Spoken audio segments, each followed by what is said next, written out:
Distinguished delegates, ladies and gentlemen, take your seats, please. It is time to start.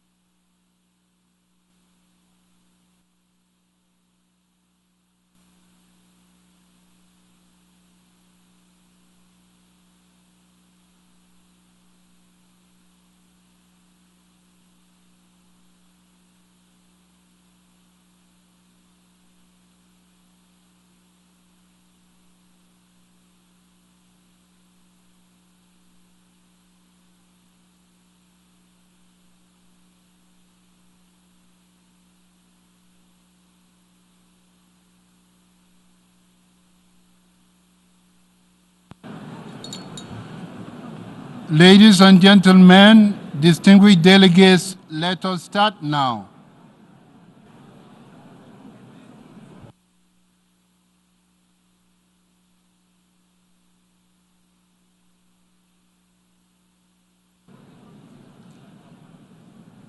The third plenary meeting of the General Assembly is called to order.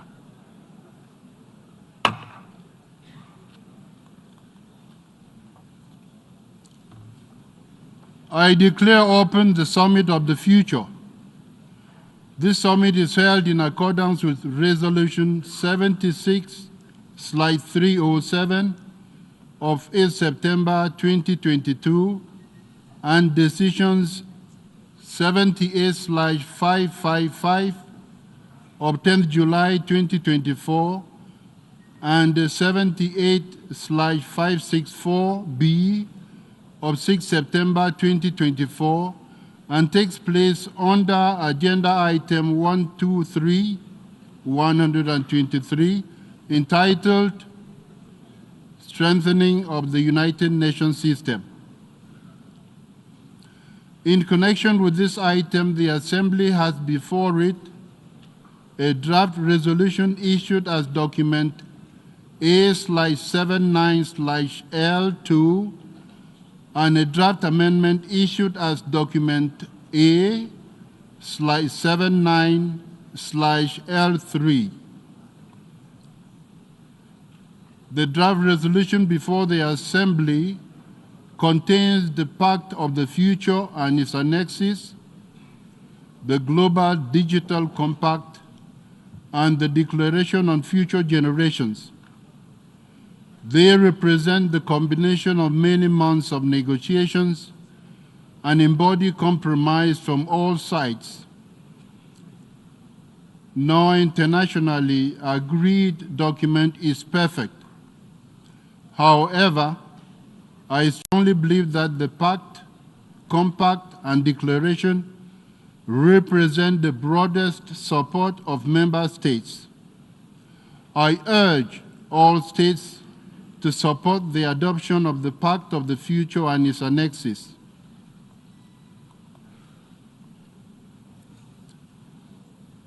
I give the floor to the distinguished representative of the Russian Federation to introduce draft amendment A/79/L3.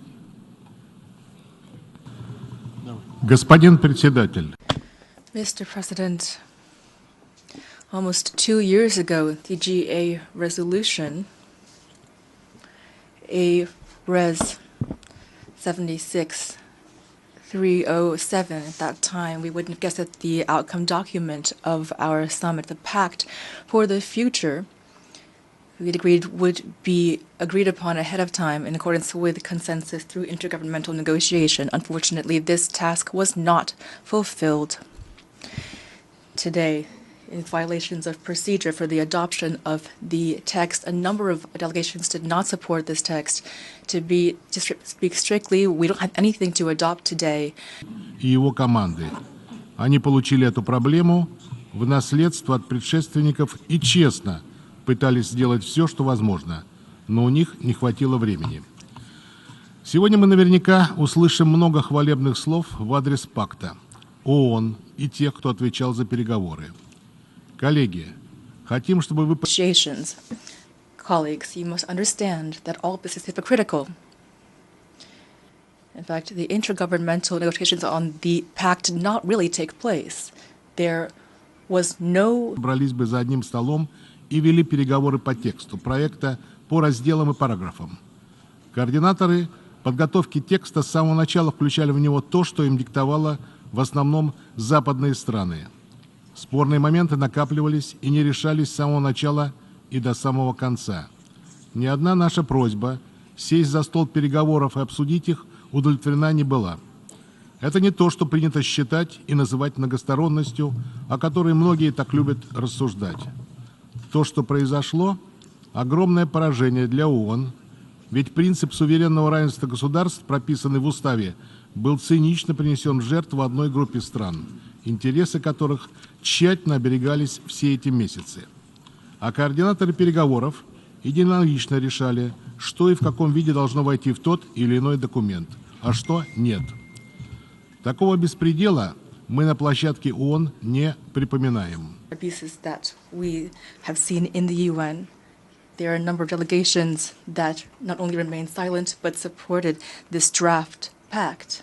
And a great deal of this does not suit those delegations. What about the principle of leaving no one behind, which the SG likes to extol? Essentially, no one is happy with this text. Can we build the future on such a foundation? Is this what we are going to show to future generations? Mr. President, it would have been optimal not to put forward this non-consensus-based test, but to continue negotiations until this document finally is acceptable to all without exception. The direct negotiations with delegations and not maneuvers through coordinators. This summit would be our then common future, the victory of multilateralism in the UN Charter. I hope that you, Mr. President, will have the courage to propose this kind of procedural solution, and its details can be worked out in parallel with our summit. If you decide to do so, to move further and to push through a non-consensus text, then on behalf of a number of countries, Belarus, Nicaragua, and the Russian Federation, we would like to propose an amendment to the draft text of this Pact for the Future and its annexes. Based on our amendment, the principle of non-interference in internal affairs of states, in accordance with the UN Charter, is something that must be followed by the UN. This is one of the fundamental principles of international law, which has not been reflected in the Pact. The amendment emphasizes the key role of the intergovernmental nature of UN decisions. The amendment emphasizes the need to prevent duplication of efforts and to maximize the effectiveness of the use of UN resources. All this is especially relevant given the current budget crisis in the organization.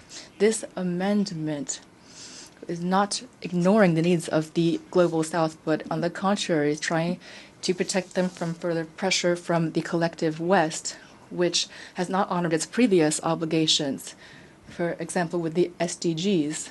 And now they're trying to create new obligations, and now they are hiding behind the backs of the global South. Given the proposal of our amendment, we are hoping for the support of all delegations. And so our amendment being put to a vote was trying to uphold the intergovernmental nature of the UN and its charter. If our amendment is not included into the text of the pact, then we distance ourselves from the consensus on this document, on the Global Digital Pact as well. With regard to the provisions on disarmament, participation of NGOs in the work of the UN and the OHCHR. In any case, we believe it's crucial to emphasize that the pact is not a document that automatically creates new mandates and obligations for member states. It is simply a declaration, and quite a vague one. New mandates and obligations can only appear through an intergovernmental process that would take place through essentially a different process than how the work on the pact and its provisions were organized. Thank you.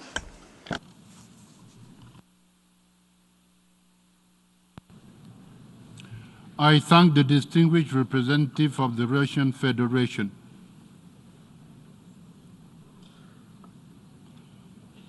I now give the floor to the representative of the Republic of Congo on a point of order.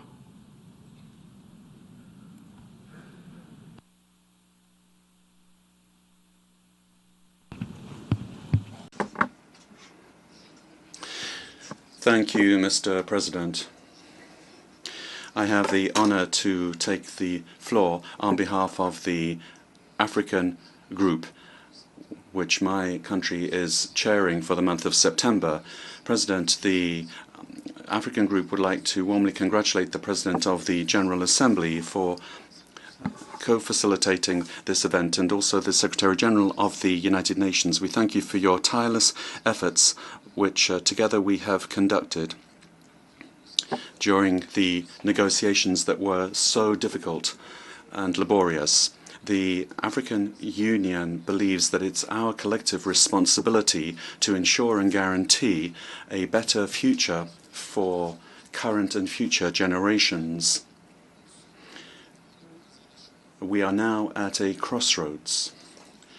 Given what is at stake currently, what will define our common future, the African Group feels that we need to show unity and our capacity to find common answers to the multiple complex challenges that we are facing today.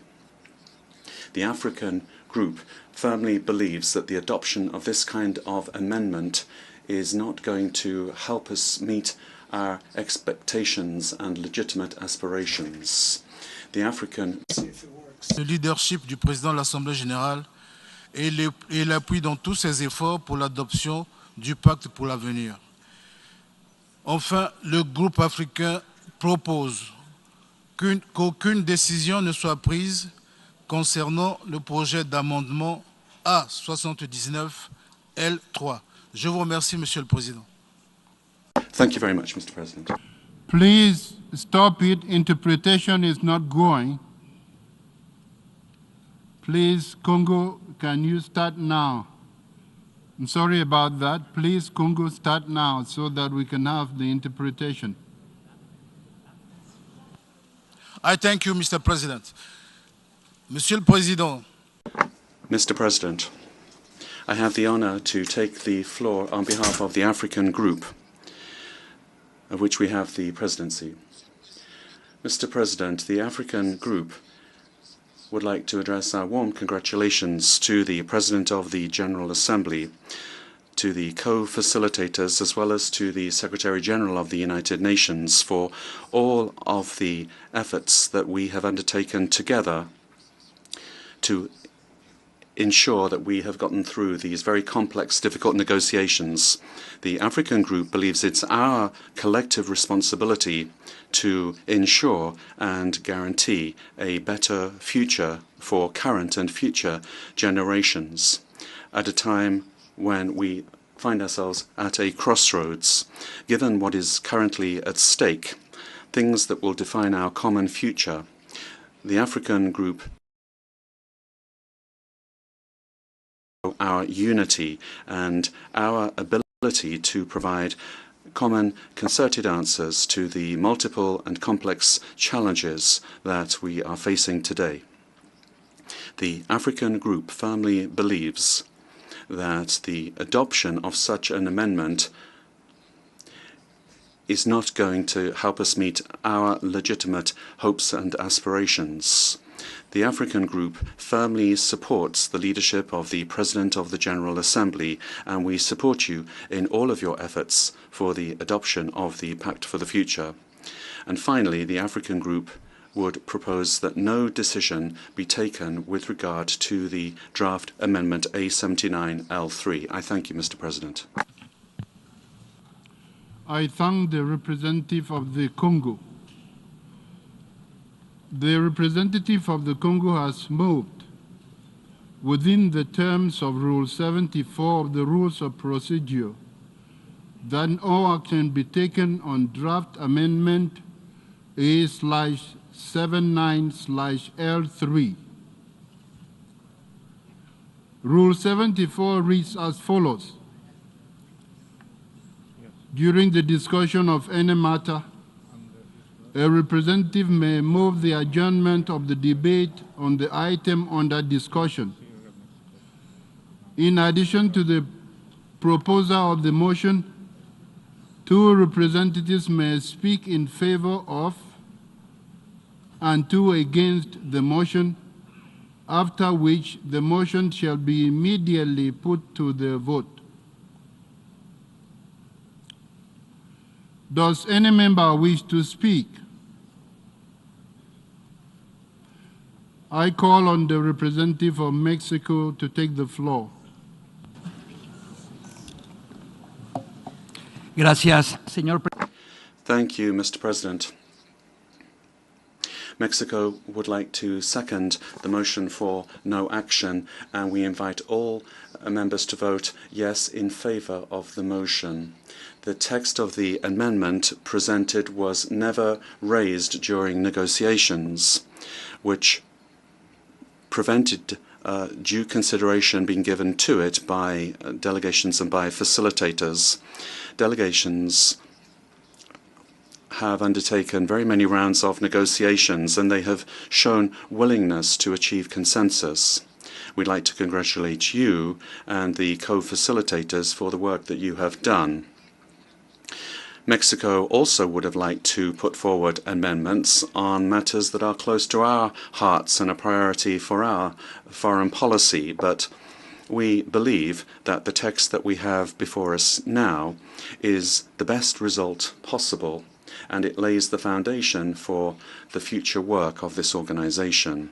We reiterate our willingness to continue to participate in constructive, transparent, and good faith negotiations. Thank you, Mr. President. I thank the representative of Mexico. I call on the representative of Cameroon to take the floor.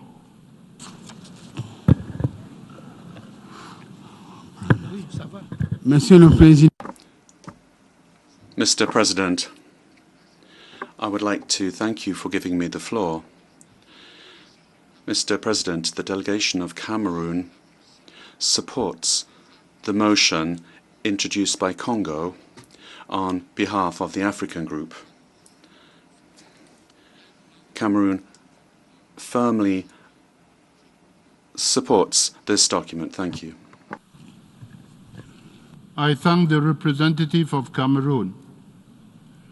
I call on the representative of the Bolivarian Republic of Venezuela to take the floor. Señor presidente. Mr. President, the Bolivarian Republic of Venezuela has the honor to take the floor on behalf of delegations of the Islamic Republic of Iran, the Syrian Arab Republic, and my own country with regard to the motion for no action that was introduced by Congo. This procedural maneuver that we are witnessing is a further demonstration of the arrogant view of certain Western states that we have had to, unfortunately, put up with during a very long and complex process of negotiations. It's also a maneuver which demonstrates, amongst other things, the fact that the provisions of Resolution 76/307 of the General Assembly have not been complied with. The text in A78L2, however, was not approved previously and was not certainly approved by consensus. If we have a different interpretation of what previously agreed, and I quote, and end the quote, means, and as defined in operative paragraph 4 of the modalities resolution, it might be a good idea for the Office of Legal Affairs to provide us with immediate guidance, Mr. President. These countries understand that there's no consensus on the Pact for the Future because largely of the lack of political willingness of those same countries to enter into good faith negotiations over the last 18 months on various issues that are so controversial and critical for very many other countries. They continue to prefer to drive forward a course of action that aims to ignore the very existence of these divergent opinions rather than allowing member states to freely express their points of view on the substance of the amendment, which is very direct and based on principles of language. That's what's before us now.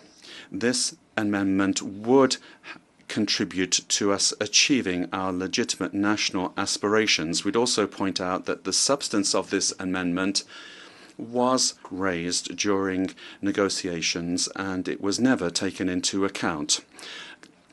Currently, the pact is selective in the way in which it addresses the various principles addressed in the UN Charter, and it does not refer at any time to the sacred principle of non-intervention in the domestic affairs of states contained in Article 2.7 of the UN Charter.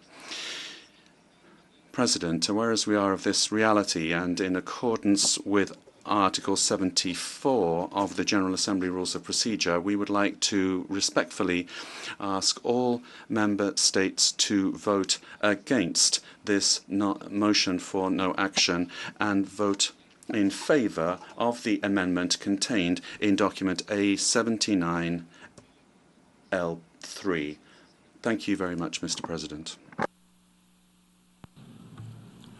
I thank the representative of the Bolivarian Republic of Venezuela. I call on the representative of Belarus to take the floor. Господин председатель. Mr. President, we thank you for giving me the floor. The delegation of Belarus turns to this august assembly with a request to examine the substance of the amendment contained in document A/79/L3. Thank you for your attention. I thank the representative of Belarus. We have heard an objection to the motion by the representative of the Congo.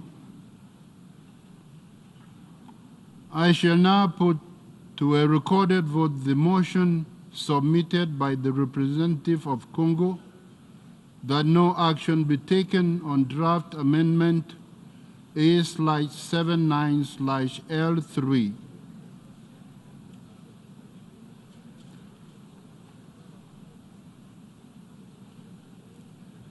Those in favor of the motion, please signify. Against? Abstentions?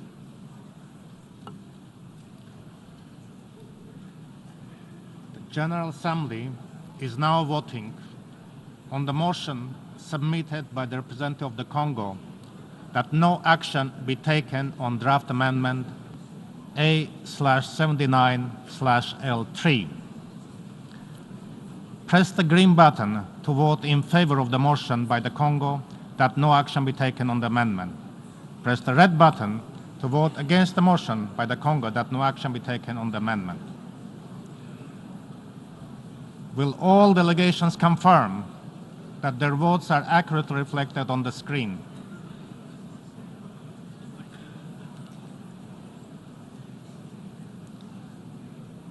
The voting has been completed. Please lock the machine.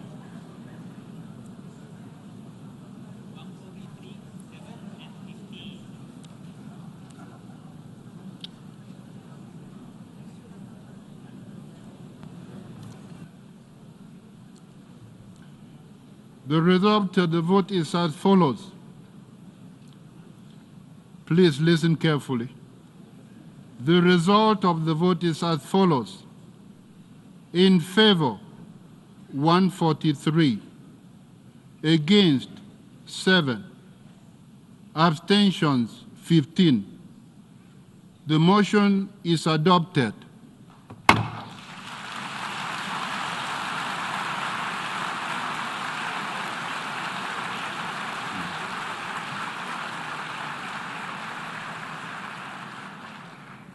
Since the motion for no action on the draft amendment is adopted, the Assembly will proceed to take action on the draft resolution.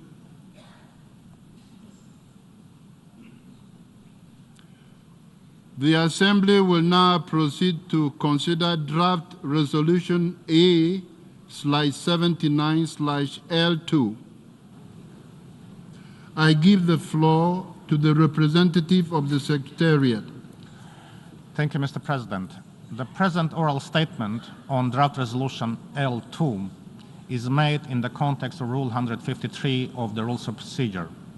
The full statement has been distributed to Member States.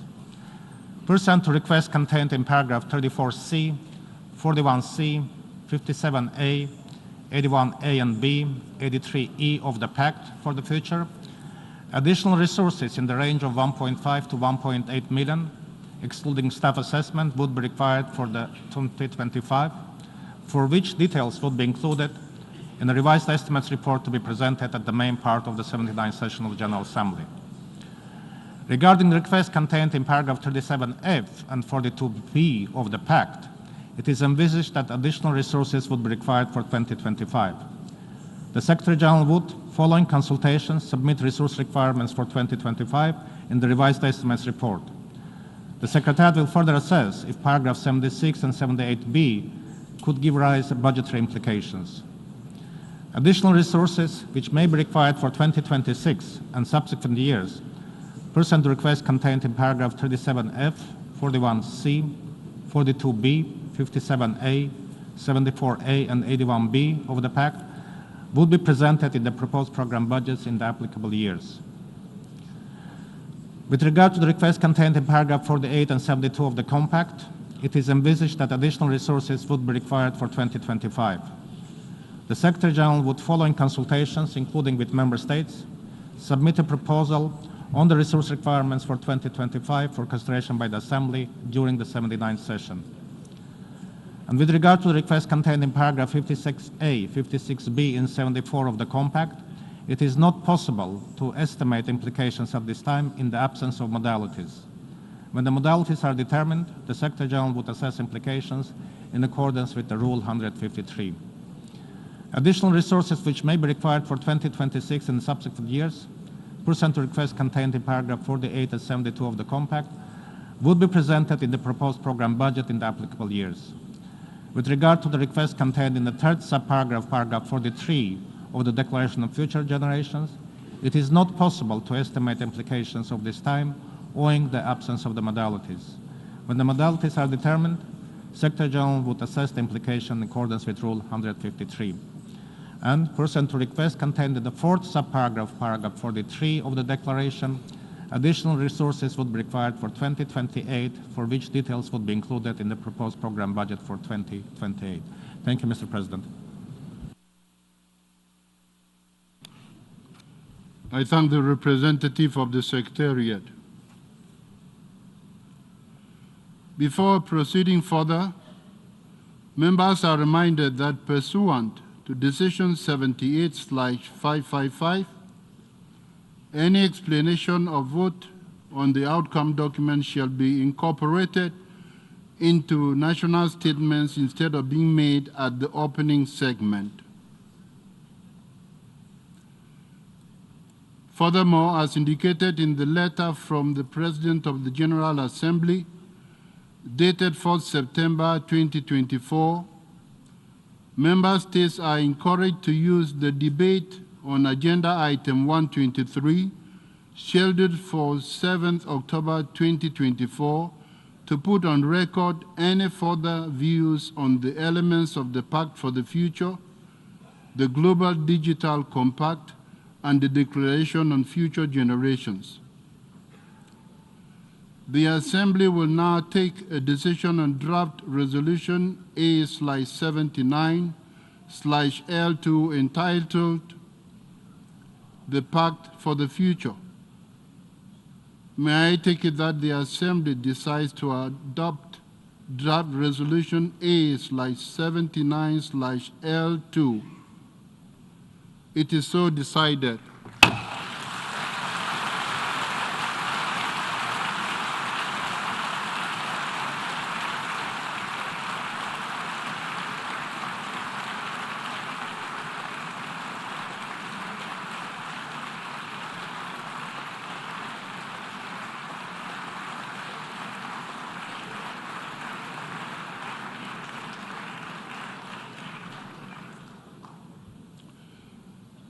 I would like to express my sincere thanks to Her Excellency Antje Liendest, Permanent Representative of Germany, and His Excellency Neville Getz, Permanent Representative of Namibia. Her Excellency Anna Karin Enestrom, Permanent Representative of Sweden. His Excellency Chola Milambo, Permanent Representative of Zambia. His Excellency Brian Wallace, Permanent Representative of Jamaica, and Her Excellency Joka Brandt, Permanent Representative of the Kingdom of the Netherlands, who ably and patiently conducted discussions and complex negotiations on the Pact for the Future, the Global Digital Compact, and the Declaration on Future Generations. I also express my sincere thanks to His Excellency Thomas Zaneysen, Chargé d'Affaires ad interim of the Permanent Mission of Germany, for his work in the final stage of the process. Finally, I wish to recognize the hard work of the teams that supported the 6 co-facilitators over multiple sessions, including Agnes Julin, Audrey Gatana-Namases, Cornelia Jarash, Ernst Reuter Marcel, Jan Bush, Johann Shekeni, Julia Fielding, Marcus Kreft, Moses Jere, Regelia Voges, Sevelina Ashipal, Tilman Scherf, Yannick Da Costa, and many more. I am sure members of the Assembly will join me in extending to them our sincere appreciation.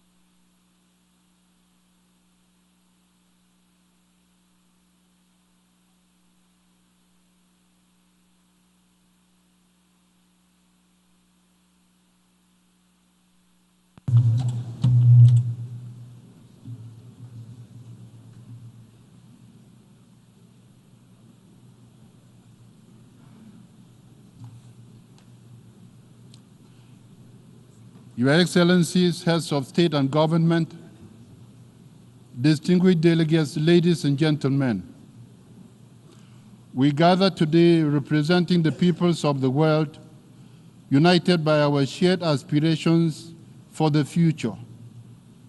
Our future is in our hands. We have the power to make important choices for the future. We stand at crossroads of global transformation, facing unprecedented challenges that demand urgent collective action. From conflict and climate change to the digital divide, from inequalities to threats against human rights, together we all face profound challenges. Yet, alongside these challenges, there is hope. There is hope because challenges come along with opportunities. The opportunity for renewal, innovation, and global cooperation is within reach. Our Summit of the Future has given us a pact. The Pact for the Future just adopted represents our pledge not only to address immediate crises, but lay the foundations for a sustainable, just, and peaceful global order for all peoples and nations.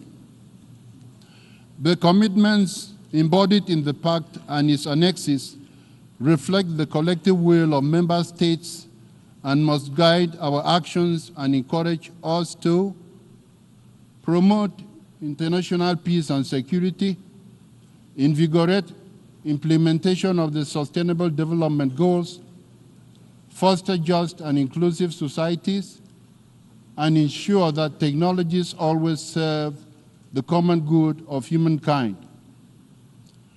We must move forward together in a spirit of solidarity and multilateral cooperation. The Summit of the Future is a call to action. We must shape our future to protect ourselves and our planet Earth. Action that recommits us to the principles of international law, the goals of the 2030 Agenda for Sustainable Development, and the promise of the United Nations Charter to save future generations from the pain of war. The path we choose must lead to a future where human dignity is respected and human rights are upheld.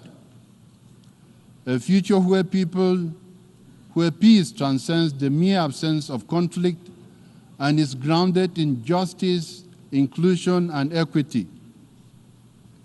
Excellencies, our mission is to eradicate poverty in all its forms, tackle inequalities, and promote peace and security, tolerance, and respect for diversity. The summit offers a historic opportunity to ensure that progress is shared equitably across all nations and communities elsewhere. We have an obligation to harness the power of science, technology, and innovation in order to prepare the future of humankind. It is also important that we reproduce our human successes across generations all the time. Let us continue our efforts to reform and strengthen global institutions that support peace, security, sustainable development, and financial stability. Meaningful progress requires that all voices are heard and that all nations, regardless of size or wealth, have a seat at the table. The United Nations is the organization where all nations have a seat at the table. Throughout, we must recognize that none of our goals will be achieved without the full participation of women and girls. Advancing gender equality across all sectors of society will be of decisive significance. Equally, we must acknowledge the vital role of young people in shaping our future, ensuring their voices are heard, their rights protected, and their potential realized. Our youth are the torchbearers of tomorrow. This is especially true in Africa, where more young people will enter the workforce each year than in the rest of the world combined. Together, let us rise to this moment with courage and determination as we accelerate our journey towards a brighter future for everyone, everywhere. I thank you.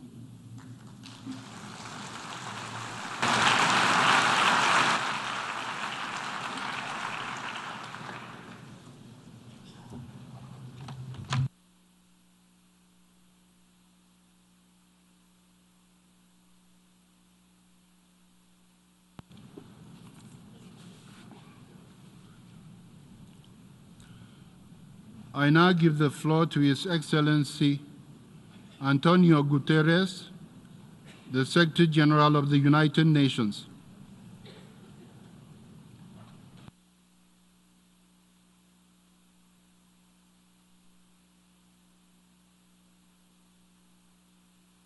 Mr. President of the General Assembly, Excellencies, ladies and gentlemen, welcome to the Summit of the future.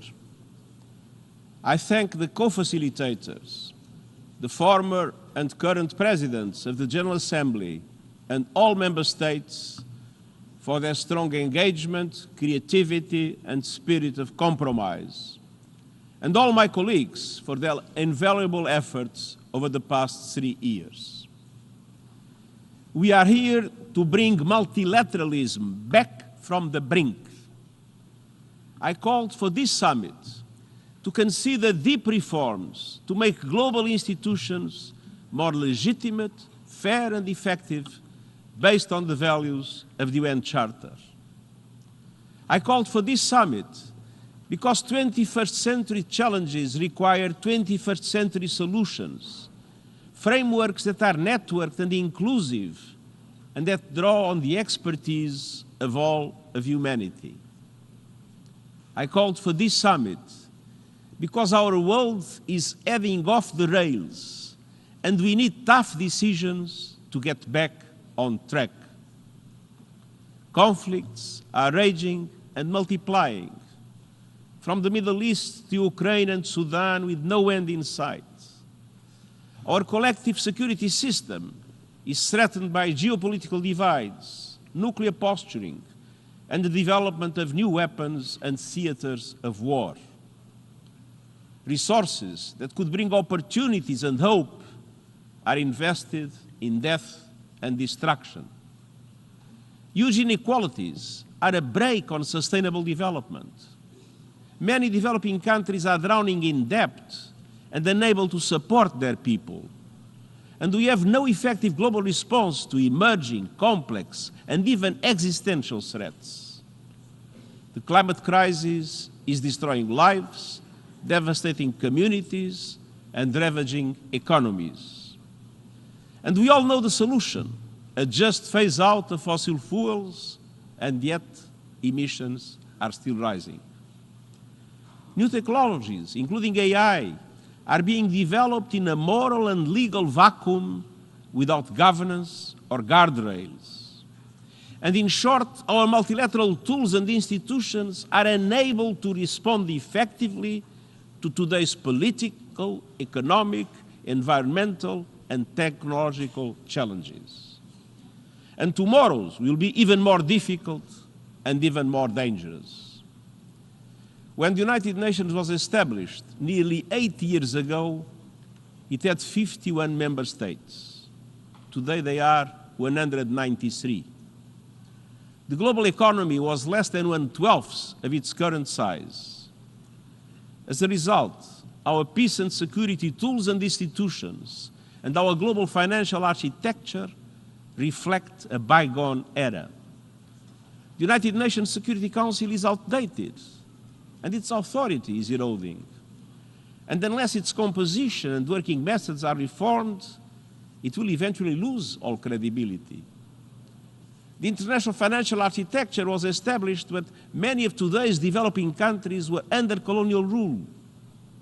It does not represent the realities of today's global economy and is no longer able to resolve economic challenges, debt, climate action, sustainable development.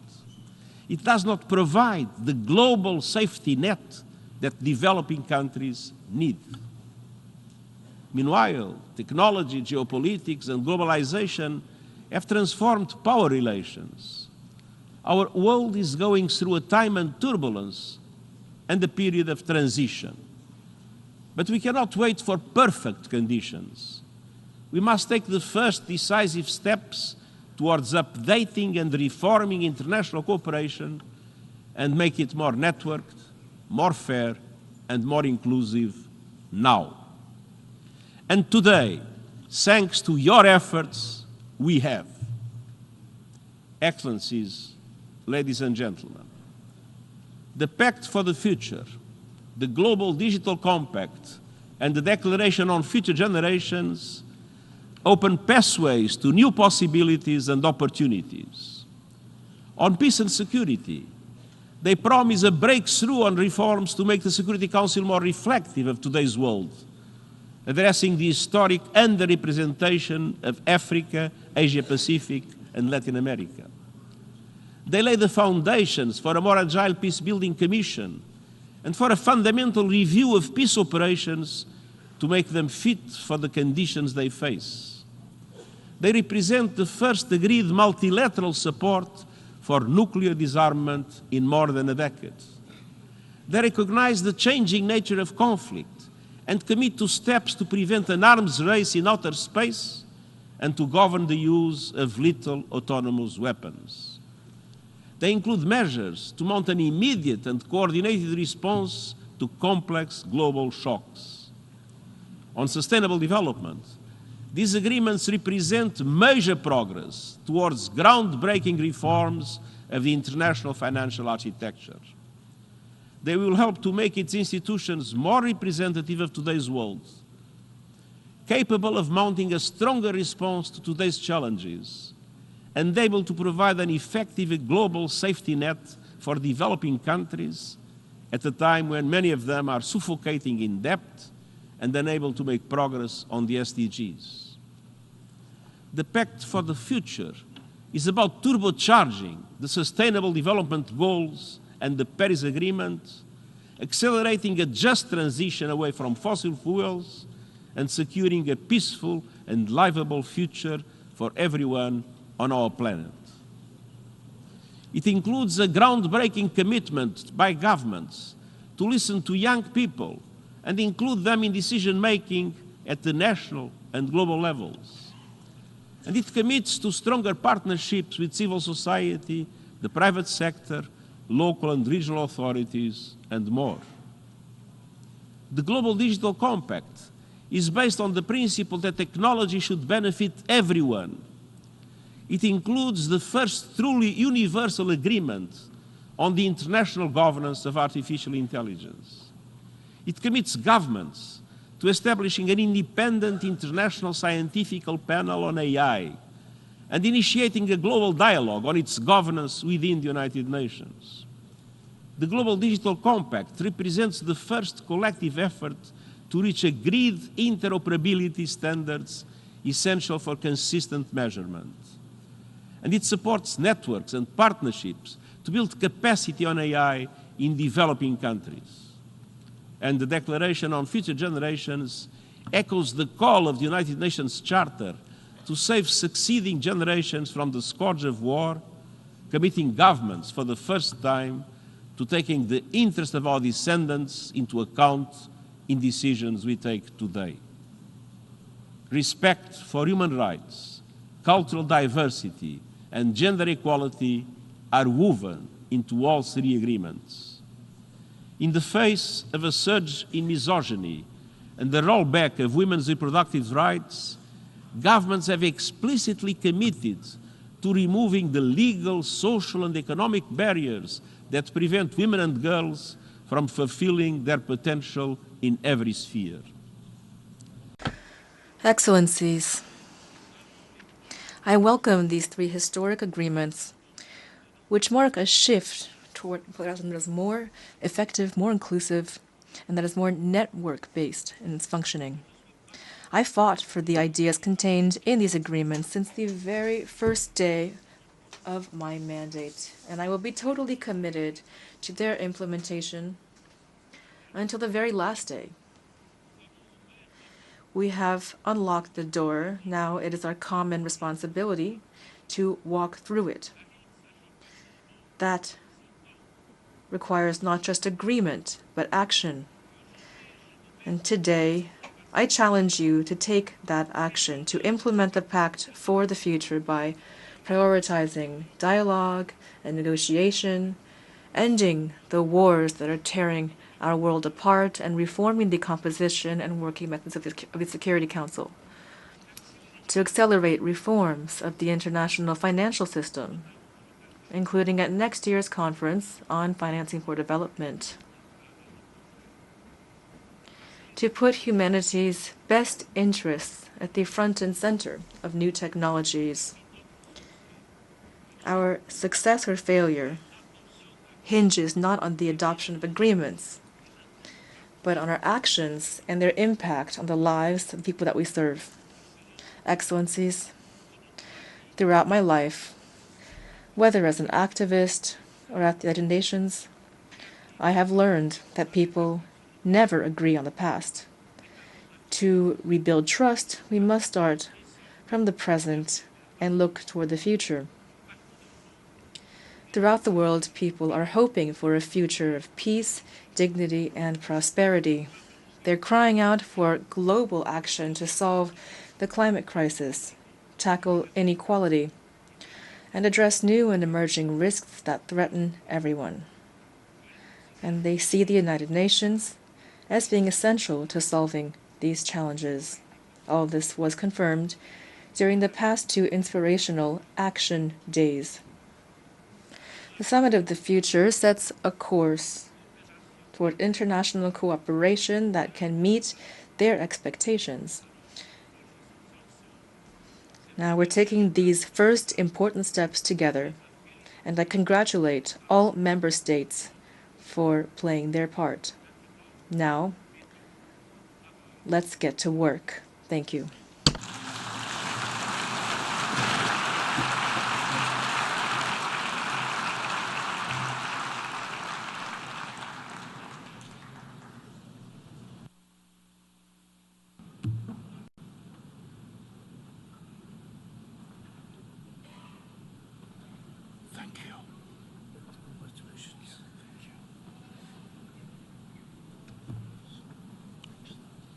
I thank the Secretary General. In accordance with Resolution 76/307, we will now hear from youth representatives. I now give the floor to Mr. Ghanim Mohammed Al Mufta from Qatar.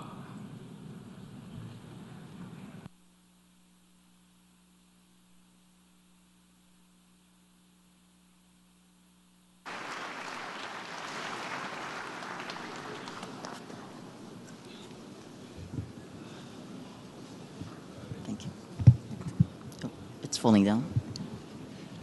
There we go. Is this okay? Yes. Thank you, Honorable Chair, distinguished delegates, and special guests.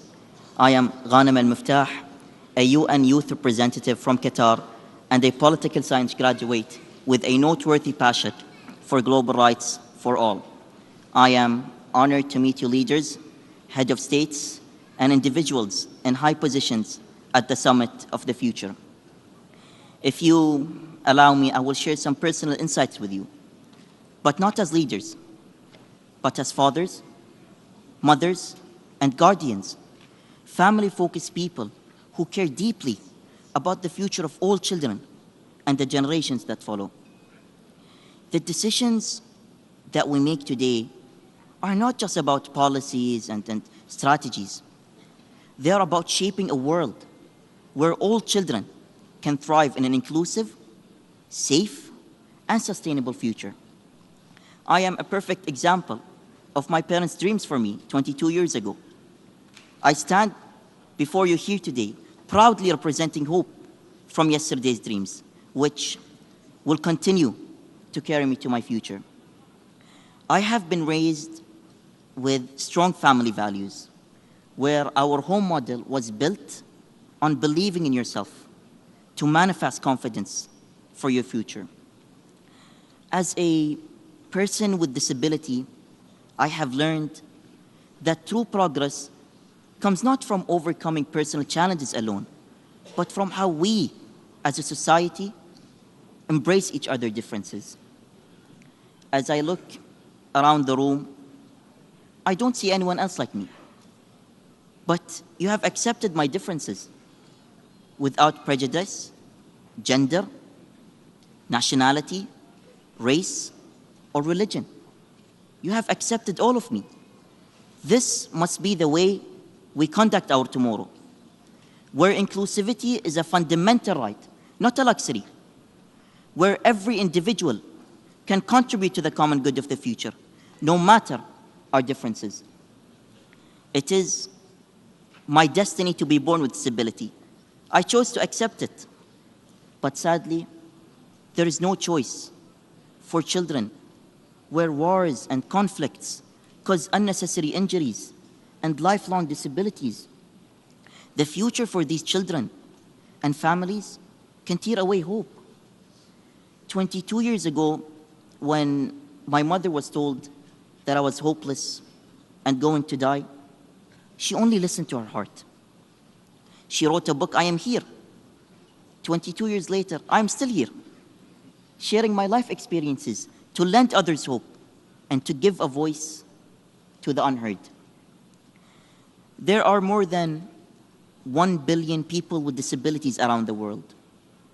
If they allow me, I unite with them to say, we raise our voices to stop these unexpected disabilities worldwide where peace is unseen. It is in our hands to stop this global trend of violences in Gaza and around the world. We must end the suffering today so that a clearer tomorrow can be seen. We are all leaders here. A leader's role is to listen to the people. We must understand what the people want and address their voices through platforms like this to drive meaningful change. The future belongs to our youth. We must ensure that they are prepared to take on leadership roles in order to be the change makers. You must be the change you wish to see in this world. I wish all distinguished delegates and special guests a successful summit as we move forward to a new day of possibilities. Thank you so much.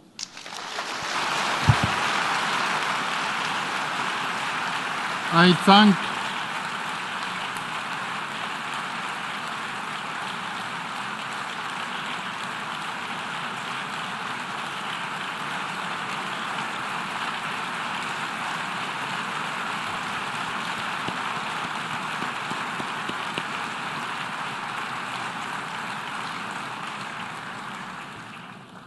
Mr. Al-Mufta.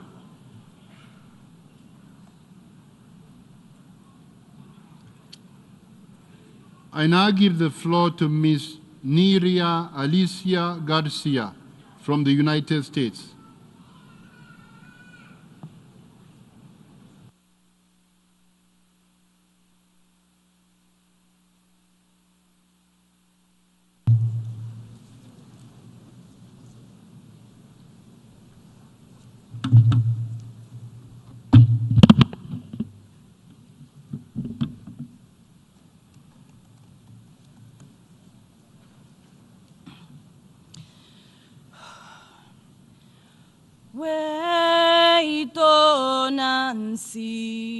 Tonansin, way tonansin, way tonansin, tonansin, way tonansin. With the permission of the Creator, the Lenape ancestors of these lands, and with the permission of your hearts, it is an honor to address you today, my dear relatives. First and foremost, I want to give thanks to the spirit world, to Father Sun, to Mother Earth, gratitude to the plants and animals, the sacred waters, the sacred places who gave humanity the sacred knowledge and understanding that made it possible for us to coexist in balance with creation for thousands of years. I bow to you and your ancestors, because we all descend from these good people who walked on Mother Earth in a good way. And I'm calling on them today for guidance. Why? Because our Mother Earth is hurting and she needs our help. Worldwide, our waters and sacred places are being desecrated. Corporate greed and war are pushing life to the verge of extinction. Global governments and politics are void of spirituality, of morality, and basic respect for life. My generation's hearts are breaking as we survive the impacts of climate disaster that could have been prevented. Breaking as we watch genocide of our Palestinian relatives live on our phones, despite the global call for a ceasefire. The Pact for the Future mentions words like sustainable development nearly 300 times, yet words like children, earth, and future generations are mentioned less than 60 times. This is green colonialism, and it needs to stop. Only one mention of local communities, 0 mentions of plants and animals, 0 mentions of frontline communities, and 0 mentions of Indigenous rights. So I ask you today, do Indigenous people still not exist to you? Are we not the stewards of 80% of the world's biodiversity? My relatives, I guarantee you that the continued exclusion of Indigenous people, local and frontline communities, will inevitably lead to more destruction, pain, and suffering. Yet there is hope, because we are still here, and the world needs the leadership of Indigenous people and of youth now more than ever. Collectively, we have the ancestral technologies, Indigenous knowledges, and spiritualities to create real intergenerational solutions. Our cosmologies have the wisdom and power to guide humanity towards that good path again. But in order to do that, Indigenous people must have equal representations as member states in all UN bodies. So I say to you today, global leaders, go home and ratify the United Nations declarations on the rights of Indigenous people. Acknowledge and apologize and build authentic relationships with your Indigenous people. Begin to meaningfully engage your youth. Go home and cut your military budgets and allocate those funds for climate solutions, to pay reparations, to pay for losses and damages we've experienced as a generation that is inheriting a devastated Mother Earth. Go home and ask your Indigenous youth, respected elders, how much money we need to bring our solutions to life. And then go home and create the unrestricted funds to support Indigenous people in implementing the Sustainable Development Goals on our terms. Global leaders, go home and give Indigenous people our land back. To my Indigenous youth and children of the world, we are so desperately needed at this time. We must join forces with our respected elders and keep fighting for a livable future. Our generation's biggest responsibility in these times is to not give up and not give in to hopelessness. We must stand to protect the sacred. We must stand to protect our sacred fires, our ceremonies, our songs, our prayers. We must speak our language, wear our traditional clothes, and be proud of who we are. Make no mistake that we have the medicine that this world needs, and that with the help of creation, we will turn the tide for good for the next 7 generations of all life forms to come. Tlaso kamati, o meteo.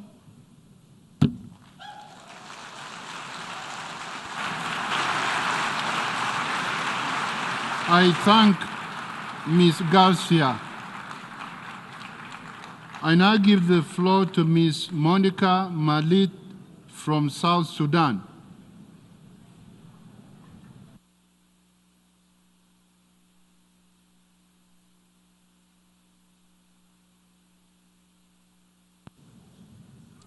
Esteemed world leaders, excellencies, and distinguished guests, I am Monica Malit. It is both an honor and a privilege to address you today at the opening of the Summit of the Future.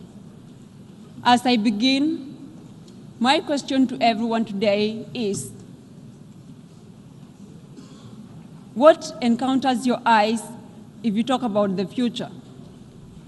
What voices overwhelms your ears? What test lies in your tongue?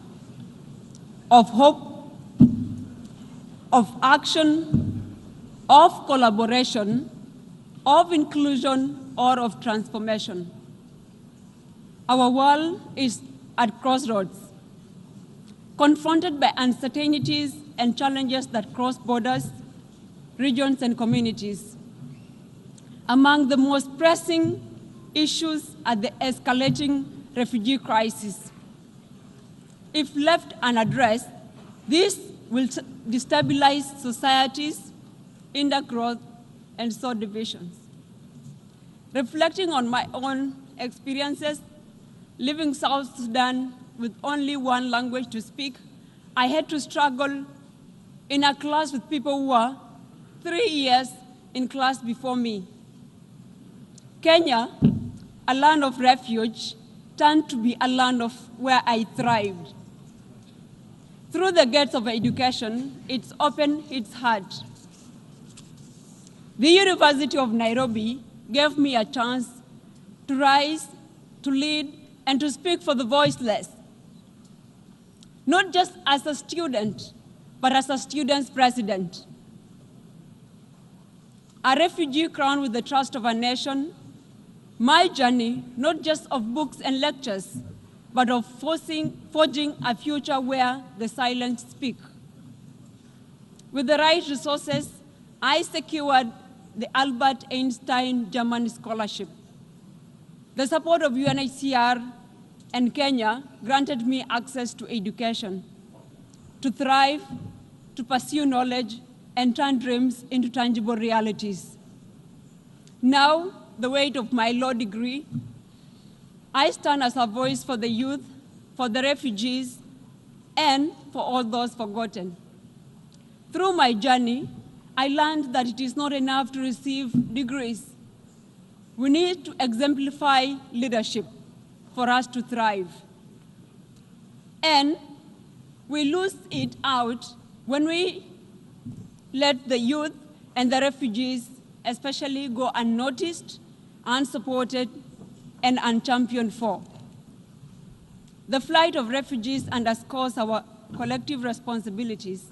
Individuals like me, displaced by conflict, environmental disasters, and economic uncertainties, seek refuge, security, and a chance for a better life, not to be pitied. It is our collective duty to provide not just immediate assistance, but also long-term, compassionate solutions that uphold the dignity of refugees and enable their meaningful contribution to the society. Education remains a powerful tool for progress regardless of the constant cut down in education funding across the world. It equips individuals with the skills and knowledge to navigate a complex world with limited opportunities. For developing nations and emerging economies, investing in education is crucial for sustainable growth. We must ensure that education is accessible, equitable, and aligned with the future workforce demands. And for this, I want governments and key stakeholders in the education sector to think big on funding for education. In a world where world leaders openly make negative comments about refugees, none of us chose to be a refugee, and anyone can become a refugee.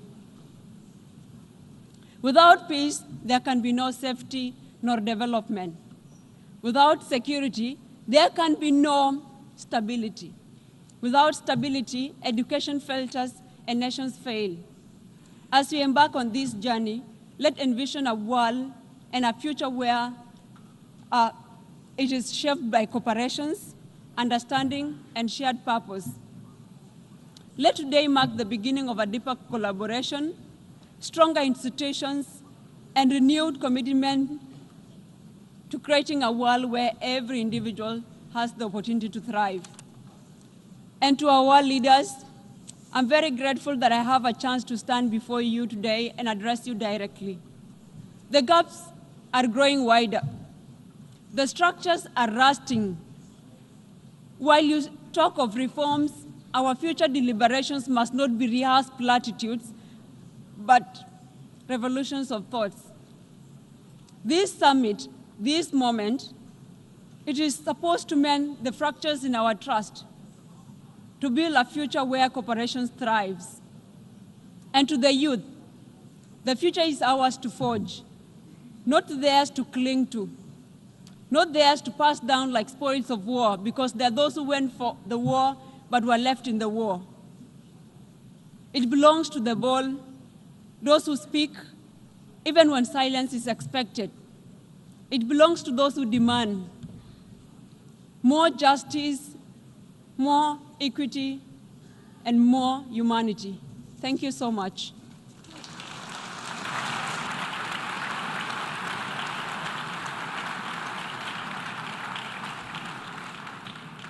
I thank Ms. Malith. In accordance with Decision 78/564B, the opening segment also features statements by the President of the Republic of Namibia and the Chancellor of the Federal Republic of Germany in lieu of the national statements from the plenary list of speakers. I invite His Excellency Olaf Scholz, Chancellor of the Federal Republic of Germany, to address the Assembly.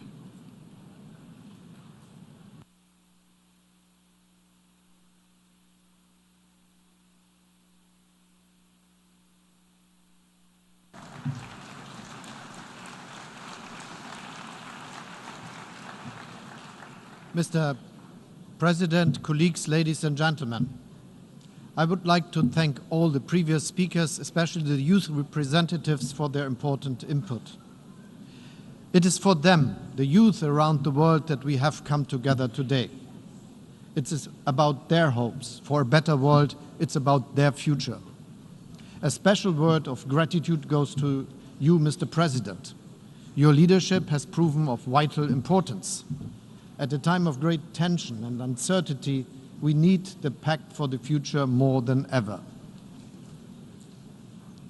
The previous speakers have already explained how deeply our fates are linked by the global challenges we are facing.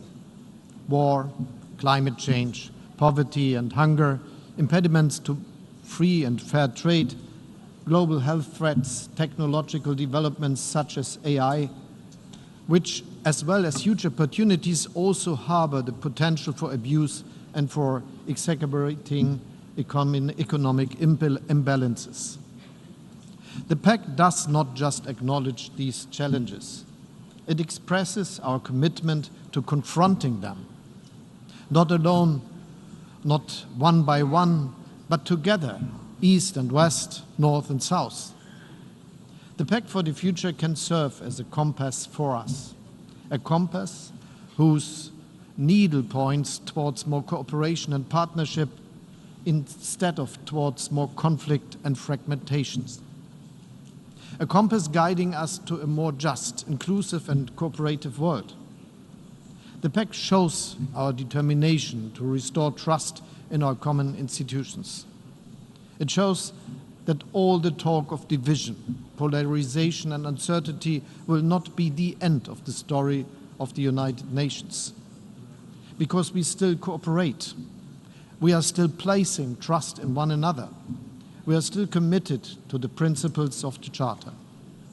And we are still willing to treat each other with respect and fairness.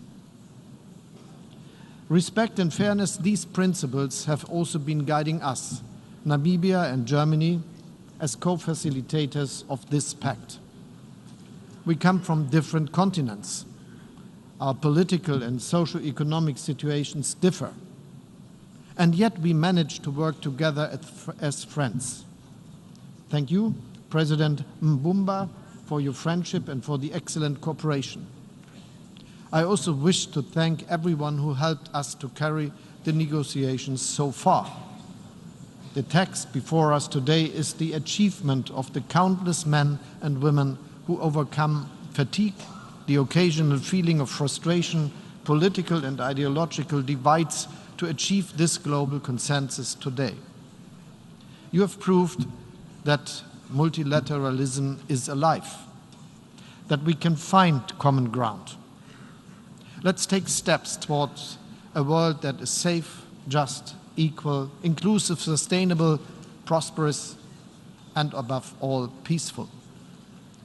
The pact outlines what those steps are, over 50 of them. Not only history would judge us if we didn't take them, but also young people around the world. The road is rocky, but what was that ever any different? Germany will extend its hand to anyone who wants to walk this road with us. Let's get moving. The future starts now. Thank you.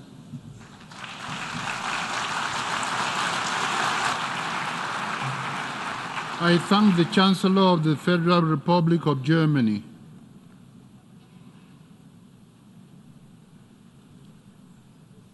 I invite His Excellency Nangolo Mbumba, President of the Republic of Namibia, to address the Assembly.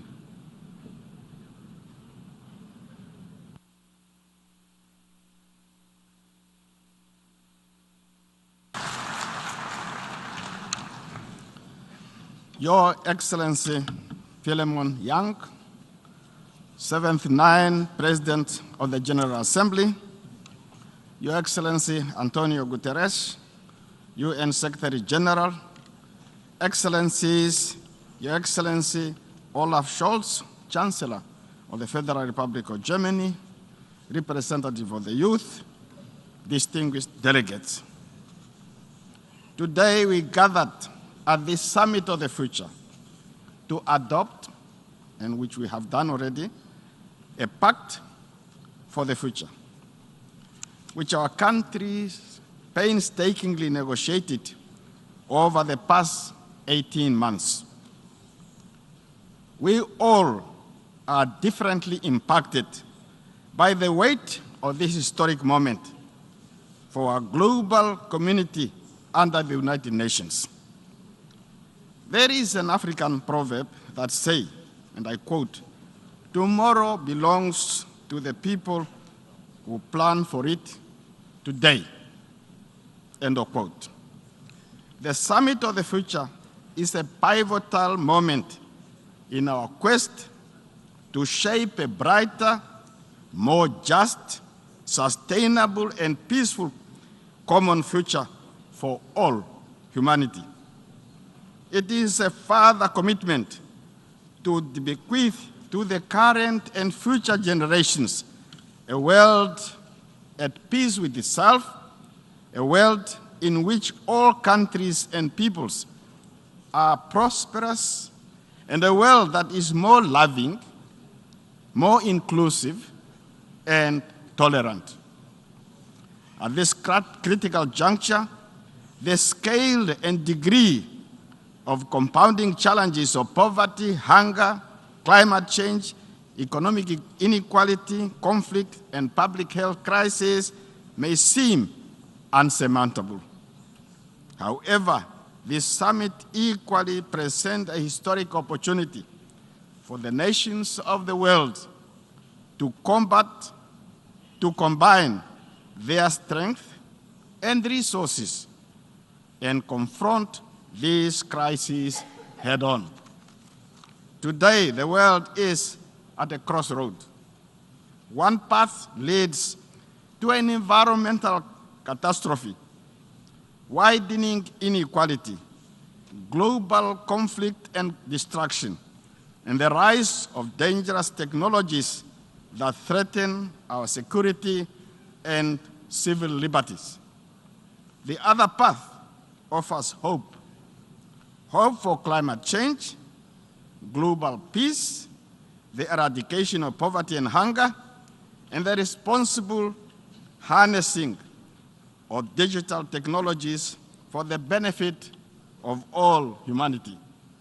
Therefore, the Summit of the Future is a timely and urgent call to action, urging us to choose the path of peace, prosperity, and sustainable development for all.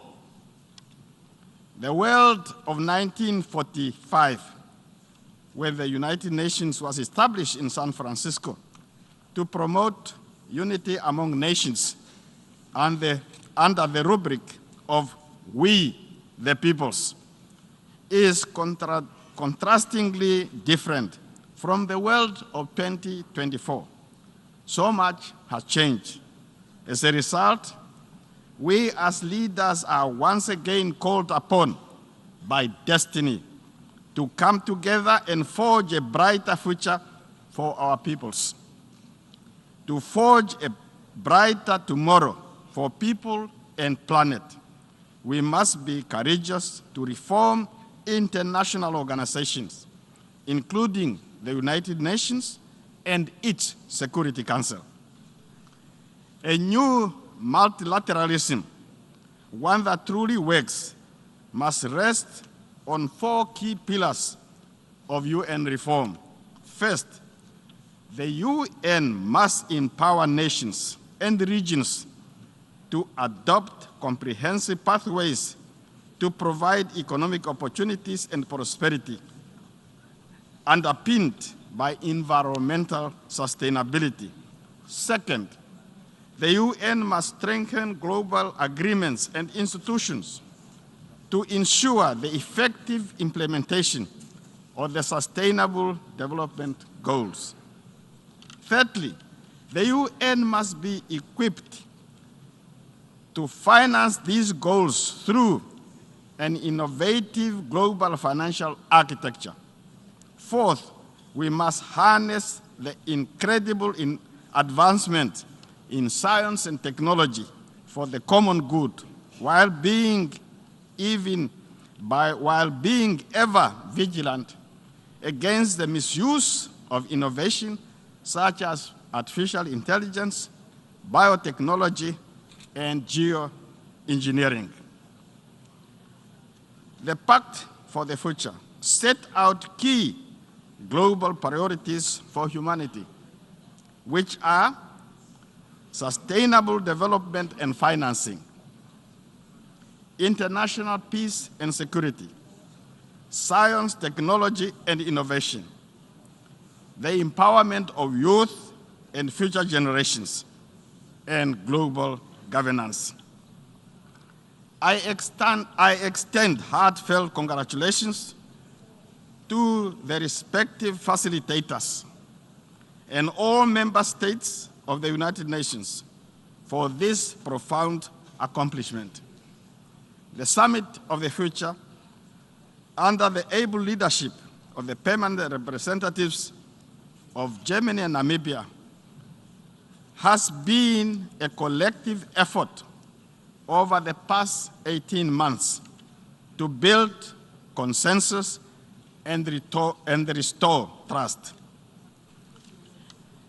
and to reinforce the principles of dialogue, cooperation, and shared responsibility. Excellencies, we need the UN because at the heart of this institution is a simple yet profound principle. Global problems require global solutions. It remains the most effective way to achieve peace, security, and prosperity. The Namibian government recognizes the profound significance of this summit for the future, for our planet, to meet the targets set forth in the 2030 Agenda for Sustainable Development and the Paris Agreement. Sustainable development must be our guiding principle, summarized by 5 Ps: people, planet, prosperity, peace, and partnership. People signify our commitment to leave no one behind.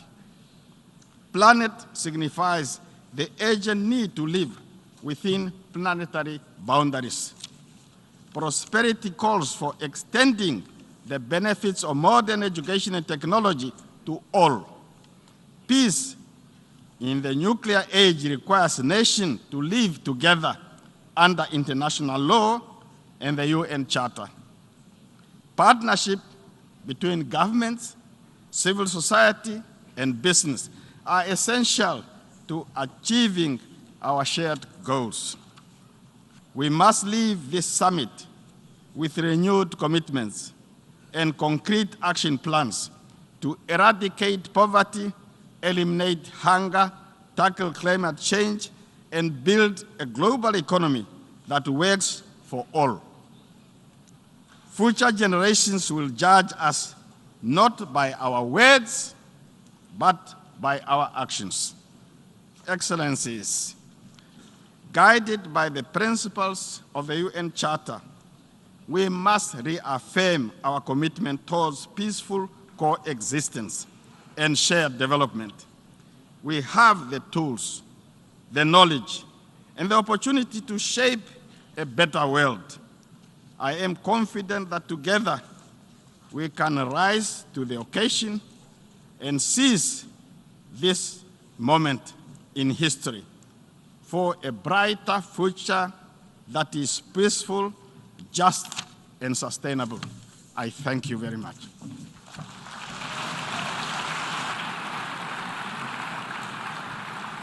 I thank the President of the Republic of Namibia. We have heard the last speaker for the opening segment. Before giving the floor to the first speaker on the list of speakers, delegations are reminded that statements are limited to 5 minutes for participating states and 3 minutes for other statements. Pursuant to Rule 72 of the Rules of Procedure, when a representative exceeds her or his allotted time, the President shall call the speaker to order without delay, which will be done by means of automatic microphone cutoff. In accordance with Resolution 72/313, the all protocol observed principle is recommended, whereby participants are encouraged to refrain from listing standard protocol expressions during their statements. I would like to appeal to speakers to deliver their statements at a reasonable pace so that interpretation into the other official United Nations languages may be provided properly. The list of speakers for each meeting shall be completed, and no speaker will be rolled over to the next meeting. Speakers who are not present when their speaking turn comes will be automatically moved to the next available speaking slot within their category at the same time. Finally, after the Secretary General's departure, the Secretary General's seat at the podium may be occupied by his representative. If I hear no objection, we shall proceed accordingly. It is so decided. Members are also reminded, in accordance with Resolution 76/307, 4 interactive dialogues will take place in the Trusteeship Council chamber in parallel to the plenary meetings. The first interactive dialogue has already started at 10 a.m. I invite His Excellency Julius Maada Bio, President of the Republic of Sierra Leone, to address the Assembly.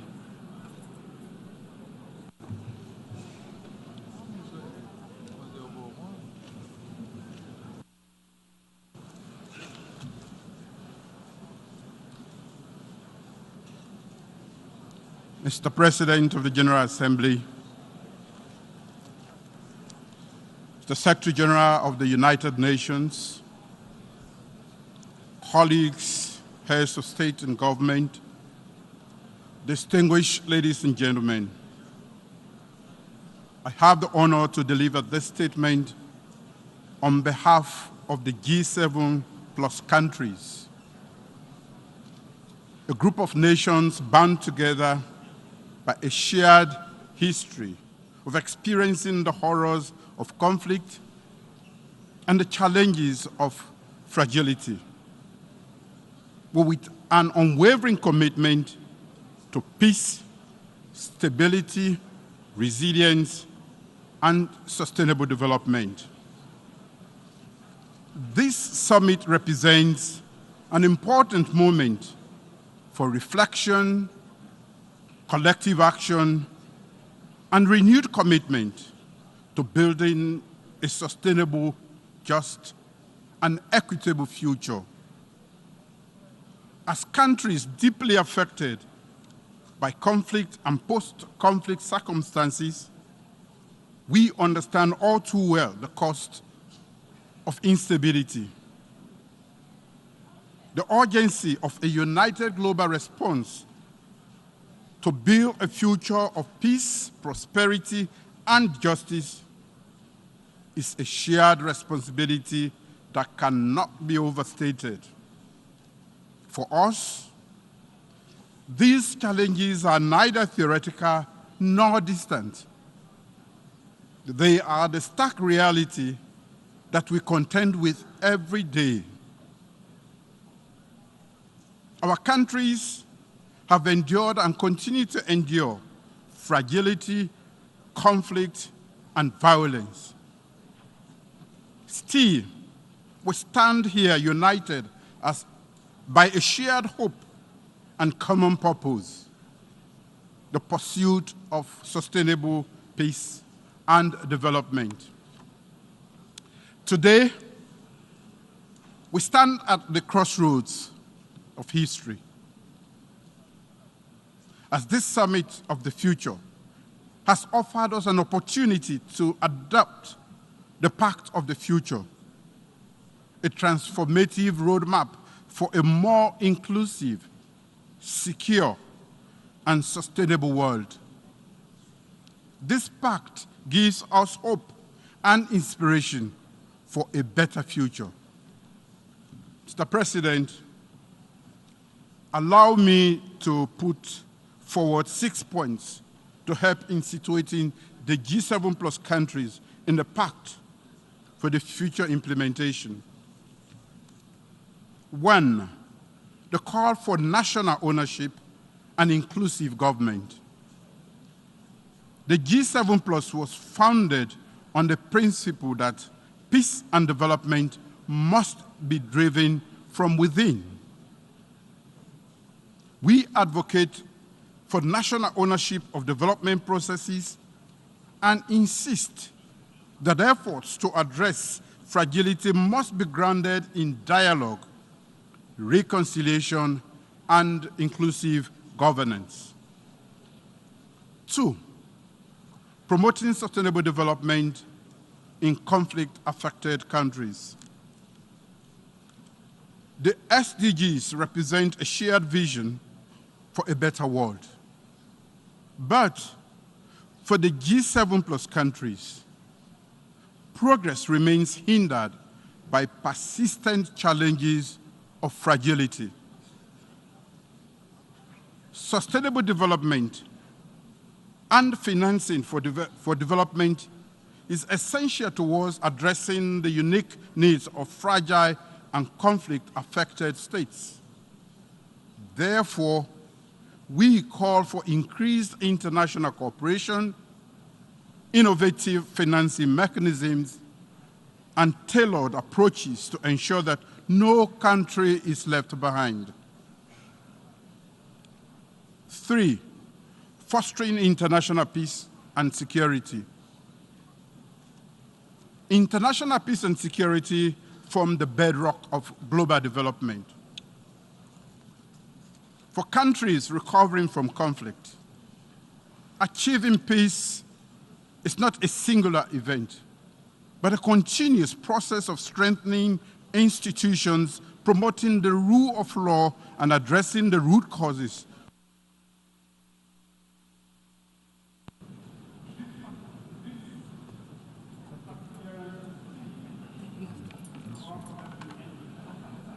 I thank the President of the Republic of Sierra Leone.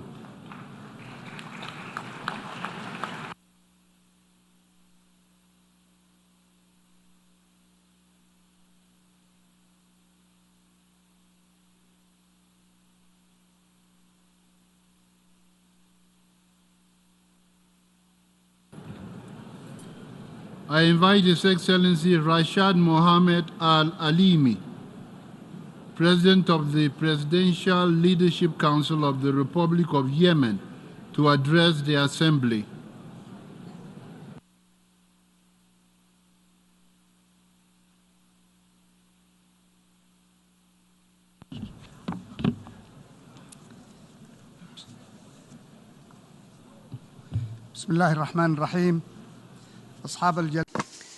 Excellencies, Majesties, Your Highnesses, ladies and gentlemen, honorable guests, I value this opportunity to address you today at such an important event where we together renew our joint commitment to the principles of international solidarity, mutual respect, and close cooperation. These are the principles upon which this organization was founded. Ladies and gentlemen, Yemen's experience over the past decade has been full of suffering and difficult challenges caused by the war by the Iranian-backed terrorist Houthi militias, which have wreaked havoc and caused destruction in many aspects of life. Therefore, our priorities may seem different from those of most of your countries, especially those countries that enjoy peace and stability.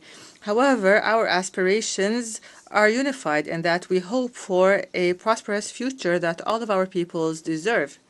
Yemen today is one of the greatest humanitarian crises in the world, and it is further hindered by the aspects of war on all aspects of its the repercussions of war on all aspects of its life, including its inability to fulfill the SDGs and achieve sustainable development. However, despite these great challenges, the Yemeni people remain steadfast and determined in their quest for a better future.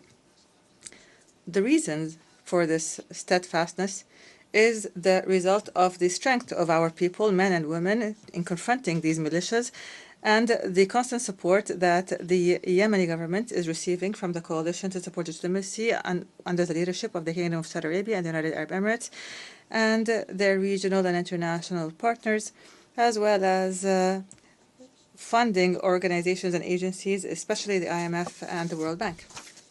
Mr. President, ladies and gentlemen, amidst these difficulties and these disasters, I would like to deliver to you some good news that we have witnessed recently. Our efforts have recently succeeded in contracting the international Starlink company to provide satellite internet services to our citizens, so that Yemen is one of the pioneering countries in the region in offering this service. And we are relying on this service to enhance the exchange of information and the spreading of knowledge in order for women, young women and men to achieve and receive education remotely and to prevent them from being recruited towards violence and extremism. And I wanted to tell you this because we are working on dealing with the war and in creating hope, and we are doing this by working in three different aspects. First of all, we are trying to confront violence and aggressive thought and extremism. Second, we are trying to remedy the severe repercussions of the wars. And third, we are seeking to keep up with the future as much as possible, because we believe that the generations that were born in conflict have the right to grow up with better futures for peace and development and prosperity. We take part in the Summit of the Future today, and we are full of hope that we can prove that with your support and encouragement, that countries that are going through conflict and institutional fragility, these countries are able to keep up with international progress as long as the necessary innovative thought is there to keep up with the rest. The Presidential Leadership Council has been working with the government for the past two years to keep up with the Summit of the Future agenda in terms of enhancing technology in the world as a human right, or through empowering women and youth, for whom we have launched an ambitious program to develop skills in the temporary capital Aden, as well as an expanded conference that was held in Taas dealing with this topic.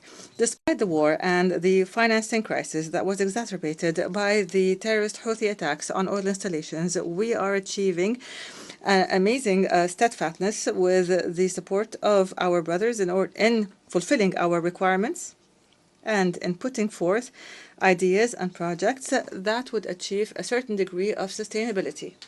Here we are working with members of the international community to put together a strategy on Yemen that is based on moving from relief to sustainable development, and in dealing seriously with the agenda of youth and the future, just as we care for the agenda to end the conflict and achieve a comprehensive peace.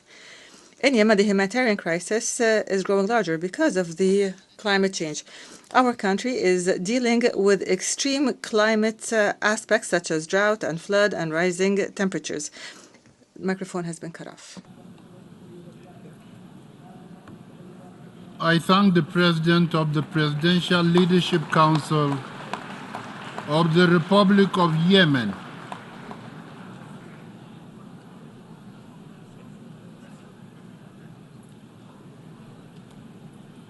I invite His Excellency Luis Inácio Lula da Silva, President of the Federative Republic of Brazil, to address the Assembly.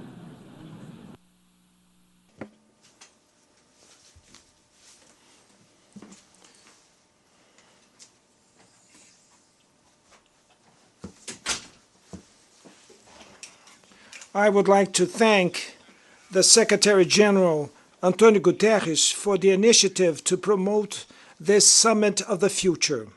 I congratulate Germany and Namibia through Chancellor Olaf Scholz and President Ngolo Mbamba for leading the process that brought us here.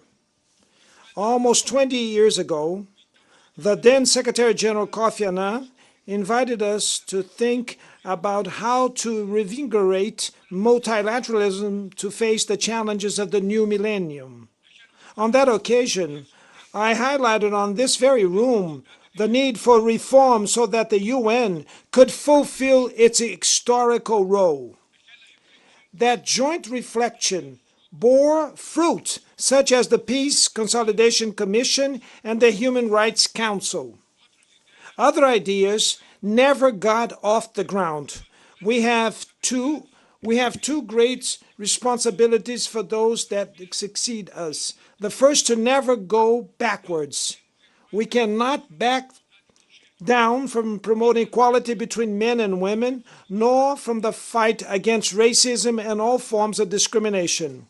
We cannot live with nuclear threats again, nor it is unacceptable to regress to a world divided into ideological borders and zones of influence. To naturalize the hunger of 733 million people would be shameful. Going back on our commitments is calling into question everything that we have built so hard. The Sustainable Development Goals were the biggest diplomatic undertaking of recent years, and they are on track to become our biggest collective failure. At the current pace of implementation, only 17% of the 2030 Agenda goals will be achieved within the deadline. As president of the G20, Brazil will launch a global alliance against hunger and poverty to accelerate the overcoming of these scourges. At Climate COP28, the world took stock of the global implementation of the goals of the Paris Agreement. Current levels of greenhouse gas emissions reductions and climate financing are insufficient to keep the planet safe. In partnership with the Secretary General, as part of our preparation for the COP30, Brazil will promote a global ethical stock-taking, bringing together different sectors of civil society to think about climate action from the perspective of justice, equity, and solidarity. Our second common responsibility is to pave the way in the face of new risks and opportunities. The Pact for the Future shows us the direction to follow. The document addresses important topics such as the debt of developing countries and international taxation in groundbreaking manner. The creation of a forum for dialogue between heads of state and government and leaders of international financial institutions promises to place the UN at the center of the global economic debate. The Global Digital Pact is a starting point for inclusive digital governance with the potential to reduce asymmetries in access to the benefits of the economy based on data and to mitigate the impact of new technologies such as artificial intelligence. All these advances are commendable and significant, but still we lack ambition and boldness.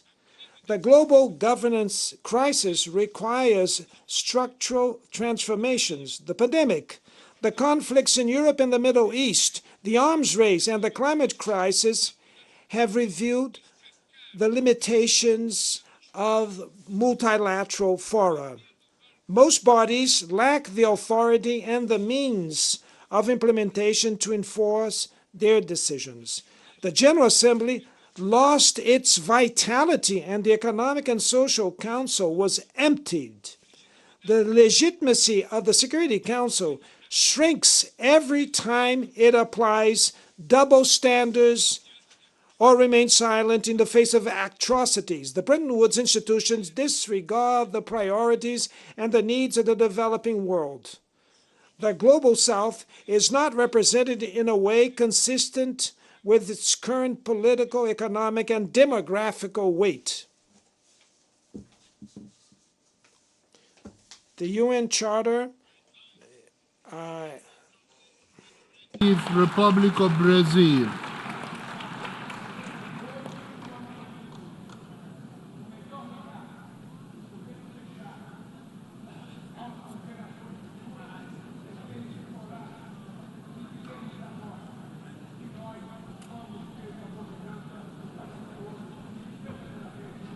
We need courage and political will to change, creating today what we want for tomorrow. The best legacy we can leave for the future generations is governance framework capable of responding effectively to the challenge that persists and those that will arrive. Thank you very much. I invite His Excellency Lazarus Mkati Chakwera, President of the Republic of Malawi and Commander-in-Chief of the Malawi Defense Forces, to address the Assembly.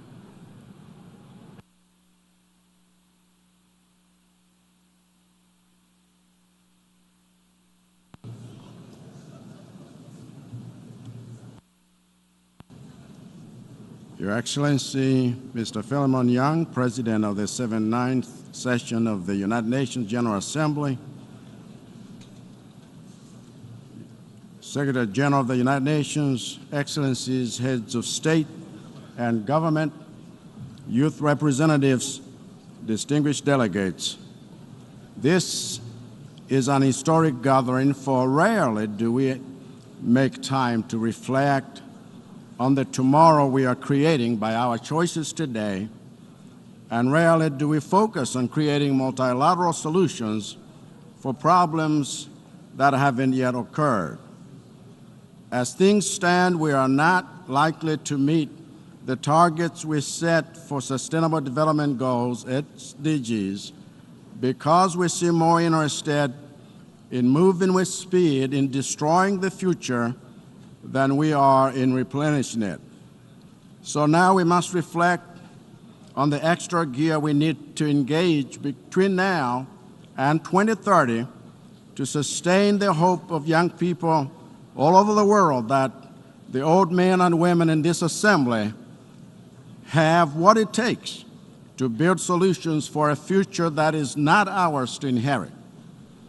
This summit of the future is not about us, but about the next generation and their children, and we must make this pact of the future without rigging it with the prejudices of yesterday and the conflicts of today. Let me be blunt, Mr. President. Sustainable development is untenable without sustainable financing. As such, I call for urgency in remodeling development financing. I call for financing facilities that are more robust, inclusive, and humane. I call for financing that will categorize global development in developing countries, because the underdevelopment of LDCs is a drain on the potential of the Global South and the Global North alike. What this means is we must shift from the mere provision of aid to the cultivation of self-sufficiency through robust private sector engagement. I am deeply concerned that many conflicts around the world not only remain unresolved, but are actively being stroked towards escalation, even here at this 79th Assembly. I am sure that no one in this room still lives under the naive illusion that we live in a world where a war can be won, for that world does not exist anymore. We must pursue a rules-based approach that seeks peaceful solutions to disputes, for it is evident that the current multilateral system has proven significantly inadequate in resolving these conflicts. We recognize the global utility of artificial intelligence in terms of improving productivity and decision-making processes. However, the least developed countries are faced with significant challenges in coping with this unprecedented technological advancement. It is therefore imperative that the global world makes deliberate efforts to improve the capacity of LDCs to reduce the digital divide.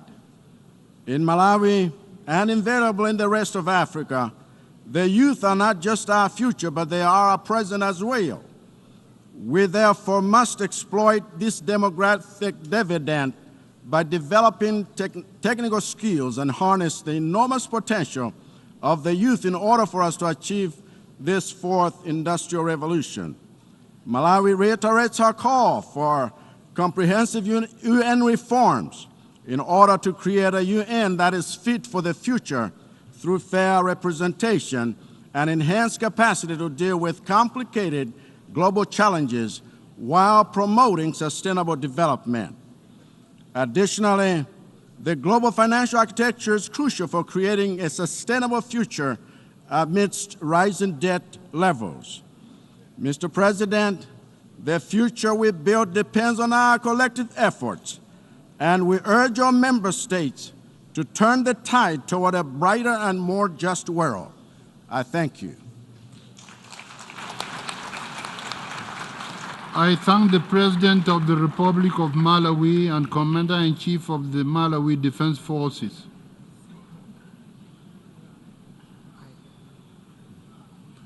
I invite His Excellency Sadir Zaparov, President of the Kyrgyz Republic,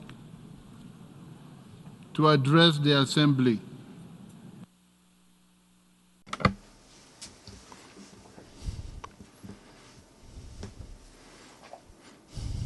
Mr. Secretary General, Mr. Chair, ladies and gentlemen, today we are gathering at a critical moment in the world history where the international system is facing difficulties. In an era of global change, we must reassess established methods of multilateral cooperation and take fundamental measures that will not only address current challenges but also lay a strong foundation for the well-being of future generations. As the Secretary General of the United Nations stated, universal problems require universal solutions. The Summit of the Future is a unique platform that will lay the groundwork for a new global architecture that works for everyone, not just the privileged few. Using this high platform, I invite all high-income donor countries to actively participate in the upcoming replenishment of the International Development Association of the World Bank. It is the International Development Association and the similar organizations that provide important assistance to low-income countries, helping to eradicate poverty, develop infrastructure, and increase resilience to global challenges.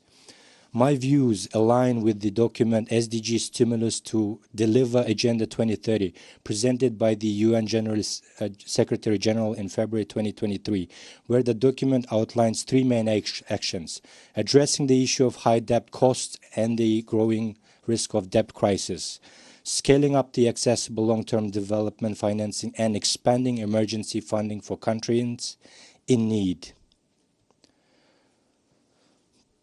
To build strong bridges between the present and the future, we must strengthen the connections between nations.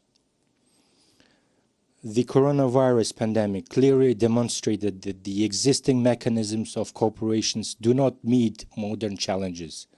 Therefore, the Summit of the Future is considered an important platform for rethinking global relations. Today, the international community faces many challenges: the rise in the number of forced migrants, increasing climate threats, and the unjust distribution of resources and wealth. The successes we have achieved often do not reach the most vulnerable segments of society. We need new approaches to multilateral governance based on fairness. That is why we must take decisive action as soon as possible. We do not have time to wait. The Kyrgyz Republic is ready to contribute to this great cause. We support the adopted pact for the future. We also support the adaptation of the Declaration on Future, as it is the future generations who will bear the greatest burden of decisions we make today. We must significantly accelerate the implementation of the Sustainable Development Goals. We have made significant progress in eradicating extreme poverty, developing infrastructure, and digitalization. Our experience in achieving the Sustainable Development Goals has shown that with the right vision and political will, even small countries with limited resources can succeed. Dear participants of this summit, the decisions we make now will shape the fate of more than one generation. Remember, the future is not an abstract concept, it is our collective responsibility. It is what we leave as a legacy to our children, grandchildren, and all who come after us. The world we are building today will become the source of their hopes and dreams. I invite you, esteemed leaders, to become architects of a future based on mutual trust, mutually beneficial cooperation, and impeccable fairness. We cannot live here without taking decisive action. The future demands bold and ambitious steps from us without any delay. Thank you for your attention. President of the Kyrgyz Republic, I invite His Excellency Cyril Ramaphosa, President of the Republic of South Africa, to address the Assembly.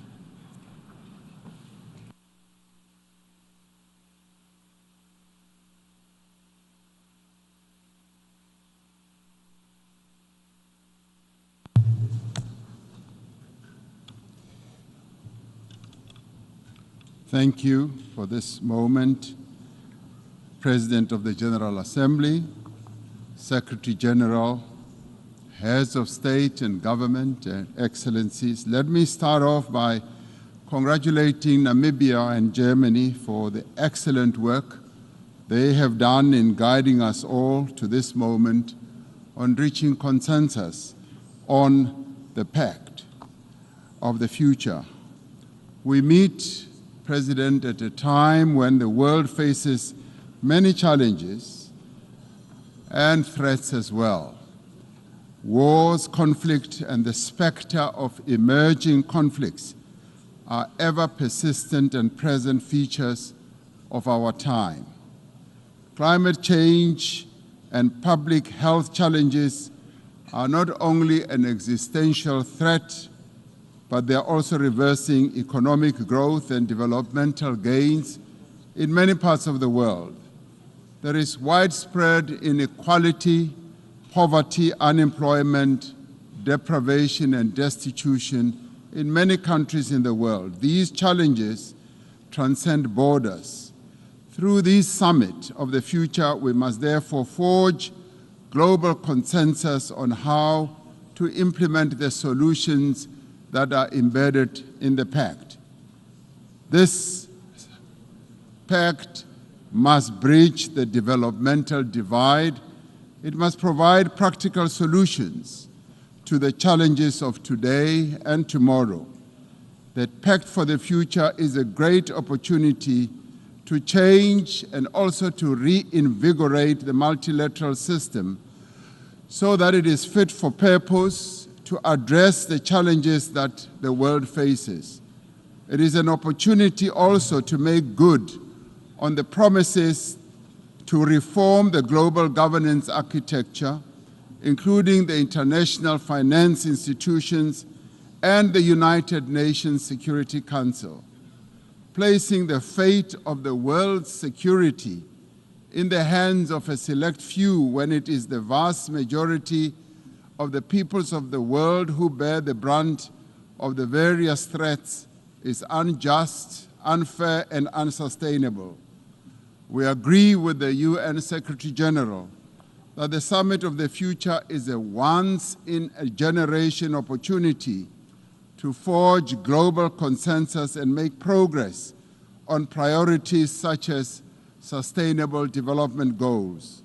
For African countries, the summit must focus on global action in support of the continent's development agenda, Agenda 2063.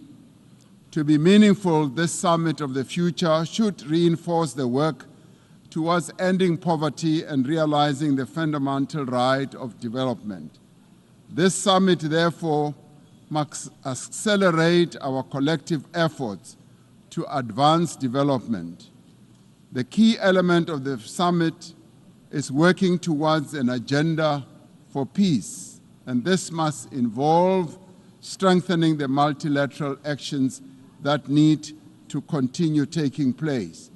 We do believe that this is the time to recommit ourselves to adopting concrete actions, so we should leave this summit with a more ambitious, clearer, and concrete call to action to build a world for future generation that is far better for young people and for women than the world that we live in today. Our failure will in the end be a betrayal for future generations.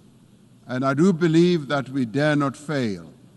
Action is what is required now. Thank you very much.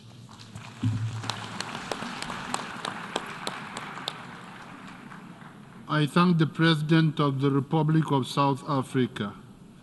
I invite His Excellency Joseph Numa Boakai, President of the Republic of Liberia, to address the Assembly.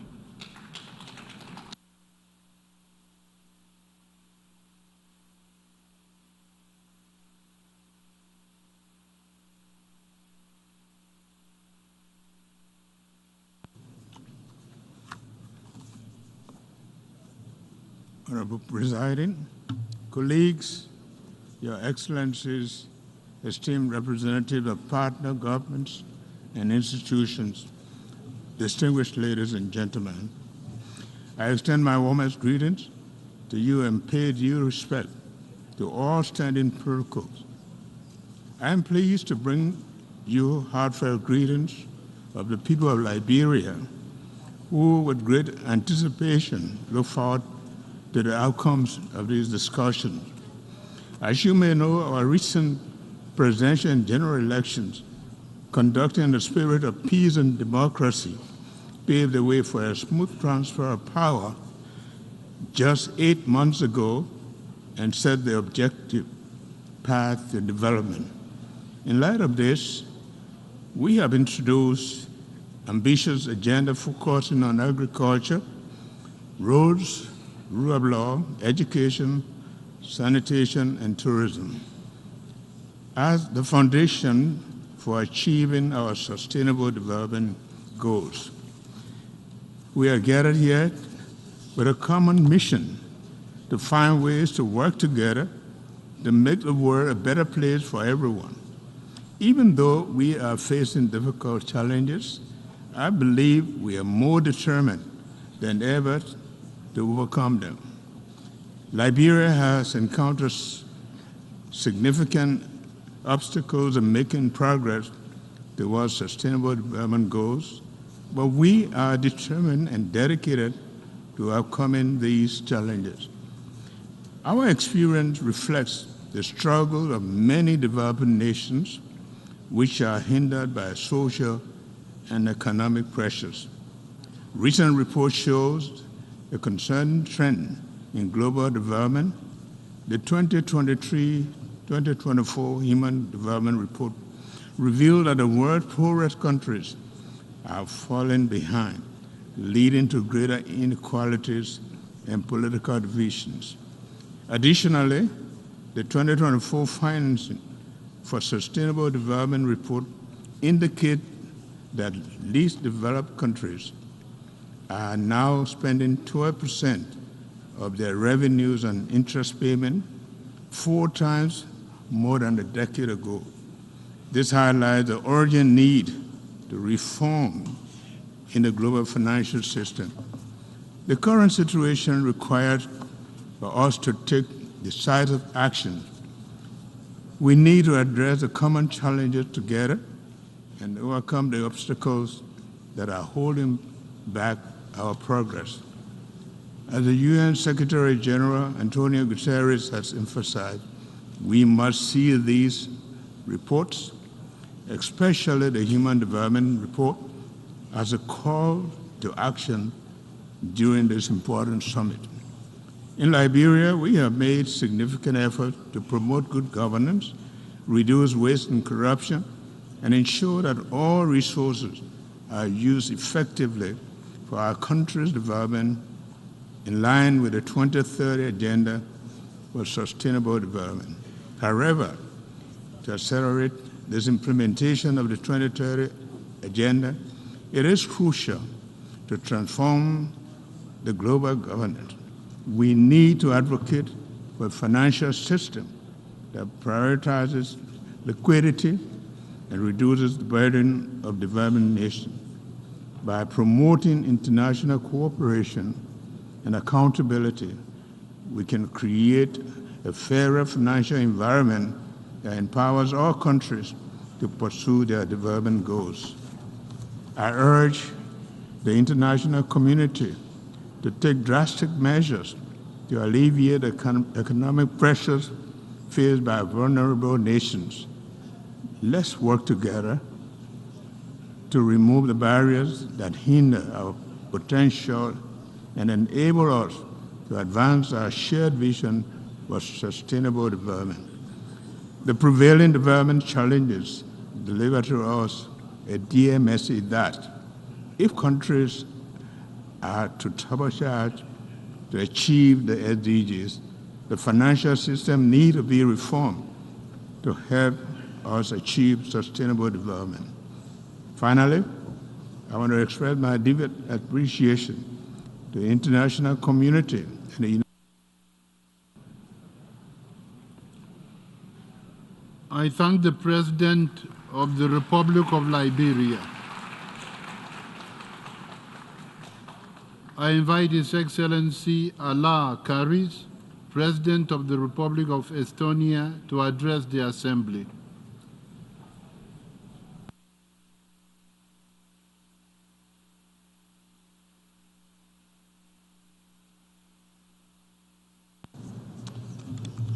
President Young, Secretary General Guterres, Excellencies, ladies and gentlemen. Estonia expresses its gratitude to the President of the General Assembly for this important meeting. We also commend Germany and Namibia for their enormous work in co-facilitating the Pact for the Future and bringing it successfully to a conclusion. The Pact aims to bring much-needed efficiency and reliability to what we do in the United Nations and multilateral arena. It is now our guidebook for a better, more peaceful and just future. Mr. President, by adopting the Pact, we also reaffirm our unwavering commitment to the rules, norms and standards set by international law, including, in particular, speaking in this room, the UN Charter. However, by the end of the day, the Pact for the Future is simply a document with words, and I hope good intentions. How we are going to implement this document is what will determine our common future. Whatever we do, the human rights, fundamental freedoms and the international law must always be at the heart of our global existence and cooperation. Because without upholding the UN Charter and the rule of law, many of us might be deprived of a future at all. Over the last years, we have witnessed the highest number of global crises and conflicts. we have witnessed brutal full-scale aggression against sovereign country by a permanent member of the Security Council in utter disregard of the UN Charter. But frustrates our societies with screams for change. Focusing on the pact, we must first reform the Security Council. It is important to deter and delegitimate aggression as a rogue tool for statecraft. To deter crimes against humanity, war crimes. All the UN members need to demand more accountability on the Council to make sure no one can shield their own punishment for a crime with a veto right. In this context, it is our high time to strengthen General Assembly's role and responsibility in maintenance of international peace and security. Second, let us make every effort, from additional finance to capacity building, to bridge all divide between and within countries, particularly the digital divide. So that we can all as equals, and here I can emphasize especially our girls and women, step into the future. Thankfully, we have the global digital compact to guide us to that. One of the consequences of infection within the UN is a strong vein of multilateralism. Let us revive it. We have to find more opportunities for cooperation on fundamental issues between all states. Let us open doors to the civil society and youth for meaningful engagements in all our decisions and decision-making, as it is them who hold the key information from the ground. This is crucial for avoiding deeper crises and wars. Mr. President, Dag Hammarskjöld, former UN Secretary General, once said, "The UN wasn't created to take mankind to heaven, but to save humanity from hell." Perhaps we cannot achieve perfection, but we must ensure that we save people from war, famine, torture, and injustice. Fruitful discussions and good intention only will not get us there. Without doing anything and staying paralyzed, nothing will happen, and I will see further erosion of trust in the UN and multilateralism. Nothing is for granted. For a world to be peaceful and just, non-stop hard work is needed, even if we don't see immediate results. Only by staying focused and moving forward with practical steps in implementing and agreed actions of a pact of the future will prove our people that UN.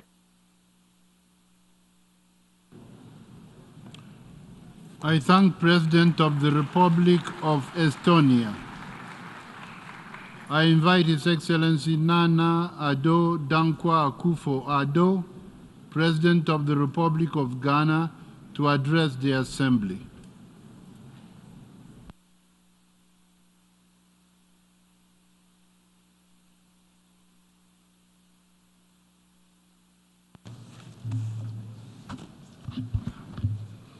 Mr. President, we gather here as members of a global family, not pursuing narrow national interests. The future is not distant. It is here, and the choices we make here will determine the fate of generations to come. Our theme, multilateral solutions for a better tomorrow, reminds us that no nation, however powerful, can resolve today's challenges alone. The climate crisis, inequality, pandemics, terrorism, and violent extremism, these are not local problems. They are global and demand global solutions. We live in an era of division. Too often, we allow lines of wealth, geography, or ideology to define our responses to global challenges. In doing so, we forget that standing apart leads to failure, while standing together ensures progress. The pandemic showed us how interconnected we are. It revealed that no nation can shield itself from the world in disarray. Yet, in its aftermath, we have seen irrational isolationism and blind nationalism resurge. This, my friends, is a path that leads to failure. We must return to the founding principles of the United Nations: cooperation, solidarity, and shared commitment to peace, which underline the UN 2030 Sustainable Development Goals, whose fulfillment presents humanity with its most progressive charter. At the heart of today's crisis is the climate emergency, which threatens humanity's very existence. Africa, whilst contributing the least to global emissions, bears the heaviest burden. From floods to desertification, we're already experiencing its devastating effects. Despite the promises, the vulnerable remain abandoned. We're told to adapt and be resilient. But how does one adapt to famine or build resilience when farmers cannot predict the seasons? Africa cannot continue to pay for a crisis she did not create. We demand fairness, not charity. Climate justice requires an economic system that works for everyone, not just the privileged few. Mr. President, the vast gulf between rich and poor should be a stain on our collective conscience. Over 700 million people, that is 8.57% of the world's population, still live in extreme poverty, deprived of basic human rights: education, food, healthcare, housing, and the dignity of work. The pandemic exacerbated this inequality, pushing millions more into poverty, whilst the wealth of the richest soared. This is unsustainable, and it is immoral. We must build a new global economic order, one that promotes inclusivity and equity for all. The multilateral system, especially the United Nations, should be at the forefront of this effort. This leads me to a critical issue: the reform of the United Nations Security Council, the body charged with the maintenance of international peace and security. In its current form, the Council does not reflect the realities of today's world. It remains an outdated post-Second World War relic, with Africa, a continent of 1.4 billion people, grossly underrepresented. We cannot speak of multilateralism when the structures of global governance are rooted in an unjust and unequal order.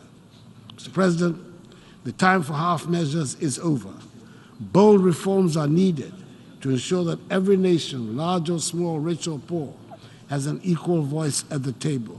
Only then can we achieve a fair and inclusive system of governance. History will judge us, not by our words, but by our actions. The world is watching. The future is watching. We cannot be the generation that stood by as the world burned, whilst inequality widened and promises of justice went unfulfilled. That is why Ghana supports fully the global pact of the future and its supporting documents. I thank you for your attention.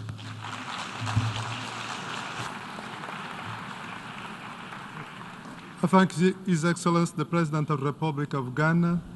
I invite His Excellency Denis Bishirovic, Chairman of the Presidency of Bosnia and Herzegovina, to address the Assembly.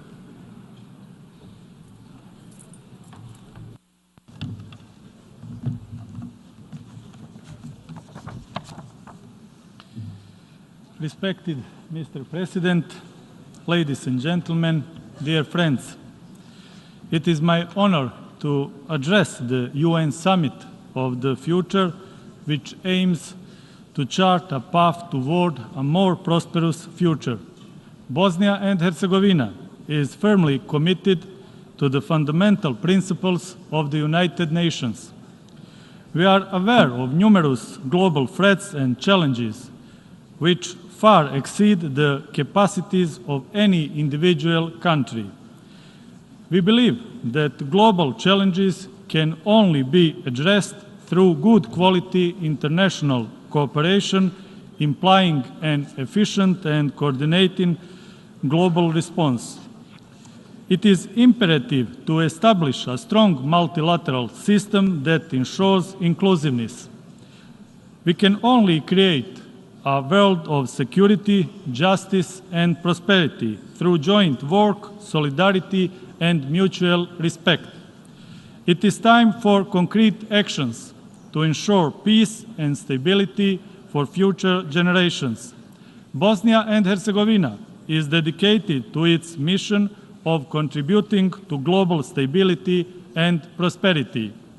The Pact for the Future is very necessary at this time of crisis for democracy and multilateralism. The UN should be more effective in preventing conflicts, building peace, and fighting terrorism. The painful experience of my country shows that indecisiveness of the UN, even in the UN safe areas, leads to tragic consequences. One example is the genocide committed against Bosniaks in Srebrenica in 1995. Let's learn lessons from the past for our shared future. The character of today's challenges clearly identifies the path of our response. That is why multilateralism is the best response. Bosnia and Herzegovina is committed to the global goals of combating climate change. We support the Paris Agreement as well as the 2030 Agenda for Sustainable Development and its roadmap. We are actively working to improve policies in this area. International peace and affirmation of human rights are preconditions for progress. Only by strengthening human rights we can build societies more resistant to conflicts, injustices, and inequalities. UN represents a key organization for international cooperation and a platform for preventive diplomacy. Diplomacy and dialogue are key for the peaceful resolution of disputes and overcoming divisions, but also as a means of improving cooperation. Bosnia and Herzegovina will work hard to strengthen such a role for the United Nations. The future belongs to the young generations. I personally advocate for the comprehensive engagement of young people, not through symbolic inclusion, but as a concrete involvement in the shaping of policies at the national and global level. We can draw inspiration for a more secure future from the UN Charter. The Pact for the Future has enormous potential to reshape our multilateral system, ensuring concrete benefits for all. I call all of us to start concrete and comprehensive implementation of today's adopted Pact for the Future. I believe that summit is opening a new chapter in a process of strengthening multilateralism that is needed to all of us together. Bosnia and Herzegovina is ready to cooperate with all the countries gathered at this summit to preserve our planet and a safer future for new generations. Thank you for your attention.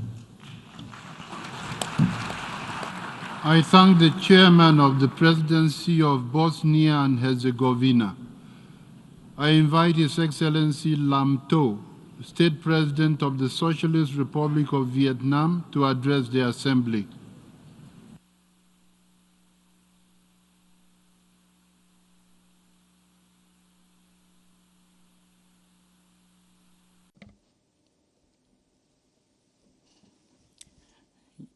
Your Excellency President of the UNGA, Your Excellency Secretary General of the United Nations, ladies and gentlemen, good morning.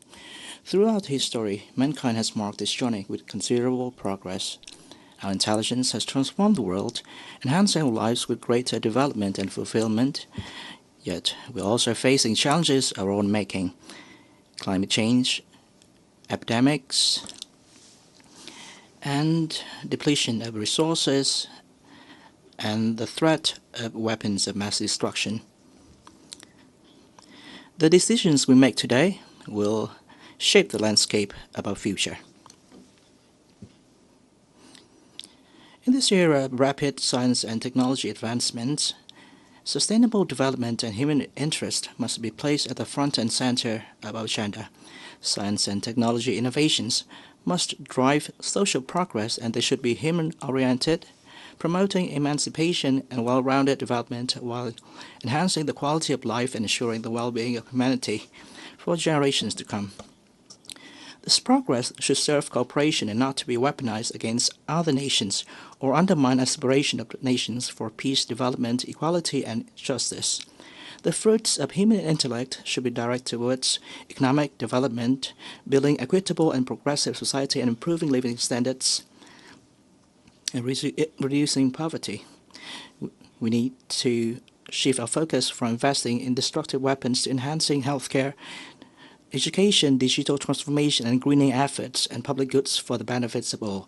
And this will pave the way for peace, stability, and sustainable development and equality among nations. At this critical juncture, strengthening solidarity, cooperation, and mutual respect is essential. We must uphold international law and UN Charter and resolving disputes through peaceful means. Major countries need to act responsibly and must be willing to share science and technology advances to foster collective growth. The UN and regional organizations, including ASEAN, must lead in advancing cooperation and coordination efforts to tackle global challenges and leverage technological gains. We're standing before a historic opportunity to lead the world into a new era of greater growth, progress, prosperity, freedom, and happiness for all. This can only be achieved through joint efforts and collective actions with close collaboration. Vietnam applauds the instruments signed at this summit, and we hope that these documents will be implemented effectively. We hope that the UN, in its coordinating role, and other international organizations will continue to make concrete, effective, and robust efforts to counter threats to rapid and sustainable development, beginning today. Vietnam is committed to actively participating in these collective efforts to build a world of peace and equitable development for the prosperity and happiness of whole humanity. Thank you for your kind attention. I thank the State President of the Socialist Republic of Vietnam. I invite His Excellency Mohamed Muizzu, President of the Republic of Maldives, to address the Assembly.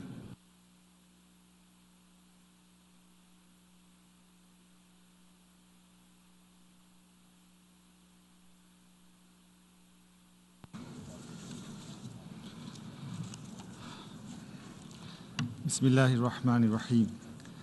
Mr. President, Mr. Secretary General, good afternoon. Imagine a world where the United Nations is no longer an ivory tower, distant, remote, and inaccessible.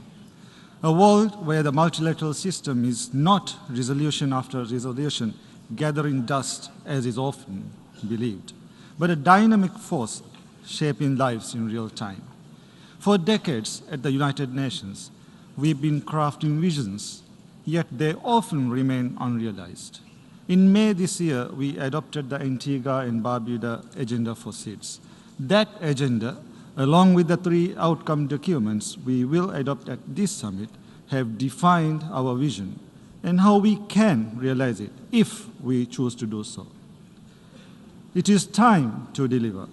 It is time for the multilateral system to produce tangible results. It is time to turn the page to a chapter where multilateralism is more than a concept, but a lived reality. I offer 3 proposals on how. First, we must empower our young people. Young people shape the world of today, and they will lead the world of tomorrow. The declarations and the pacts we craft must inspire and engage young people. In the Maldives, we understand that an enabling environment is key to true empowerment. We are investing in cutting-edge digital infrastructure to ensure every young person has access to the latest technologies. Our vision is a Maldives where digital innovation is the engine driving economic opportunity and social equity. These initiatives will enable our youth to seize the opportunities before them, to unleash the power of their creativity, be the master of their present and future. Second, we must combat climate change. This is the biggest threat to the present and future generations. Climate anxiety is not a hypothetical concern. It affects nearly 62% of youth globally, and with good reason. In SIDS, extreme weather events have caused over $153 billion of loss in the last 50 years. Ignoring the 1.5 degree Celsius target is not an option.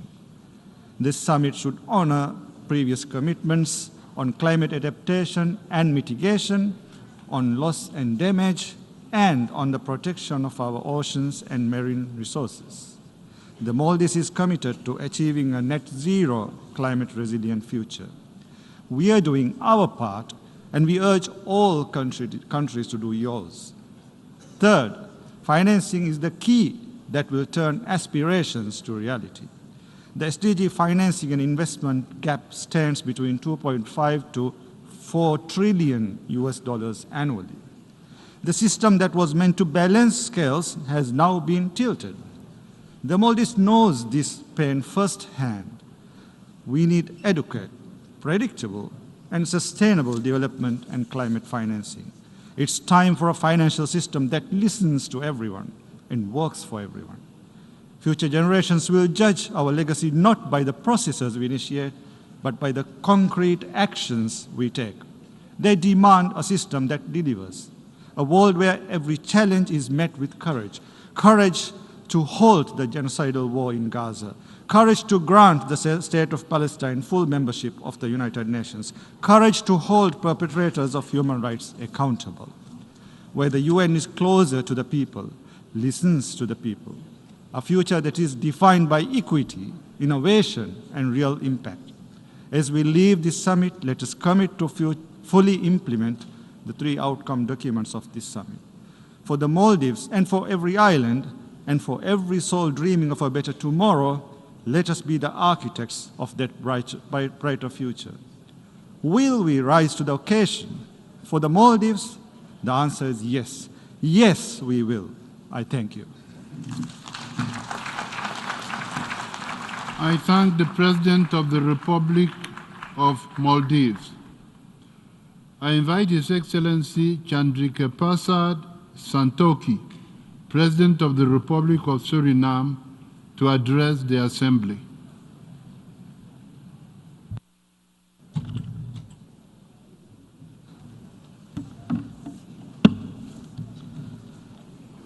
Thank you, Mr. President.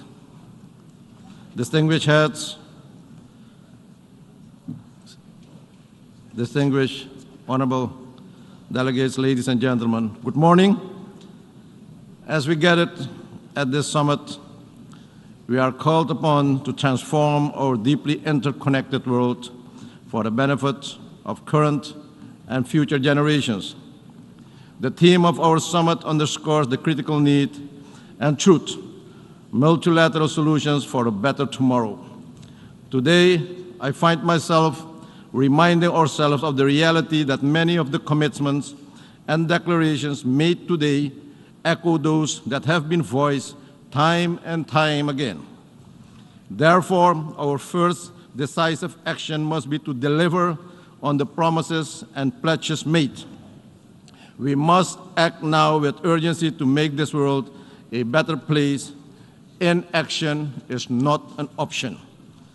The Caribbean, to which my own country, Suriname, belongs, is a region that is confronted with existential climate threats and financial economic distortions, among which high debt.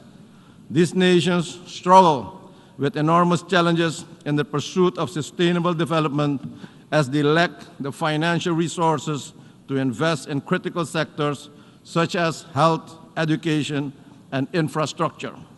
In 2022, low and middle income countries paid a record of $443.5 billion to cover their external debt as reported in the World Bank's International Debt Report 2023. Mr. President, funds that could have been directed towards building schools, hospitals, and resilient infrastructure to mitigate the effects of climate change.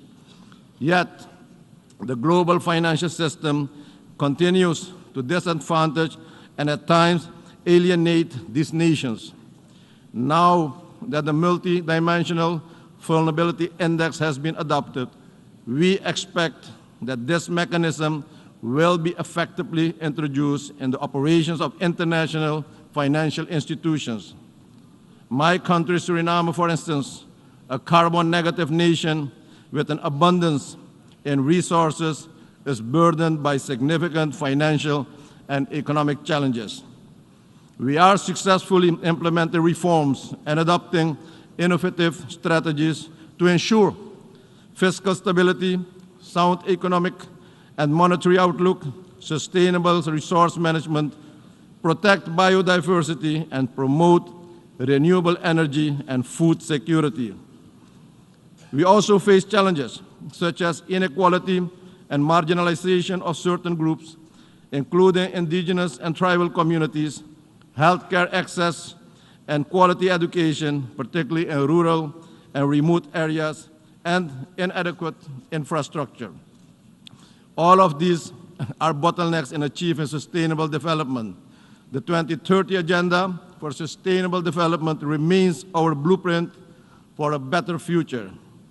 Yes, we are acutely aware that progress has been uneven and in some areas alarmingly slow. It is incumbent upon us to accelerate our efforts to meet the SDGs. Small and vulnerable nations must be assisted in their sustainable development efforts, recognizing that the principal obstacles to growth and progress are not of their doing. Let us include the youth in designing the future as part of a whole and society approach-based and multi-stakeholder partnership. Let us foster national and global consensus. Let us be a united force. We must transition from fragmented to divisive approaches, comprehensive, inclusive, and transparent global role-based governance structures. In an increasingly multipolar world burdened as we speak by globally impacted regional conflicts of war and humanitarian disaster, it is a responsibility of all of us to call for a strengthened multilateral system. Mr. President, ladies and gentlemen, Suriname welcomes the adoption of the Pact of the Future. More importantly now is the time to effectively implement the Pact to the benefit of all of us. I thank you, and may God bless you all. I thank the President of the Republic of Suriname. I invite His Excellency Jose Maria Pereira Neves, President of the Republic of Cabo Verde, to address the Assembly.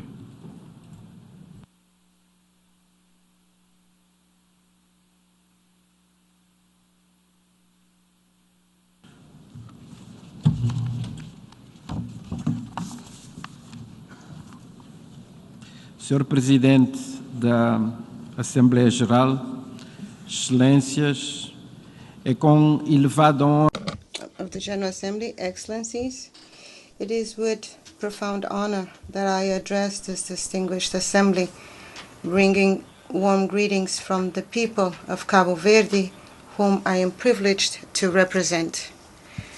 We are all cognizant of the journey that has brought us to the summit, notably since the adoption of the 2030 Agenda for Sustainable Development in 2015. The review of the UN's 75th anniversary in 2020 highlighted both the accomplishments of multilateralism and the path ahead in realizing the ideals of the United Nations Charter. This reflection inspired Secretary General Antonio Guterres to present the initiative, Our Common Agenda, and to convene this Summit of the Future, allowing us to chart a course for accelerating the implementation of the SDGs. Our Summit of the Future must be ambitious, indeed the future we want and the United Nations we need, must rise to the occasion with ambitious objectives to address the immense challenges the world has been facing, challenges that are increasingly global, with consequences that are disproportionately affecting the most vulnerable nations. The pursuit of SDGs, including efforts to mitigate and adapt to the extreme events associated with climate change, has not been fully inclusive in the sense of leaving no one behind, and at the same time has fallen short of our goals. A key barrier to accelerated progress in this area is the persistent financing gap between pledges made and the actual funds disbursed. This gap fully underscores the need for a comprehensive reform of the international financial architecture, one that ensures financing mechanisms that are aligned with the diverse and evolving development needs of all nations. The absence of peace and security has been exacerbated by the proliferation of wars of aggression, interstate conflicts, and acts of terrorism across all continents. On the other hand, even where war is absent, instances of political tensions, unconstitutional seizures of power, and human rights violations have been increasing and has the inability to respond to people's desires and aspirations. Furthermore, political and ideological divisions are hampering the normal functioning of global and regional multilateral institutions, undermining their ability to provide lasting solutions to these conflicts and tensions. Unequal access to the benefits of science, technology, and innovation, particularly by the Global South, along with the risks associated to cybersecurity threats and the militarization of technologies such as artificial intelligence, as well as the ability to respond to the questionings and dreams of young people and future generations of men and women, are other global challenges underlining the imperative need for a more effective framework of international cooperation. The challenge to global governance calls for a reform of the multilateral system that must encompass all three pillars of the United Nations: peace and security, human rights, and sustainable development. Reforming the Security Council, in particular, is essential to making it more effective, especially if it includes expanding its membership, ensuring balanced regional representation, and reducing the interference of vetoes in the decision-making process. Nevertheless, it is equally important to underline that our commitment to reforming multilateral governance cannot and should not distract us or relieve us from what we must do at the national and regional levels in relation to strengthening the democratic rule of law, upholding inclusive societies, deepening democratic practices, and fostering regional integration and complementarity. We must be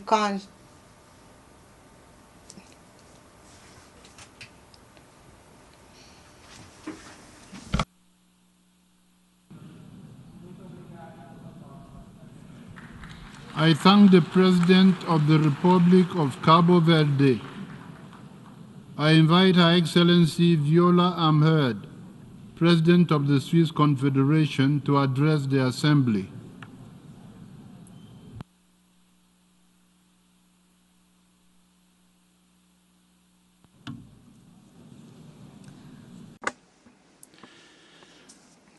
Mr. President, Excellencies, ladies and gentlemen, the Charter of the United Nations entered into force almost 80 years ago. It established a prohibition on the use of force, respect for human rights, and laid the foundations for international cooperation.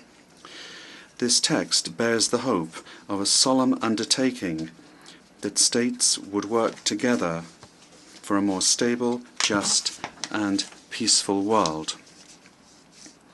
At the time, the international community was addressing the most pressing issues of its time.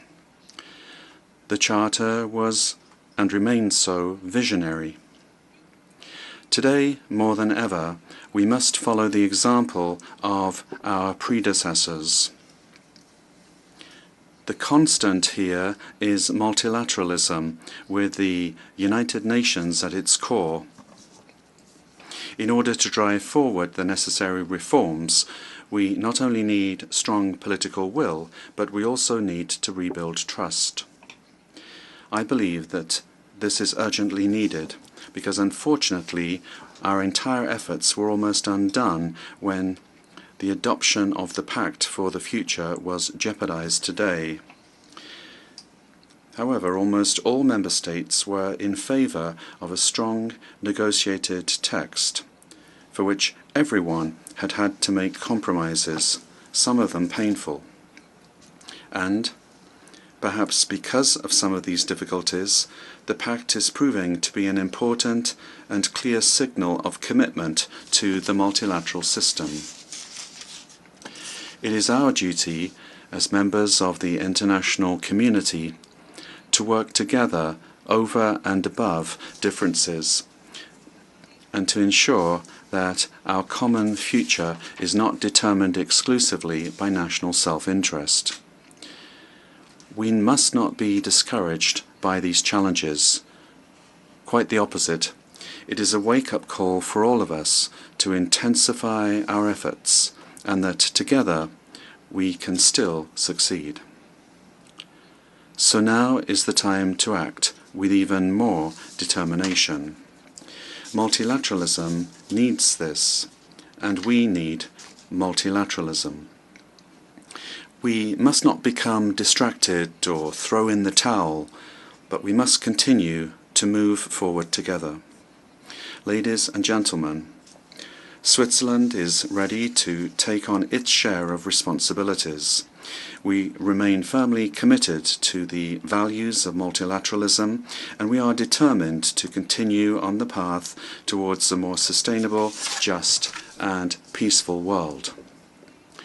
Let us work together towards a strong and targeted multilateralism, multilateral agencies and organizations that focus on priorities and that work together effectively, and a system that addresses current challenges efficiently and effectively.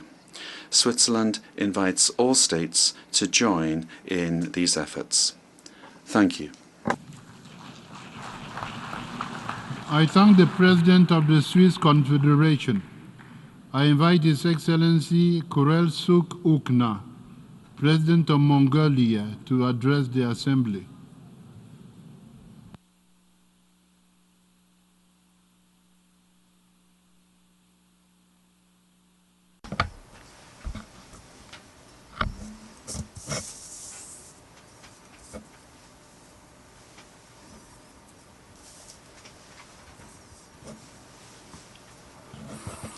Mr. Secretary General, distinguished delegates, ladies and gentlemen, the Summit of the Future represents a pivotal opportunity to shape a pathway toward a peaceful, sustainable, inclusive, resilient, and prosperous future, as articulated by the UN Secretary General Antonio Guterres in his report, Our Common Agenda.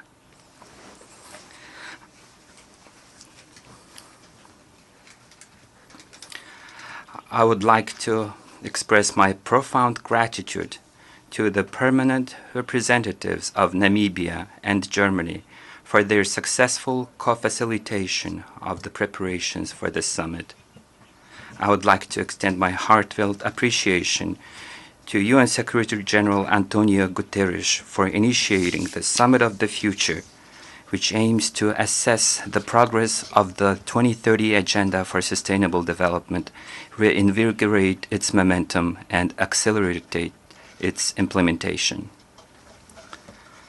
The documents we have adopted this morning, Pact for the Future, Declaration on Future Generations, and Global Digital Compact, following extensive negotiations and consultations, mark a significant milestone in reaffirming our shared goals and political aspirations during these challenging times.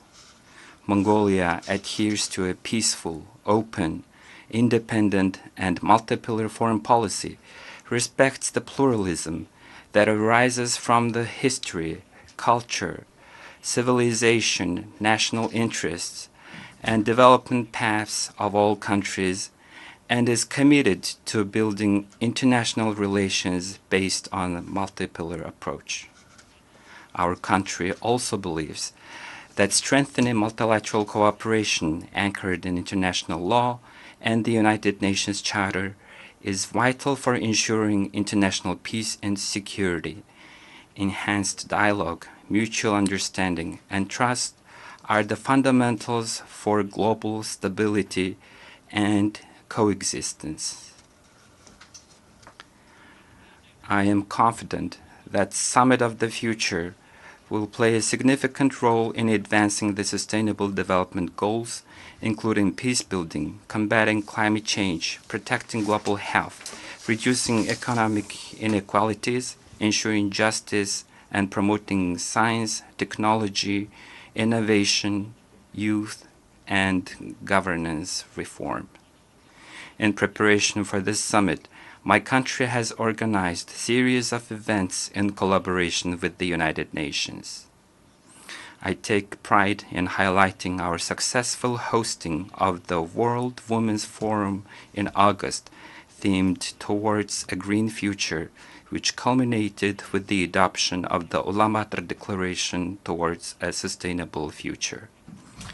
We're pleased that the core ideas from this declaration are reflected in the documents that adopted at today's summit. As we move forward, Mongolia will continue to fully support the United Nations in its vital role and coordination in global affairs while further promoting UN-centered multilateralism. I wish the summit's activities great success. Thank you very much for your attention. I thank the President of Mongolia. I invite His Excellency Wavel Ramkalawan, President of the Republic of Seychelles, to address the Assembly.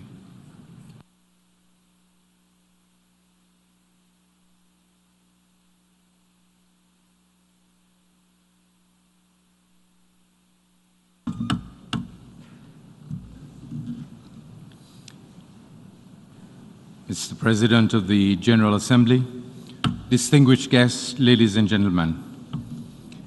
In this era of a multipolar world, we stand at a crossroads, grappling with existential challenges that not only threaten the very fabric of our global community, but tear at its increasingly fragmented seams. The stakes of our deliberations at this summit cannot be emphasized enough. The Pact for the Future must not just mirror the aspirations of all nations, it must embody the hopes and dreams of the most vulnerable among us. We cannot afford to make commitments to strengthen global cooperation on climate action, sustainable development, and equitable access to resources, only to see them diluted in implementation. The harsh truth is that despite our ambitions, there is a real risk that these commitments will fall short, continuing to marginalize those who are already most at risk, shutting them out of the very decision-making processes that shape their futures. To ensure that the Pact for the Future truly represents all sectors of society, we must actively engage young people in the development process, as their involvement is crucial to building a more resilient, inclusive, and sustainable world today. The youth are not merely the leaders of tomorrow, they are the essential stakeholders of today. Their active and early involvement is critical to ensuring the sustainability of our initiatives. Addressing the digital divide is just as crucial. This inequality threatens to widen the gap between the haves and the have-nots, making targeted action essential. Strong partnerships are vital to ensuring equitable access to the technologies and infrastructure that underpin modern development. These efforts must be supported by resilient multilateral institutions, international cooperation, global solidarity, and shared responsibility, as no nation can tackle these immense challenges alone.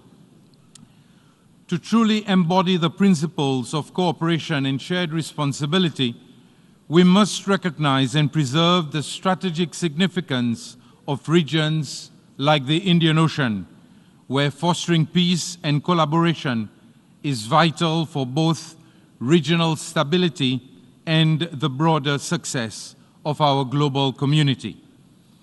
Just as the stability of the Indian Ocean is crucial to our collective prosperity, so too is the success of initiatives like the Antigua and Barbuda Agenda for Seeds, which demands our unwavering commitment and the active support of the international community to turn its promise into reality. To ensure that the Antigua and Barbuda Agenda for Seeds truly succeeds, we must move beyond rhetoric and into action. We urge multilateral institutions to recognize the critical importance of the MVI Index and to implement it as a key tool in their policies, ensuring that the unique vulnerabilities of the most at-risk nations are given the priority they deserve in global financing strategies. Excellencies, ladies and gentlemen, our collective future depends on the strength of our multilateral institutions and the solidarity of our global community. The challenges we face are daunting, complex, and deeply interconnected. No single country can hope to overcome them alone. Let us remember that decisions we make today will determine the world of tomorrow. For my small nation, the stakes could not be higher. We are ready, eager to contribute to a future that is sustainable, equitable, and just. But we cannot do this alone. It is only through cooperation, mutual respect, and shared responsibility that we can hope to tackle the enormous challenges. Let us ensure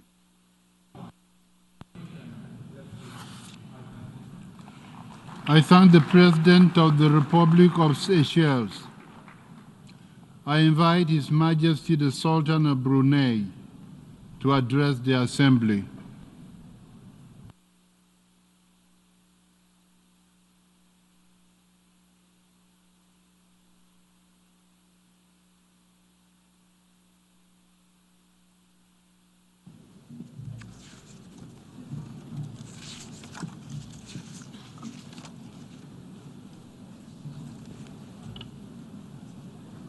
Bismillahirrahmanirrahim.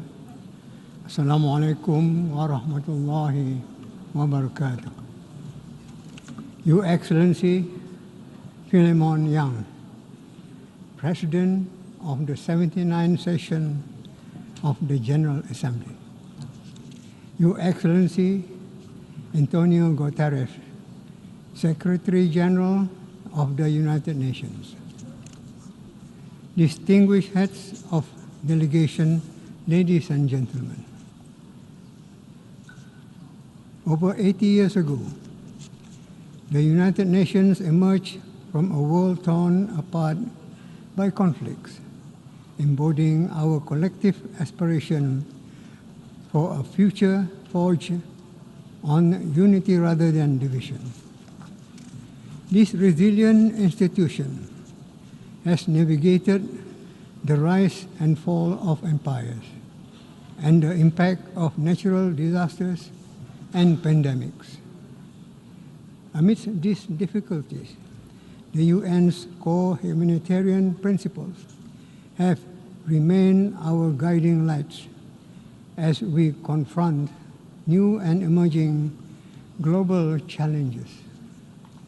In line with our summit's theme of multilateral solution for a better tomorrow, would like to highlight three main points. First, in our interconnected world, the digital divide threatens to deepen disparities between nations and within societies. We also acknowledge that only through global peace can humankind strive to achieve remarkable advancement in technology, medicine, and infrastructure.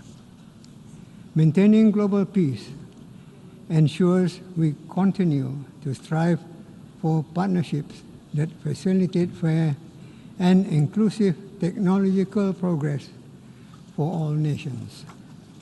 Second, for Brunei Darussalam, the Millennium Development Goals and Sustainable Development Goals are not mere benchmarks, but also beacons of hope for a better tomorrow. Therefore, the Summit of the Future reinforces the commitment that no one is left behind, firmly anchored in the values that define our shared humanity. Third, as a member of the United Nations and the regional bloc of ASEAN, for the past 4 decades, Brunei Darussalam has embraced its global role by advocating multilateralism and rules-based international order to preserve peace, security, and sustainable in our region and beyond. However, the current international peace landscape is at a critical juncture with persistent conflicts and diplomatic impasses testing the resilience of our global cooperation. As we convene at this summit, let us reaffirm our commitment to upholding the UN Charter and international law without prejudice or discrimination to unite our nations strongly. Together, we can transform our collective vision into a vibrant reality for ourselves and for generations to come. This is our pact for the future. Wabillahi taufiq wal hidayah. Wassalamu alaikum wa rahmatullahi wa barakatuh. I thank His Majesty the Sultan of Brunei. I invite His Excellency Michael D. Higgins, President of Ireland, to address the Assembly.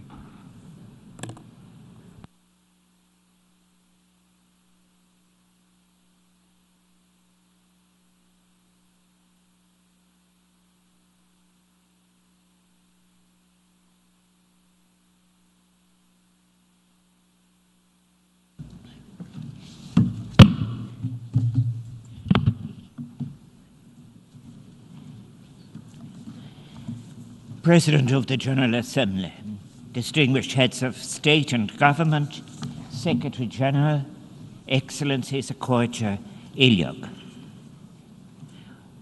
We find ourselves in the gravest of circumstances, circumstances to which it is not sufficient nor morally acceptable that we offer any passivity in the face of what are existential challenges.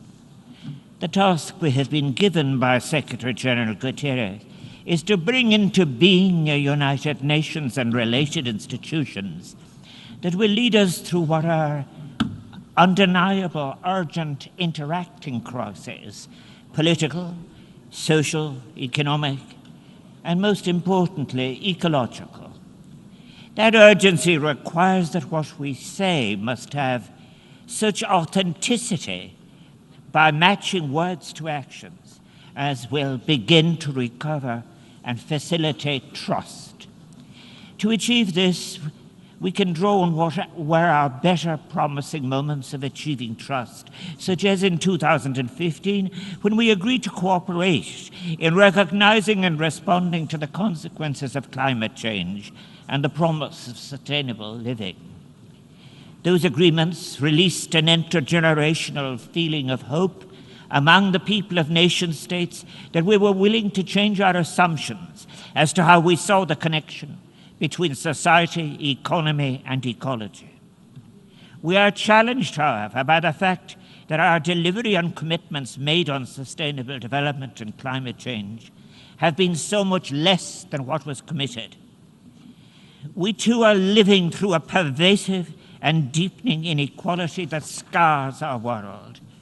Never have so many had so little, and so few accumulated so much without responsibility. What we are wrestling with are the consequences of a globalization from above, led by the powerful without transparency, without consideration as to social justice or to ecological consequences. As a response, it is my strong belief that a new inclusive globalization from below can achieve a new invigorated United Nations that will, starting with food sufficiency and led by those on the ground, accompanied by delivering universal basic services which will enhance democracy, improve participation, and give the transformative leadership we need. In envisaging a United Nations of the future, a United Nations that can serve the peoples of the planet, we must have the courage to look at not only its current weaknesses, but at those abuses of power that have consciously undermined the United Nations since its foundation in 1945. The failure to achieve peace, eliminate acute global poverty, hunger, or the consequences of climate change and biodiversity loss have been accompanied by a return to an arms race. Last year, global military expenditure increased by 6.8% to $2.44 billion, the highest ever recorded. Achieving food security and economy of sufficiency, the delivery of the Sustainable Development Goals, urgency requires, of course, debt sustainability. We cannot continue to ignore the debt burden hanging around the necks of the world's poorest, who have such little fiscal space to do the things being suggested to them, be it in responding to climate change or achieving sustainability. 3.2 billion people, let us remember, live in countries that spend more on debt interest payments than on the essential basic services of education or health. We need to give our fullest support then to campaigns that seek to eliminate hunger and poverty.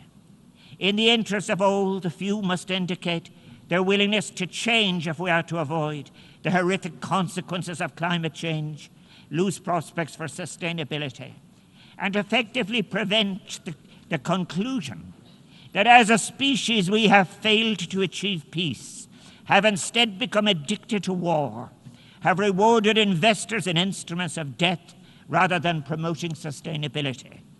We can achieve the change that is necessary.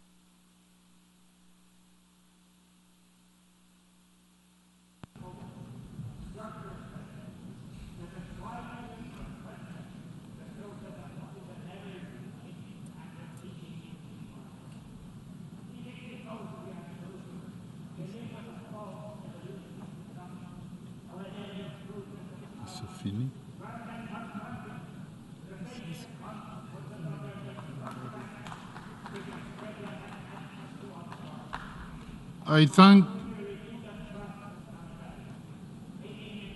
the President of Ireland.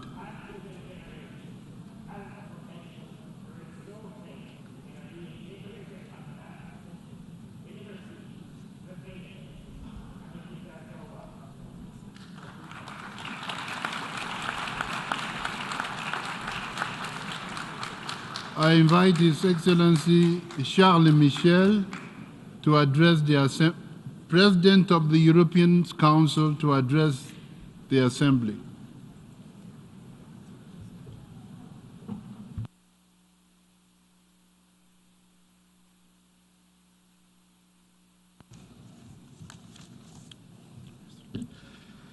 Dear President of the General Assembly, Excellencies, ladies and gentlemen, the health and strength of a community depend on every citizen's willingness to shoulder his part of the burdens and responsibilities of the community. These are the memorable words of former Secretary General Dag Hammarskjöld. And that is why each of us is here today to do our part and to share the responsibilities.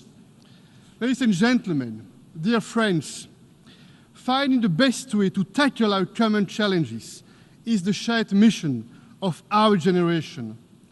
And this summit is a unique moment to boost our ambition, and the EU is fully on board. We want a pact for the future that will invigorate multilateral trust and put the United Nations back at the heart of our actions. This pact is a powerful catalyst to speed up our sustainable development goals, make progress on human rights, gender equality, and protecting our planet. Dear colleagues, we must urgently reform our international financial architecture. We have already fulfilled our commitment to rechannel $100 billion of special grant rights to developing countries, and the EU has taken a leading role. But we all know this is not enough.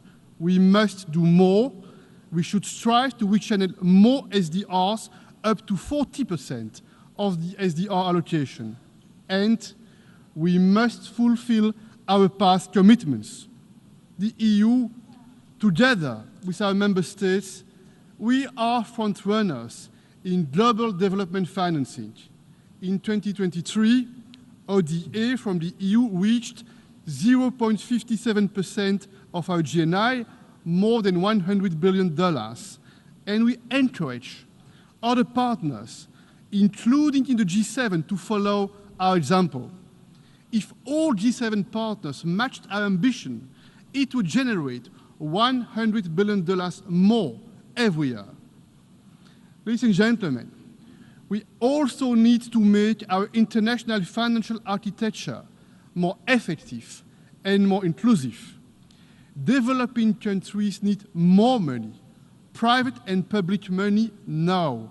We must also tackle the problem of debt, because we cannot accept that low and middle-income countries must choose between fighting poverty and fighting climate change.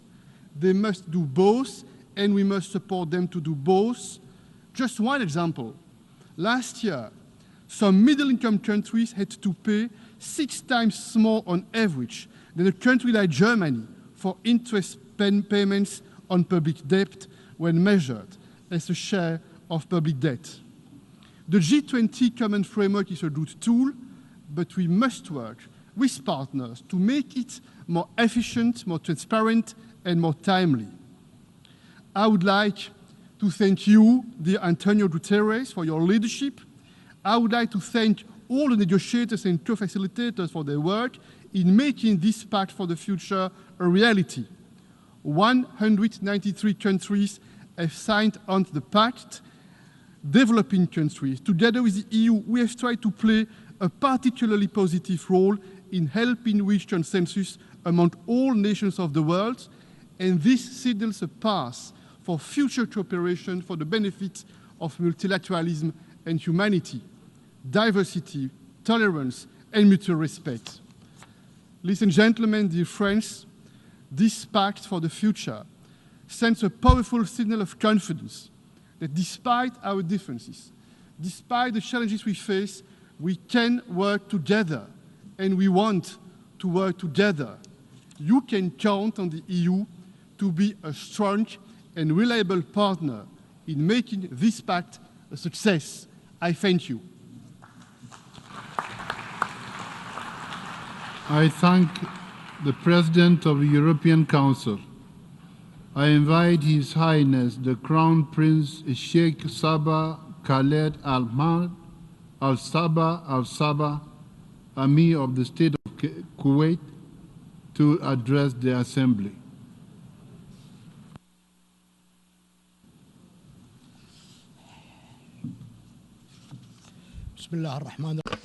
In the name of God, the merciful, the compassionate.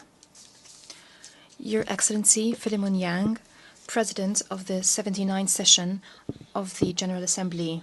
Your Excellency Antonio Guterres, Secretary General of the United Nations. Your Excellencies, ladies and gentlemen. Allow me to convey to you the greetings of His Royal Highness, the Emir of Kuwait, Sheikh Mishal Al-Ahmed Al-Jaber Al-Sabah. May God protect him. His Highness wishes you all success in this summit. And allow me to congratulate the President of the 79th session of the General Assembly and the Secretary General on holding this high-level meeting to celebrate the outcome of the Summit of the Future that we adopted a few hours ago. The Pact of the Future should enhance cooperation and should allow us to address challenges and shortcomings in the global governance system. The Pact of the Future allows us to recommit ourselves to build a multilateral order that keeps abreast with developments. We value in this context the call by the Secretary General in 2021 to hold this summit, which lays a more effective foundation for international cooperation. Mr. President, we have been following consistently the challenges faced by developing and least developed countries. These challenges, many of which are transboundary in nature, include those related to development and climate change. These challenges show the importance of effectively apply the principle of equitable geographical representation and move away from discrimination and politicization. We agree with the Secretary General when he said that it is impossible to build a future for our children and grandchildren through an order or a system that was built by our forefathers without taking into account the future of young people. We are required today to work on introducing serious and practical changes to the global economic governance system, to networks of financial security, to international tax cooperation. We must reform multilateral development banks, and we must address the problem of sovereign debts. Mr. President, concerning the second chapter of the Pact of the Future, the chapter related to international peace and security, once again, we stress the need for us all to comply with international law and international conventions and treaties. It is important to refrain completely from applying double standards. What is transpiring in Palestine, the genocide that has claimed the lives of more than 41,000 Palestinians, most of them are women and children, and the inability of the Security Council to stop this aggression is a case in point. It is extremely regrettable that double standards have been applied in implementing international law. There should be no place for double standards in our future so that we do not descend into a world where the rules of the jungle would prevail. Concerning the fifth chapter of the Pact, entitled Transforming Global Governance, more specifically the provisions related to reforming the Security Council, we call upon the international community to push for negotiating and working on accelerating the reform process so that the Security Council reflects our world and is responsive to our challenges to achieve a Security Council that is inclusive, effective, transparent, and accountable. Mr. President, not long after its independence, the state of Kuwait has established the Kuwait Fund for Arab Economic Development, as we believe that enhancing development for developing and least developed countries is of paramount importance. The fund has provided since then concessional financing amounting to 1,073 grants and loans that were used to implement various development projects in 105 countries. We recall proudly the efforts by the state of Kuwait and its progress in implementing our national development plan and to achieve the SDGs and the Kuwait Vision 2035. We can no longer hear the speaker. I thank the Crown Prince of the State of Kuwait. I invite His Excellency Cesar Bernardo Arevalo de Leon, President of the Republic of Guatemala, to address the Assembly.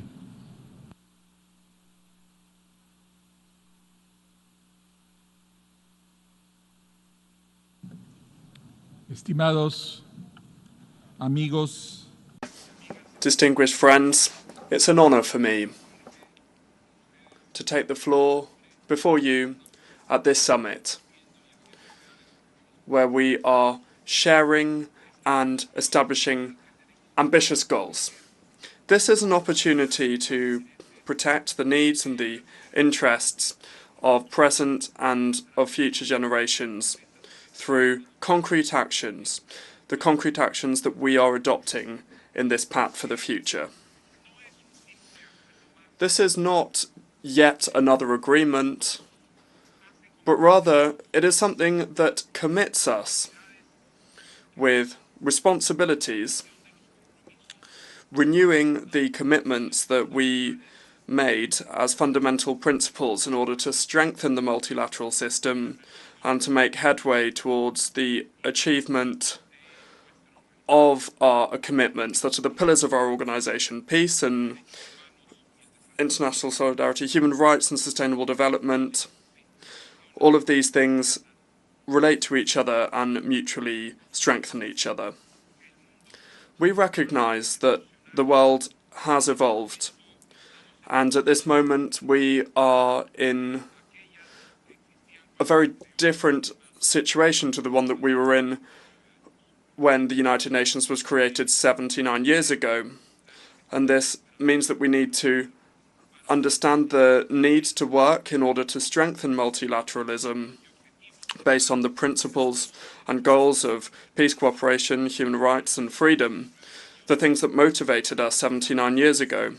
But that in order to achieve this, we need to benefit from new mechanisms that allow us to adapt to these new times. This Summit of the Future and the pact that we have just approved are key milestones at a crucial juncture that the different peoples of the world are going through, and it represents the collective willingness to jointly address the challenges that humanity faces with a perspective of a future that is being built based on what we have achieved during our journey as an organisation. As governments, we must commit to take measures to overcome the challenges of our time, from growing economic inequalities that deny billions of people their rights, or a triple climate crisis that is claiming a higher and higher price on lives and livelihoods across the country, or the renewed threat of wars that are spreading. Today, more than ever, international cooperation plays an important role in the achievement of the Sustainable Development Goals and the targets put forward by this summit. We must therefore focus on reducing inequality and poverty and on peace building in all of the efforts that we make. Interdependence requires us to act with a higher sense of responsibility, solidarity and accountability in order to strengthen the rule of law both on a domestic and international level, and to put an end to impunity for lack of compliance with the responsibilities that we have taken on under the United Nations Charter and under international law and under international humanitarian law. If we fail in this effort, war, violence, famine and poverty that are always on the horizon will come back and ruin the lives of the different nations. Friends, in an increasingly changing world, reform of the Security Council is essential to achieve the goals of this new pact for the future, seeking to be a body that is tailored to current geopolitical challenges. Broadening participation to countries, developing countries and emerging countries will strengthen the legitimacy of global decisions, promoting more equitable and just governance. We applaud the focus in the pact on means for implementation and for strengthening cooperation. We have a clear roadmap. We know what we need to do. Now we need to mobilise means for implementation in a sustained way in order to turn our words into actions. We seek to strengthen democracy, to combat corruption and to move towards a more inclusive society in a time in which the world and the microphone has cut off. I thank the President of the Republic of Guatemala. I invite His Excellency Edi Rama, Prime Minister of the Republic of Albania, to address the Assembly.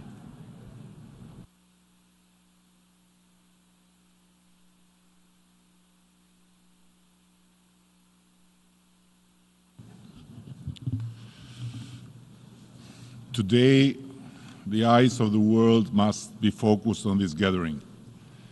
But can we honestly say that the people of the world still believe in the promise of a better future as they look upon us here? I have serious doubts, and that is something we must all confront under this roof, the very roof of the United Nations. We must have the courage to admit that lately our actions have too often fallen far short of the expectations of the people we claim to serve. Time and again, the UN has failed to meet the hopes of we, the peoples, and fear for the future continues to grow everywhere, in the East, the West, the North and the South, as crisis after crisis cascades upon us. These crises have shattered common ground, divided us further, and yet, even amid disruption, we have consistently squandered the opportunities each crisis has presented for meaningful change. So how do we begin to rebuild the trust that has eroded? How do we prove that multilateralism is not just a hollow word, but a force that can truly tackle both the immediate and emerging challenges of the time? How do we demonstrate that our collective power is not just far greater than the fragmented, disjointed efforts and sometimes destructive actions of individual nations, but is our one and only remedy to save humanity from collapsing under our watch? How do we inspire instead of demoralize the ordinary people whose lives are torn apart daily by the reckless actions of both large and small powers across the globe, including in Europe, where a new war is questioning not just everything we once thought unquestionable, but even the very existence of our humanity in the face of openly insane threats of nuclear weapon use? Frankly, I do not have all the answers, if any. But one thing is clear: while the world has changed dramatically since the United Nations was founded nearly 8 decades ago and seems to have lost any common sense, this institution remains irreplaceable. This is where we must begin, where we must strive with great effort to regain the sense of togetherness that has been lost. We stand at the brink of immense danger, and no one is safe, regardless of geographic position, size, wealth, or might, regardless of political or social systems. Our challenges are deeply interconnected, and if we do not tackle them through a reinvigorated multilateralism, we will fail altogether. Multilateralism is not a choice, it is an urgent necessity. The problems we face today, whether the result of our own actions or inactions, demand a collective response. They are too extreme, too global, to be addressed through isolated effort or let alone confrontational actions. Albania fully endorses the Pact for the Future and all its commitments. But let me stress, commitments alone are far from enough, more so than ever. They must be fulfilled. Albania may be a small nation, but we have given the world good examples of standing up for our shared humanity. During World War II, Albania became the only country in Europe to have more Jews after the war than before. The Jewish community in Albania grew 20-fold during the Holocaust, thanks to both Muslim and Christian families protecting them from the Nazis. More recently, after the devastating fall of Kabul to the Taliban 3 years ago, we sheltered several thousand Afghans who otherwise would have ended up in the 9th circle of hell, dead, jailed, or blinded forever. Albania also gave the world its newest saint, Mother Teresa, whose life embodied a love for humanity. She reminded us that not all of us can do great things, but we can do small things with great love. This is the principle Albania stands for. This is what we strive to live by. And this is our source of inspiration in supporting the transformation of our Muslim Bektashi Order World Center in a sovereign state within our capital, Tirana, as a new center of moderation, tolerance, and peaceful coexistence. Thank you all.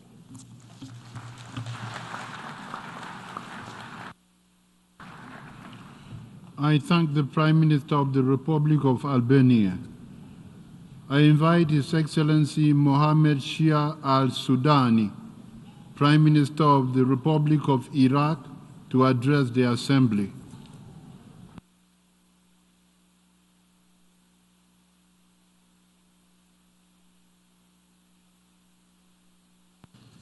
Bismillah ar-Rahman ar-Rahim. In the name of God, most gracious, most merciful, Your Excellencies, ladies and gentlemen, Iraq would like to express its sincere thanks and appreciation to the United Nations and the organizers of this summit for their efforts in convening world leaders to discuss our common future. Iraq seeks to take serious steps to achieve sustainable development and to effectively respond to the objectives of our National Development Plan 2024 to 2028 through adopting comprehensive strategies.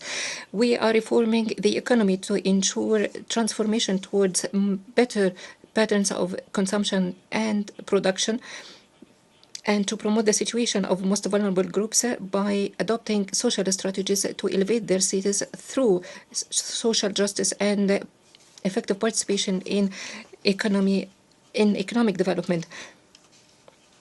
Achieving balance between the three dimensions of sustainable development is our priority, and we are doing so by promoting sustainable economy, equal opportunities, and environment protection. Iraq is cognizant of the magnitude of challenges posed by climate change. Therefore, we are committed to establish the concept of climate justice, in particular in fighting desertification and drought, and ensure the sustainability of water resources and food insecurity. We believe that addressing such challenges would require effective cooperation in the framework of the UNCCC and the Paris Agreement.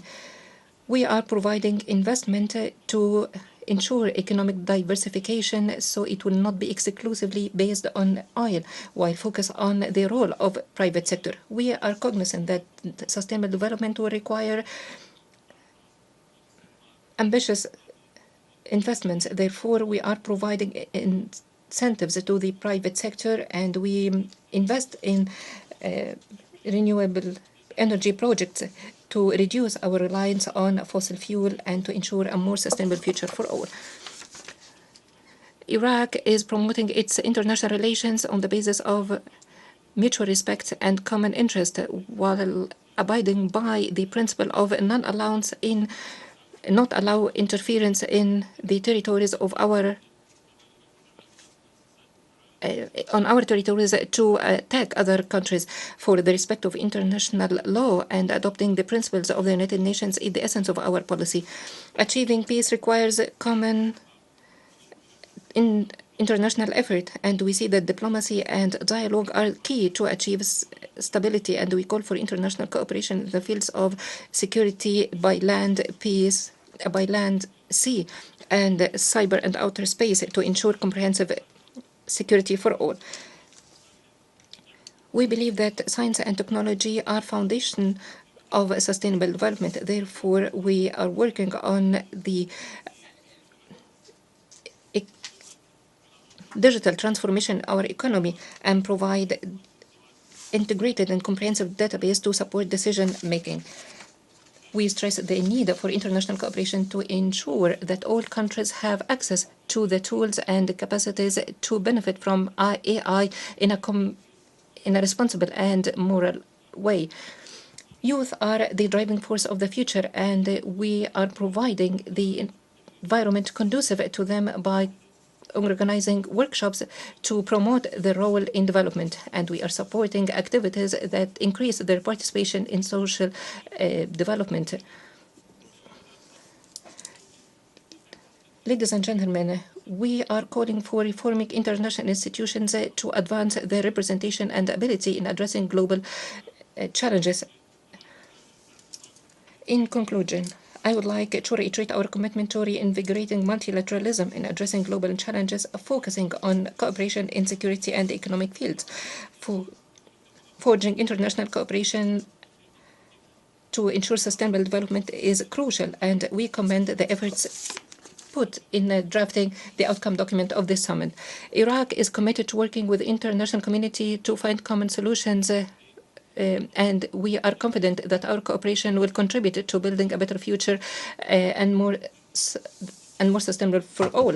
We all agree that growth and sustainable development in all fields cannot be achieved with the looming risk of war in our region, posing a threat to international peace.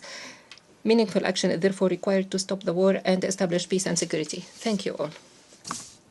I invite Her Excellency Mia Amo Motley, Prime Minister, Minister for National Security and the Public Service, and Minister for Finance, Economic Affairs and Investment of Barbados, to address the Assembly.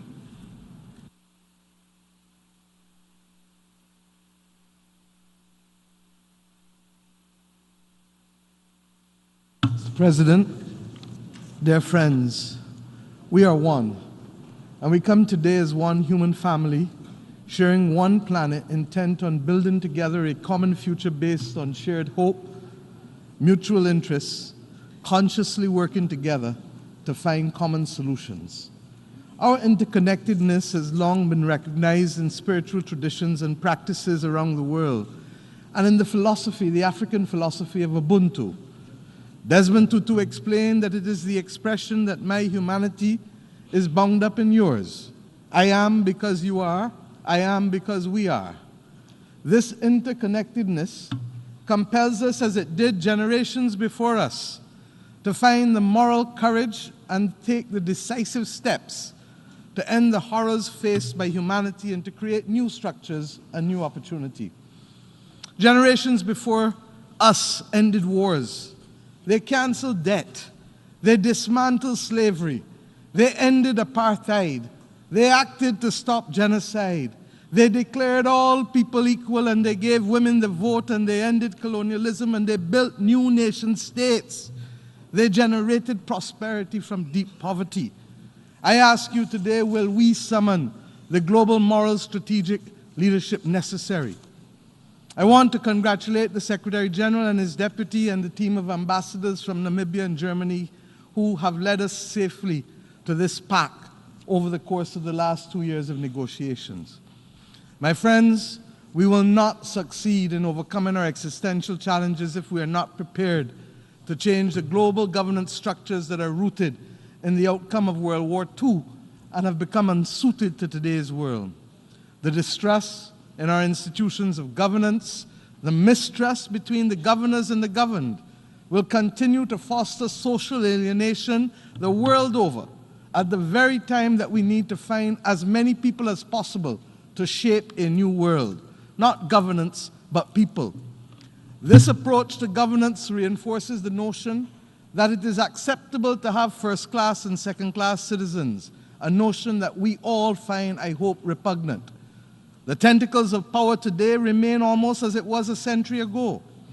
If, my friends, we do not create the space and the new voices are not heard, we will not secure the transformation needed to save people and to save planet. What the world needs now is a reset. What the world needs now is a little more love. A reset to embrace our common future. a reset that allows us to work together to navigate spaces together. We've seen the floods and the hurricanes, the droughts, the wildfires. They've affected us all. The failure to share the world's resources, which are more than adequate for everyone, will continue to drive us to war and to social disintegration and to migration. The absence of access to digital technologies and even basic electricity in Africa will condemn us to living in two separate worlds and may even, with AI, if unregulated, threaten completely the existence of human civilization as we know it. We know what the world needs, as I said. And what our people want to hear from us today is that we can overcome these challenges by working together, and that the visible actions that are necessary are being agreed today and tomorrow to secure the future in this pact. But our people know instinctively that this will only be talk unless there's a fundamental change in what we do and how we do it, in who is seen and heard in the corridors of decision-making. And that is why we continue to propel the Bridgetown Initiative as a serious reform for changing the rules of the game, shock-proofing vulnerable economies, and indeed securing sufficient to have the SDGs and, of course, the climate crisis be confronted. Now is the time for us to choose hope and love over hate and division. We can change this global governance system. We can change the structure and focus of the international financial system. We can make both fit for purpose for the majority of world's people, not just a few. It doesn't require new technologies. It requires action and humanity, accepting that we are human together, that we are because of each other, and that we can, in this generation, secure the future of human progress. And I truly believe that we can, because we, the peoples of the world, have no other choice and no other planet on which to live. The only issue will be how quickly we can act.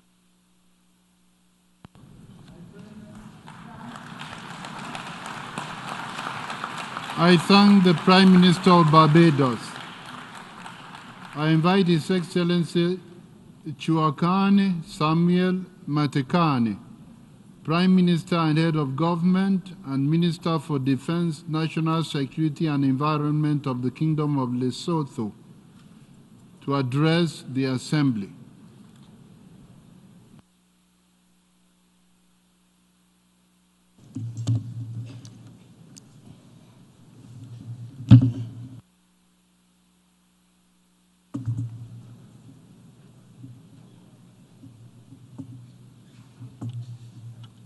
Mr. President, Excellencies, distinguished ladies and gentlemen, at the onset, allow me to congratulate the co-facilitators, Namibia and Yemeni, for the job well done in developing the Pact for the Future, which we have just adopted.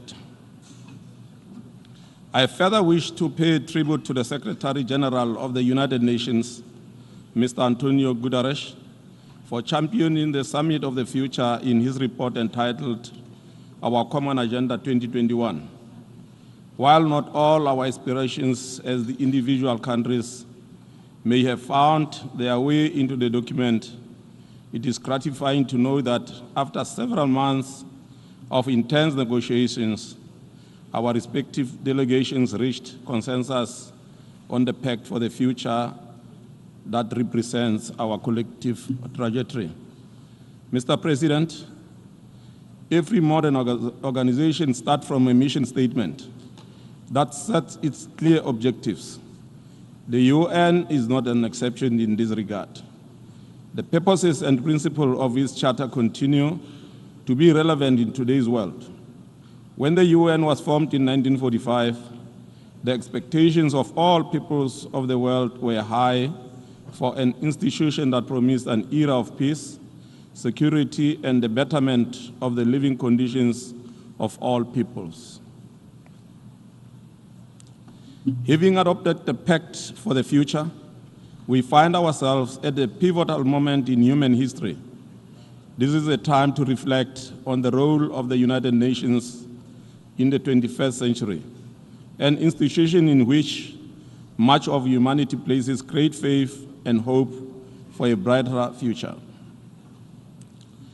Can we then confidently assert that such faith and hope are well-founded? Regardless of our answer, I believe it is within our power to make it so. As today's challenges become increasingly global, the importance of international cooperation and solidarity has never been greater. In this connection, the UN should endeavor to break traditional tendencies and employ innovative strategies to give practical meaning to the lofty aspiration of the global citizens, as enshrined in the Charter. The Pact for the Future exhibits actionable commitments to respond to the current and future global challenges and reflects the interconnectedness of the three pillars of the UN. Mr. President, the Summit of the Future presents an opportunity for the international community to revitalize and fortify the multilateral system, ensuring that the UN remains relevant, resilient, and capable of fulfilling its core mandate. We must, however, be cognizant of the fact that solving today's problem with yesterday's solution will not yield the desired result. The COVID-19 pandemic served as a reminder that in an interconnected world, no one country can deal with global shocks alone. This is why we must work together to defend international cooperation and resist inward-looking policies. Given the challenges we are facing today in implementing the SDGs, the window for action is narrowing. We must seize the opportunity of this summit to bring back hope to our respective nations. Mr. President, please allow me to briefly share Lesotho's thoughts on key issues of the pact adopted at the end of this summit. First, on sustainable development and financing for development, we need to execute action-oriented strategies to accelerate implementation of the 2030 Agenda. It is imperative that we, as a global community, unite in our efforts to address these issues. Second, on international peace and security, a strong multilateral framework for peace and security issues must keep pace with the times and be equipped to respond to realities in the current geopolitical and security environment. Third, on science, technology, and innovation and digital cooperation, there is an urgent need to close the digital divide and to address the challenges of digital transformation. We therefore advocate for creating strong digital inclusion policies.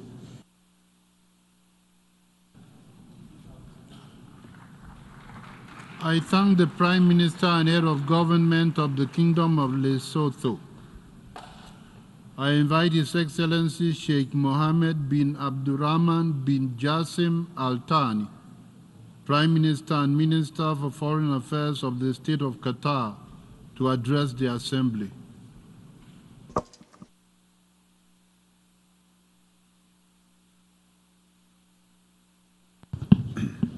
Bismillah ar-Rahman ar-Rahim.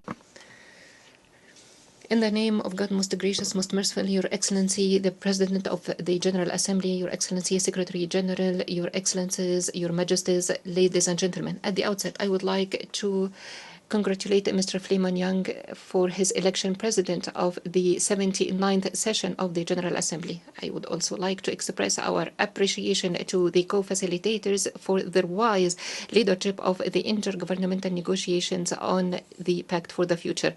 We align ourselves to the statement delivered by the G77 and China. We welcome the adoption of the Pact for the Future earlier today.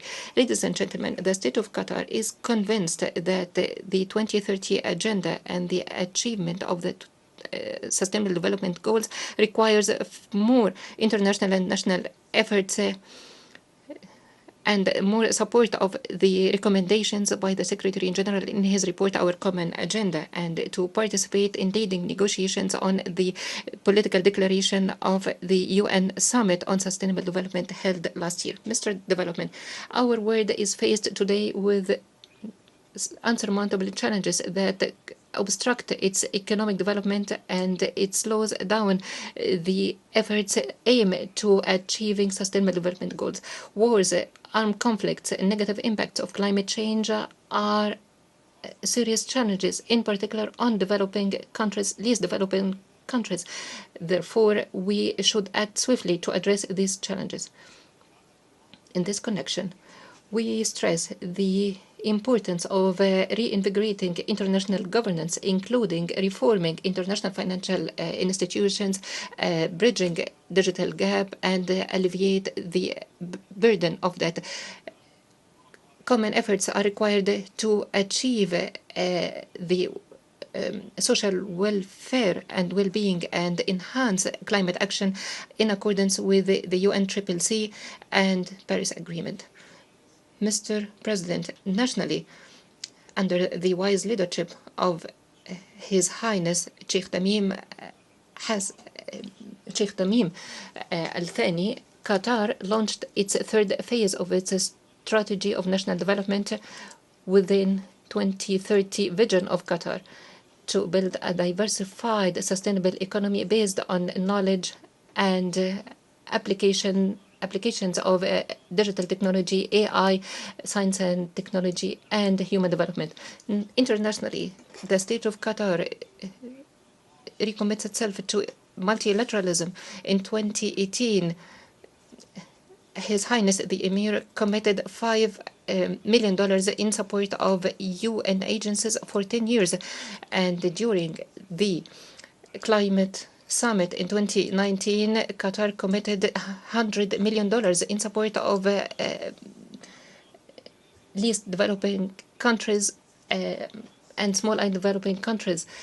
In 2023, Doha committed the 5th UN Conference on these developing countries, and Qatar committed $60 million to implement development programs in these countries. Mr. President, development cannot be achieved without strong foundations of peace and security and stability. Therefore, Qatar maintains its efforts in mediation to prevent and resolve conflicts in a peaceful manner. Qatar is involved in many mediation efforts, including currently between Israel and Palestine, alongside Egypt and the US. To put an end to this bloody, catastrophic war on Gaza, we reiterate our call to reach a ceasefire agreement and to release all hostages. We call on the international community to take a clear and decisive stance in relation to violations of international humanitarian law and international human rights law, in relation to successive and continuous attacks on hospitals, schools, and relief workers. Mr. President, Qatar is proud to host the second summit of social development. It will be the most notable event in 2025 and one of the 3 summits recommended in our common agenda. We are looking forward to receiving participants from all over the world in Doha and to achieving tangible results to build a better future. Thank you, Mr. President, and may peace and blessings of Allah be upon you. I thank the Prime Minister and Minister for Foreign Affairs of the State of Qatar. I invite His Excellency Andrew Holness, Prime Minister, Minister of Defense and Minister for Economic Growth and Job Creation of Jamaica, to address the Assembly. President, Jamaica welcomes the convening of the Summit of the Future. We commend the co-facilitators of the Pact of the Future, the Declaration on Future Generations, and the Global Digital Compact for their hard work. This summit and the Pact together embodied renewed hope for advancing a common vision on leveraging multilateralism to create a dynamic framework within which our future generations will thrive. Jamaica is proud to have contributed to this historic process, particularly as co-facilitator for the Declaration on Future Generations. Mr. President, the Pact aptly reaffirms the importance of achieving the SDGs.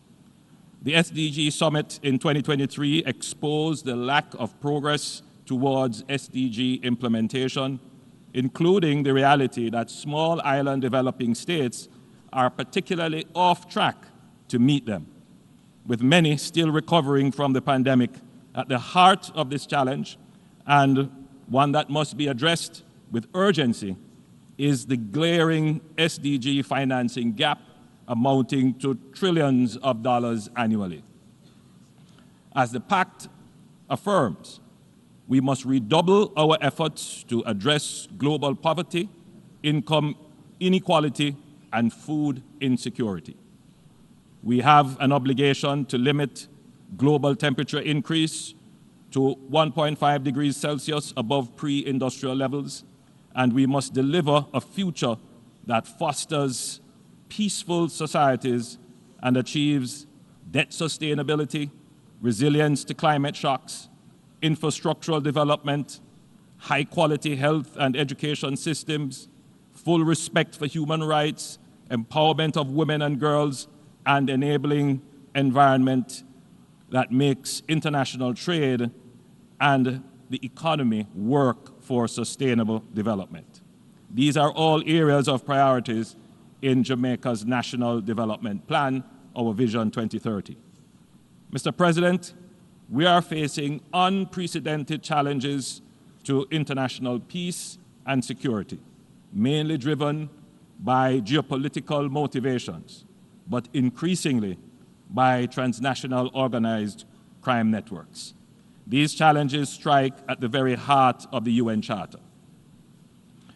The pact provides a framework within which we can all coexist in peace and harmony within and among countries and transfer the nature of such coexistence to our future generations.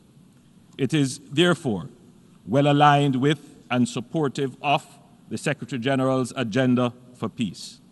We welcome the focus of the pact on the importance of science, innovation, and technological advancement, including digitalization. Admittedly, new technologies such as artificial intelligence and robotics create new challenges to security and some livelihoods. However, they also create important opportunities, especially for young people, and hold great potential to empower generations to transform economies and to solve complex challenges. So great is the potential, in fact, that we must emphasize the importance of international cooperation to address the challenges and harness the opportunities, especially for the benefit of people in developing countries. I must make the point that reform is needed in our international system to better serve the needs of the world today. More particularly, we agree with the Secretary General that the international financial system is in need of radical reform. Furthermore, the UN Security Council needs to be more representative, inclusive, and effective in changing global security landscape. As a small island developing state, the pact presents a pathway for turbocharging SDC implementations, addressing the impact of and tackling the key drivers of climate change and setting the framework for making global governance more equitable and inclusive. The world is counting on us to use the summit to foster renewed hope in the future, lay a suitable foundation for the prosperity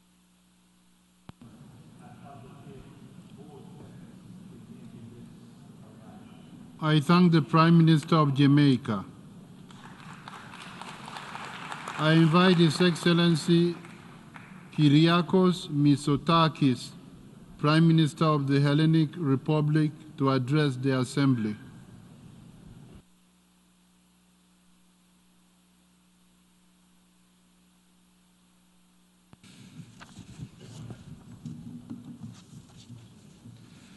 Your Excellencies, dear colleagues, I want to start by offering my deep appreciation to the Secretary General who brought us here today to adopt the Pact for the Future, and to the co-facilitators, Germany and Namibia. thank you for undertaking this important and very complicated task. All of us who are here today recognize the urgent need to take action, to implement the many detailed, specific initiatives that are outlined in the Pact for the Future, for sustainable development, for peace and security, for addressing climate change, for the restoration of trust in global governance, a trust which has come under intense scrutiny, for our own sake and for the sake of future generations. We managed to come to an agreement, and it was not an easy task, at a time of heightened mistrust, strife, polarization, and conflict. Yet we reached a consensus because we know that the stakes are extremely high, and that the global threats we are facing together as an international community are of much greater order than the individual interests of regions, countries, and governments. This is, after all, why the United Nations was created almost 80 years ago. At the root of its foundation was the recognition that there is such a thing as a global interest, a global common good for humanity, which supersedes and transcends the individual interests of member states. The generation that created the United Nations and adopted the UN Charter left us an invaluable legacy. One important difference between their historical moment and ours is this: they created the international system after suffering a devastating and unprecedented global catastrophe, the Second World War. We, on the other hand, have the opportunity to do something before it is too late, before we arrive at the next true global crisis. We can still avert the devastation that could be wrought by the current global threats we're faced with. Our Pact for the Future, as a point of global consensus, is only a first step, but it is a necessary first step. It is, after all, a political declaration to act, and political will is a necessary driver for action at the national level and collectively at the global level. Greece, as an incoming member of the Security Council for the next 2 years, was an active participant in this difficult negotiation.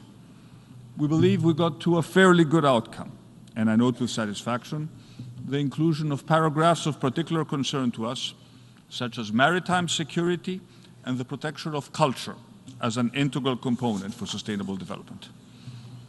Crucially, today we are renewing our trust in the multilateral system, and we reaffirm our commitment to it. At this point in time, it was necessary to have this reaffirmation to go back to the basics of the UN Charter, such as the peaceful settlement of disputes with respect to international law. We can now move forward, solve together the core challenges of our era. They are truly global challenges, and of course they require global solutions. With the Pact for the Future, we at least have a roadmap to lead us there. Nothing could be more vital. Thank you very much.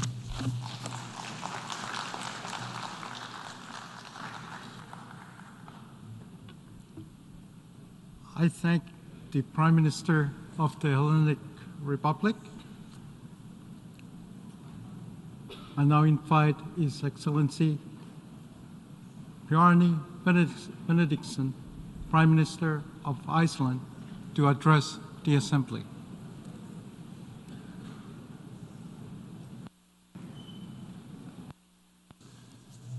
Mr. President, Your Excellencies, ladies and gentlemen, first of all, let me join in celebrating the conclusion of the Pact for the Future, together with the Declaration on Future Generations and the Global Digital Compact. I congratulate all of those who have put grueling hours of negotiation into finding common ground on many difficult issues. The Pact pulls no punches in identifying the challenges before us and identifies the existential risks we face. The Pact is also upfront about saying that the crises have been caused to a large extent by our own choices. Mr. President, the Pact for the Future and its annexes testify to the vitality of the multilateral system with the United Nations at its core. No other organization has the convening power of this great body.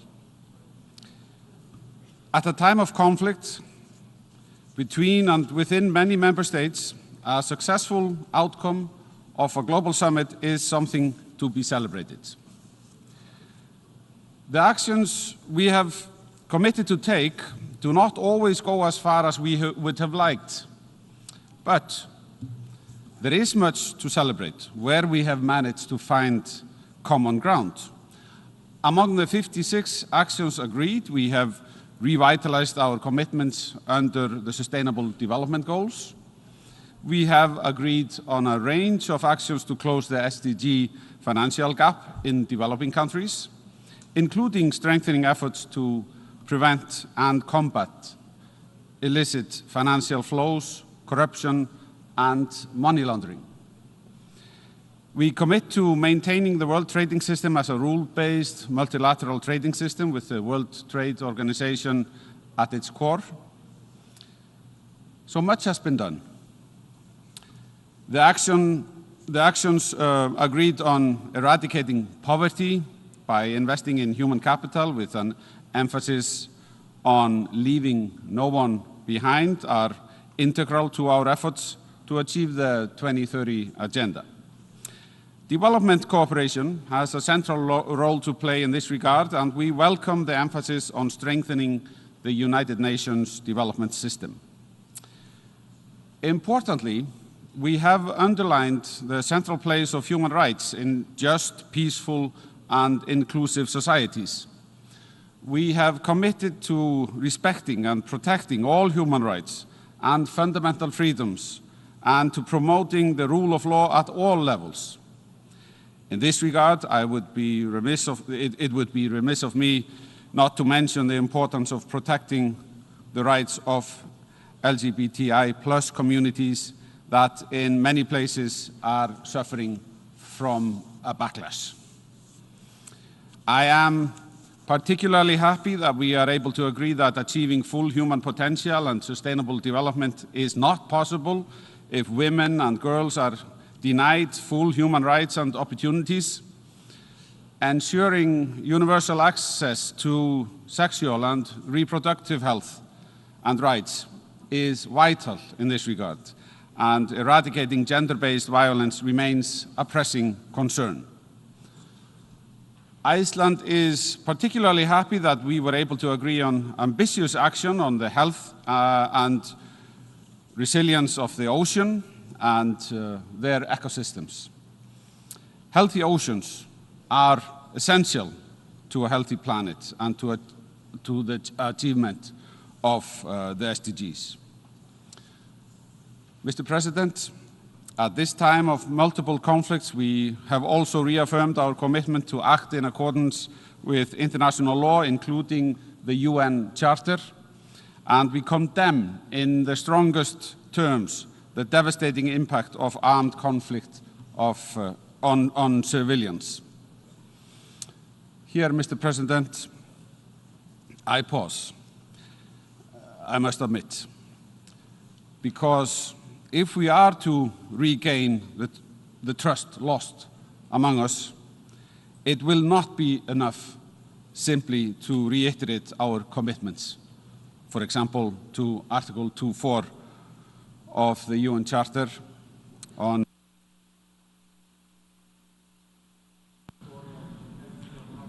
I thank the Prime Minister of Iceland.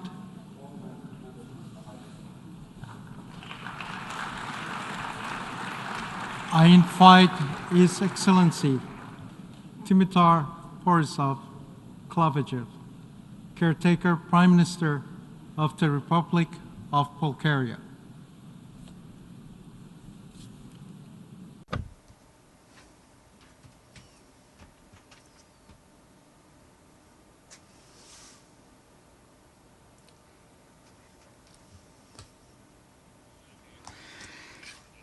Honorable President, Excellencies, ladies and gentlemen, allow me to express heartfelt thanks to Secretary General Antonio Guterres for organizing the Summit of the Future and to the co-facilitators of the ambitious Pact for the Future, the Declaration of Future Generations, and the Global Digital Pact. These initiatives are crucial as we confront a range of complex problems, including Russia's aggression in Ukraine, conflicts in the Middle East, Africa, and other parts of the world, the growing distance from achieving the Sustainable Development Goals, the climate crisis, and persistent inequalities. This is what the Summit of the Future and the Pact for the Future are all about. Delivering multilateral solutions that align global institutions and frameworks with today's political, social, and economic realities, tackling the challenges of our time, and coming together for a better future for the generations to come. We expect that this summit and the Pact for the Future, which embodies nearly 80 years of multilateral and national experience, will create a safer, more sustainable, and more equitable world, leaving no one behind. They also signify the international community's commitment to strengthening a revitalized multilateral system based on a new global consensus. Central to these efforts is the rule of law, which is essential for upholding international norms, justice, and fostering global cooperation. Commitment to human rights ensures that everyone's dignity is protected as we strive for a more inclusive global society. To achieve this, we must redouble our efforts to address systemic inequalities, promote social justice, and uphold the fundamental rights of all individuals. As we advance in our efforts, we must also consider the impact of the new technologies that are rapidly transforming our societies. We acknowledge the challenges of digital inequality and advocate for increased investment in digital skills, especially for the persons in vulnerable situations, and quick adaptation to tech changes. Our goal is a free, secure digital world with universal internet access. Supporting the Global Digital Compact, we aim for a human-centered, rights-based digital future that leverages AI to advance the SDGs and ensure information integrity. We must include the views and interests of youth and future generations in our policies by actively listening to young people. We support a dedicated declaration on future generations and align with the National Youth Strategy to engage and empower youth in shaping the future, both in Europe and globally. All these measures necessitate a significant transformation of global governance. We must modernize and rejuvenate the United Nations to ensure it remains relevant and responsive to the challenges of the 21st century. This includes reforming the Security Council to better reflect the current global landscape by adding additional permanent and non-permanent seats. In closing, Bulgaria remains firmly dedicated to its commitment to effective multilateralism, recognizing it as essential for addressing global challenges. We are dedicated to fostering international cooperation and working collaboratively to achieve our shared goals. We call to all of us to embrace. Let us not disappoint the youth and the future generations. Thank you. I thank the Caretaker Prime Minister of the Republic of Bulgaria. I invite His Excellency Fumio Kishida, Prime Minister of Japan.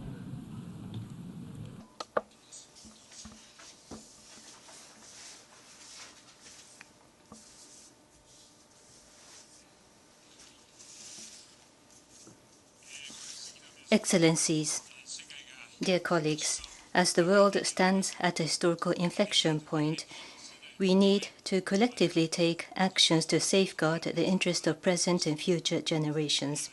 In times where nations with diverse values must collaborate, clear, guiding principles are critical. Allow me to share what I believe are most important to ensure a future defined by peace, freedom, and prosperity. First, we must uphold the rule of law. The principles of the United Nations Charter are the fundamental guidelines for our actions. Unilateral attempts to change the status quo by force cannot be tolerated anywhere in the world. Only the free and open international order based on the rule of law can deliver sustainable development and prosperity.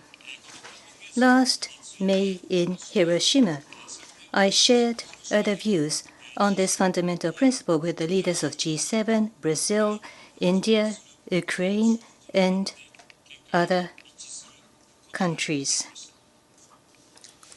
Second, defending human dignity is paramount.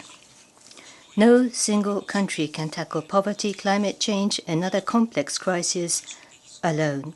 International cooperation is indispensable.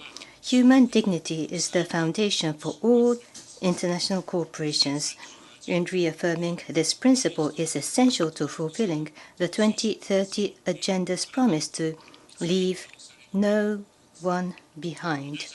Third, we must make a determined effort to invest in people guided by the concept of human security.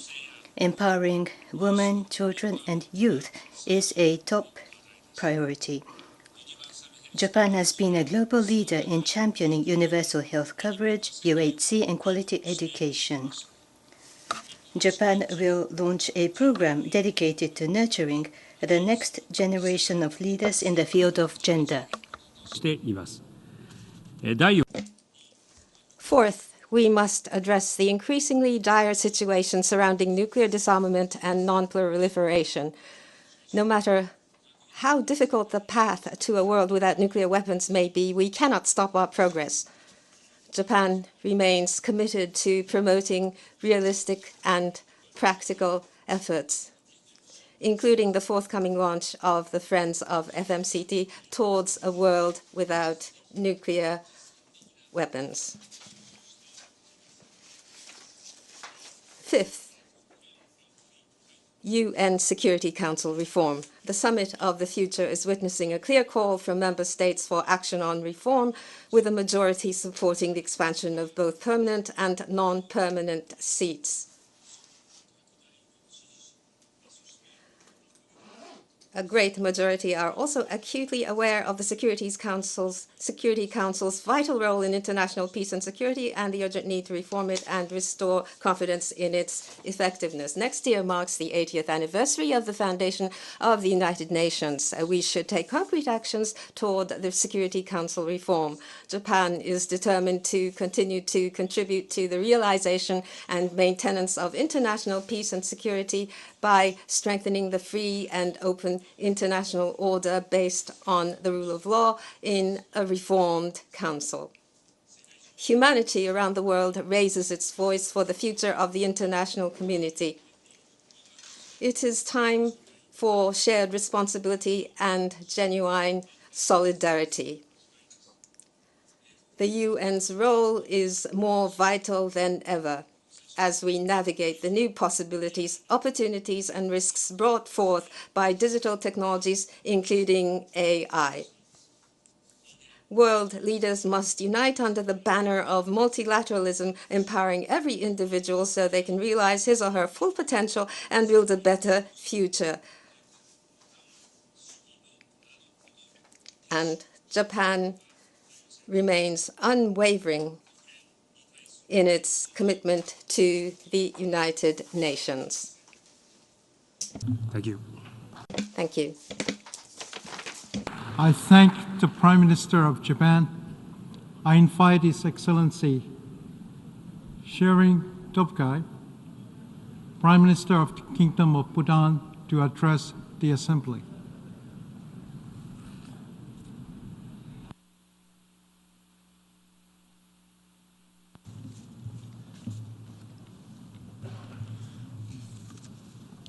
Mr. President, Mr. Secretary General, Excellencies, ladies and gentlemen, I have the honor of bringing to you the greetings and warm wishes of His Majesty the King and the people of Bhutan. Mr. President, in these challenging times, the Summit of the Future shines as a beacon of hope and ambition.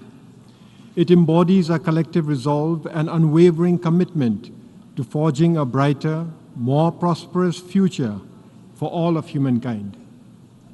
I extend my deepest gratitude to you, Mr. President, for convening this pivotal summit.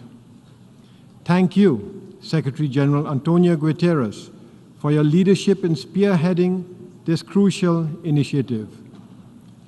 Our heartfelt appreciation goes to Germany and Namibia and all other co-facilitators of these negotiations for providing steadfast leadership in shaping a robust pact for the future. We find ourselves at a pivotal crossroads. As we reach the midpoint of our journey to 2030, the Sustainable Development Goals stand before formidable challenges. Geopolitical tensions, economic disruptions, pandemics, climate change, and natural disasters have hindered our progress. Yet our determination remains unwavering as embodied in the Pact of the Future.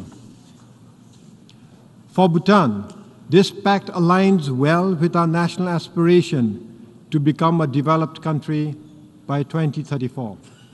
It reaffirms our shared vision and reinvigorates our commitment to achieving the SDGs. To realize these ambitious goals, we must muster the political will to transcend rhetoric and to take decisive action. We must prioritize policies that serve the common good over narrow interests. And we must assure international collaboration to transform our shared aspirations into concrete achievements to ensure the success of the Pact for the Future. Success demands robust financial frameworks. We must guarantee that no country is left behind by providing innovative financing, equitable resource distribution, and strong partnerships. Success requires that we bridge the digital divide. We must harness the power of technology to foster sustainable development of all our countries. Success also calls for engaging and empowering our youth.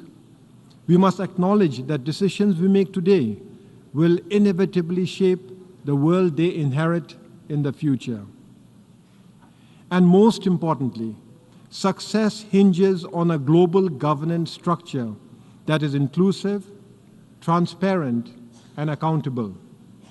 We must guarantee peace, security, and human rights for all peoples in all countries by ensuring a multilateral system that is both robust and responsive. Mr. President, the magnitude of the challenges we confront calls for a renewed commitment to multilateralism and international cooperation. The United Nations remains the most important platforms where nations unite to tackle these pressing issues. No nation can address global challenges in isolation.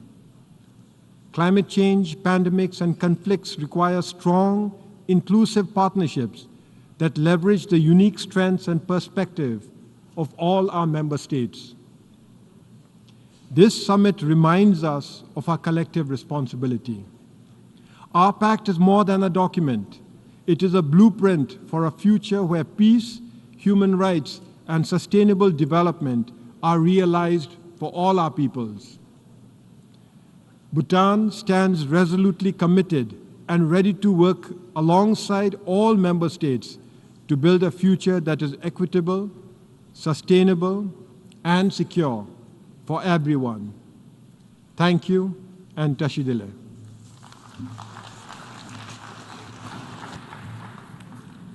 I thank the Prime Minister of the Kingdom of Bhutan.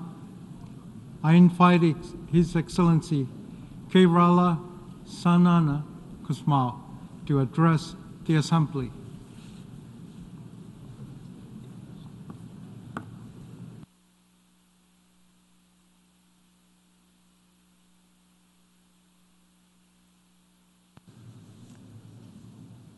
Mr. President, Excellencies, ladies and gentlemen, it is a great pleasure for me to take part in this Summit of the Future. Last month, Timor-Leste celebrated the 25th anniversary of the popular consultation under the auspices of the United Nations, where our people bravely voted for self-determination and freedom. The independence of Timor-Leste was an achievement of the Timorese people, but also a triumph of the international system. It demonstrated that, with commitment, international cooperation can achieve agreed goals and tackle the challenges and opportunities of its time. And if today Timor-Leste is a stable, peaceful democracy in transition to development, it is due not only to the constant support of the international community, but also to national efforts of reconciliation and dialogue for peace to secure a peaceful future. We know that without peace, there are no conditions for development. This is why investing in our youth through education, social skills, and responsible citizenship is an investment in sustainable development and lasting peace. Your Excellencies, peace is an abstract concept for many nations. Western Sahara has been waiting for its referendum since 1992. It has been waiting for 32 years. International law has yet to reach this last colony in Africa, ignored and forgotten. The international community has yet to find multilateral solutions for a future of peace for many nations around the world, from Palestine to Ukraine, from Yemen to Sudan, from the Central African Republic, where peacekeeping forces are there for almost 3 decades, to many other fragile and conflict-ridden countries. We all know that the United Nations was created after World War II for the preservation of global peace, human rights, and international development. However, we now live in an age of disorder, uncertainty, instability, and conflict. We face increasingly complex challenges, including the climate crisis, extreme inequality, and rising geopolitical tensions. The least developed countries, LDCs, and the small island development states, SEEDs, wait patiently for more flexible, inclusive, and responsible solutions. The means and financing to achieve the SDGs are scarce. They are insufficient to combat extreme poverty, food insecurity, humanitarian crisis and climate change, biodiversity loss, and environmental degradation, which threaten the existence of some island states, particularly in the Pacific.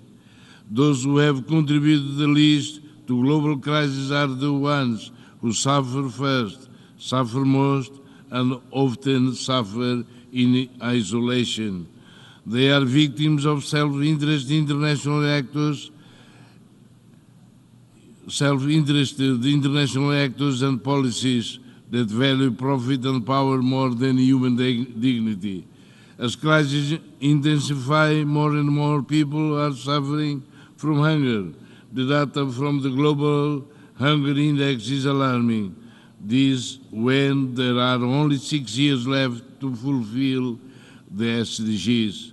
What kind of world are we living in, where we can fuel wars but cannot feed children?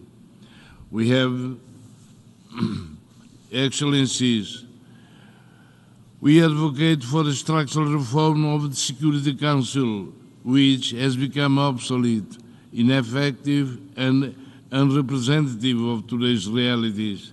An international organization is only credible if it responds to current needs and does not remain bound to a mechanism created to address problems from almost 8 years ago. We support the expansion of the permanent members of the Security Council for greater geopolitical, cultural and economic representation and legitimacy. It is difficult to realize principles of transparency, accountability and trust while rich and developed countries continue to make decisions for poor and developing. I thank the Prime Minister of the Democratic Republic of Timor-Leste. I invite His Excellency KP Sharma Oli, Prime Minister of Nepal, to address the Assembly.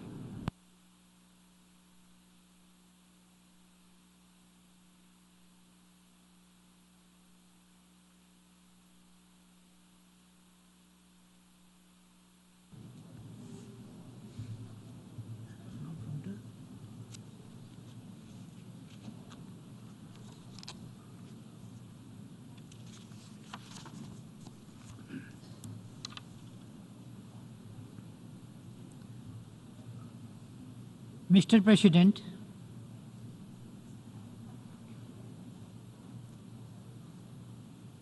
Mr. Secretary General, Excellencies, distinguished delegates, Namaste.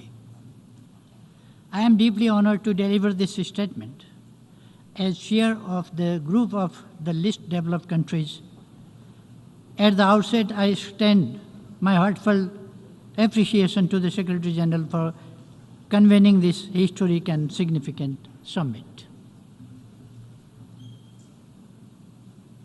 Mr. President, the group of LDCs have contributed in the best possible manner to make this summit of the future a success. However, our minds are musing and hearts are hurting from the fact that millions of children in LDCs go hungry every day. When millions of our children go hungry today, where is our future? What do we mean by future? When millions of our youth linguists with malnourishment and illiteracy, where can we seek our future? Nothing could be more unjust and unethical than to be ignorant to the fact that millions of people in LDCs living in extreme poverty while a small minority in some corners of the world accumulates billions in wealth each day. Is this the future we aspire to? Absolutely not. International community must act now to ensure every child and young person has the chance to thrive.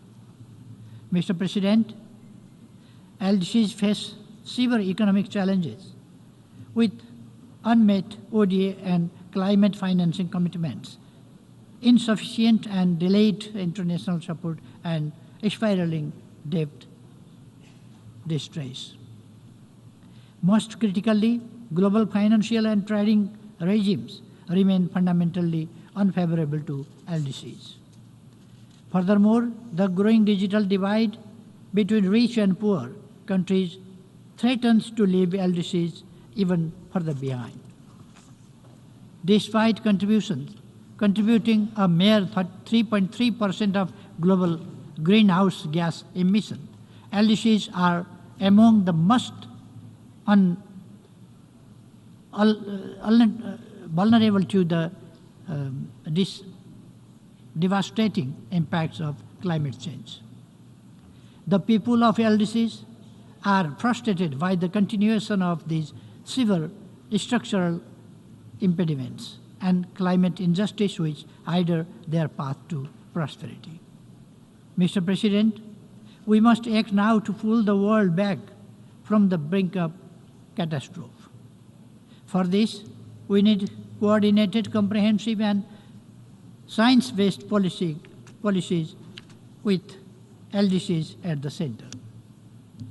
Investing in productive capacities, sustainable industrialization, infrastructure, and economic diversification is crucial.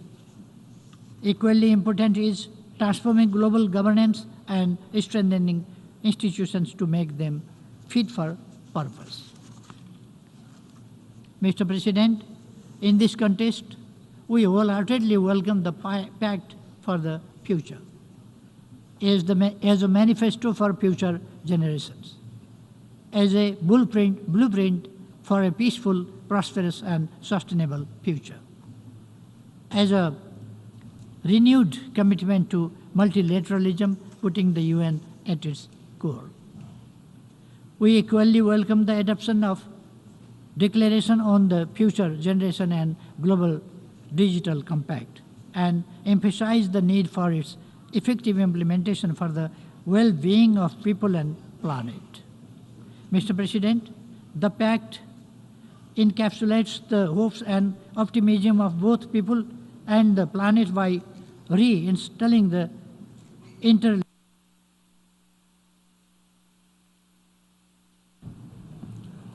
I thank the Prime Minister of Nepal. I invite His Excellency Robert Kolap, Prime Minister of the Republic of Slovenia, to address the Assembly.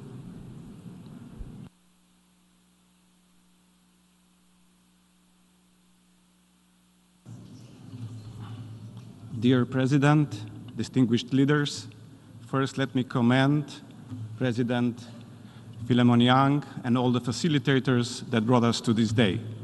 But most of all, let me thank you, the leaders, to adopt the Pact for the Future. I believe today the Pact is even more important than it was in the past, because the world is really facing a bleak future, from climate crisis to raging wars. One could easily conclude that unless we can address and stop the wars, there is no common sustainable future. Therefore, I call and urge again, stop the aggression on Ukraine, stop the aggression on Gaza and Palestine. And that goes for all armed conflicts where innocent civilians are involved and where kids are suffering for the things they should never see or experience. I believe peace is a vital condition in order to tackle the climate crisis efficiently. We can only do that based on trust, solidarity, and global stability. Unless we can achieve that, everything will be in vain. Let me just briefly address the sustainability and how we can tackle that with harnessing of advanced technologies. There is one topic which is very dear to me, and that is the importance of water and water diplomacy. Water is the most precious natural resource, and practically all of the social and economic well-being basis on that. Same goes for global stability and peace. The importance of water is such that we shall do all the action that we can, and we shall try to do it in as many possible ways as possible, just in order to be effective in how to tackle the importance of water, including building global partnership. There are vast areas of the world where the water is scarce. And then there are areas, like in my home country, Slovenia, where we have abundance of water, but were hit by devastating floods a year ago. The extreme weather is hitting us all. It doesn't matter where you live, it doesn't matter how rich or poor your country is. Extreme weather is a common global problem. And using the advanced technology in a cooperative way is the only way forward. In Slovenia, in the wake of the devastation of last year, we are building a super advanced digital ecosystem which will link the satellite observation data with supercomputing power and artificial intelligence in order to predict how and where the water is going to show up, in order to predict where the water can be found throughout the world, and in order to be effective in managing the water resources. And here I offer to all of you to build together a global partnership, how to utilize this advanced technology in order for our citizens to get access to clean and sustainable, but also safe water. I believe that is the only way forward if we want to really tackle climate crisis and the changes it brings us. Let me cite for the conclusion the Secretary General Guterres, who said, today we opened the door. And I would say, let's walk through them together. Thank you.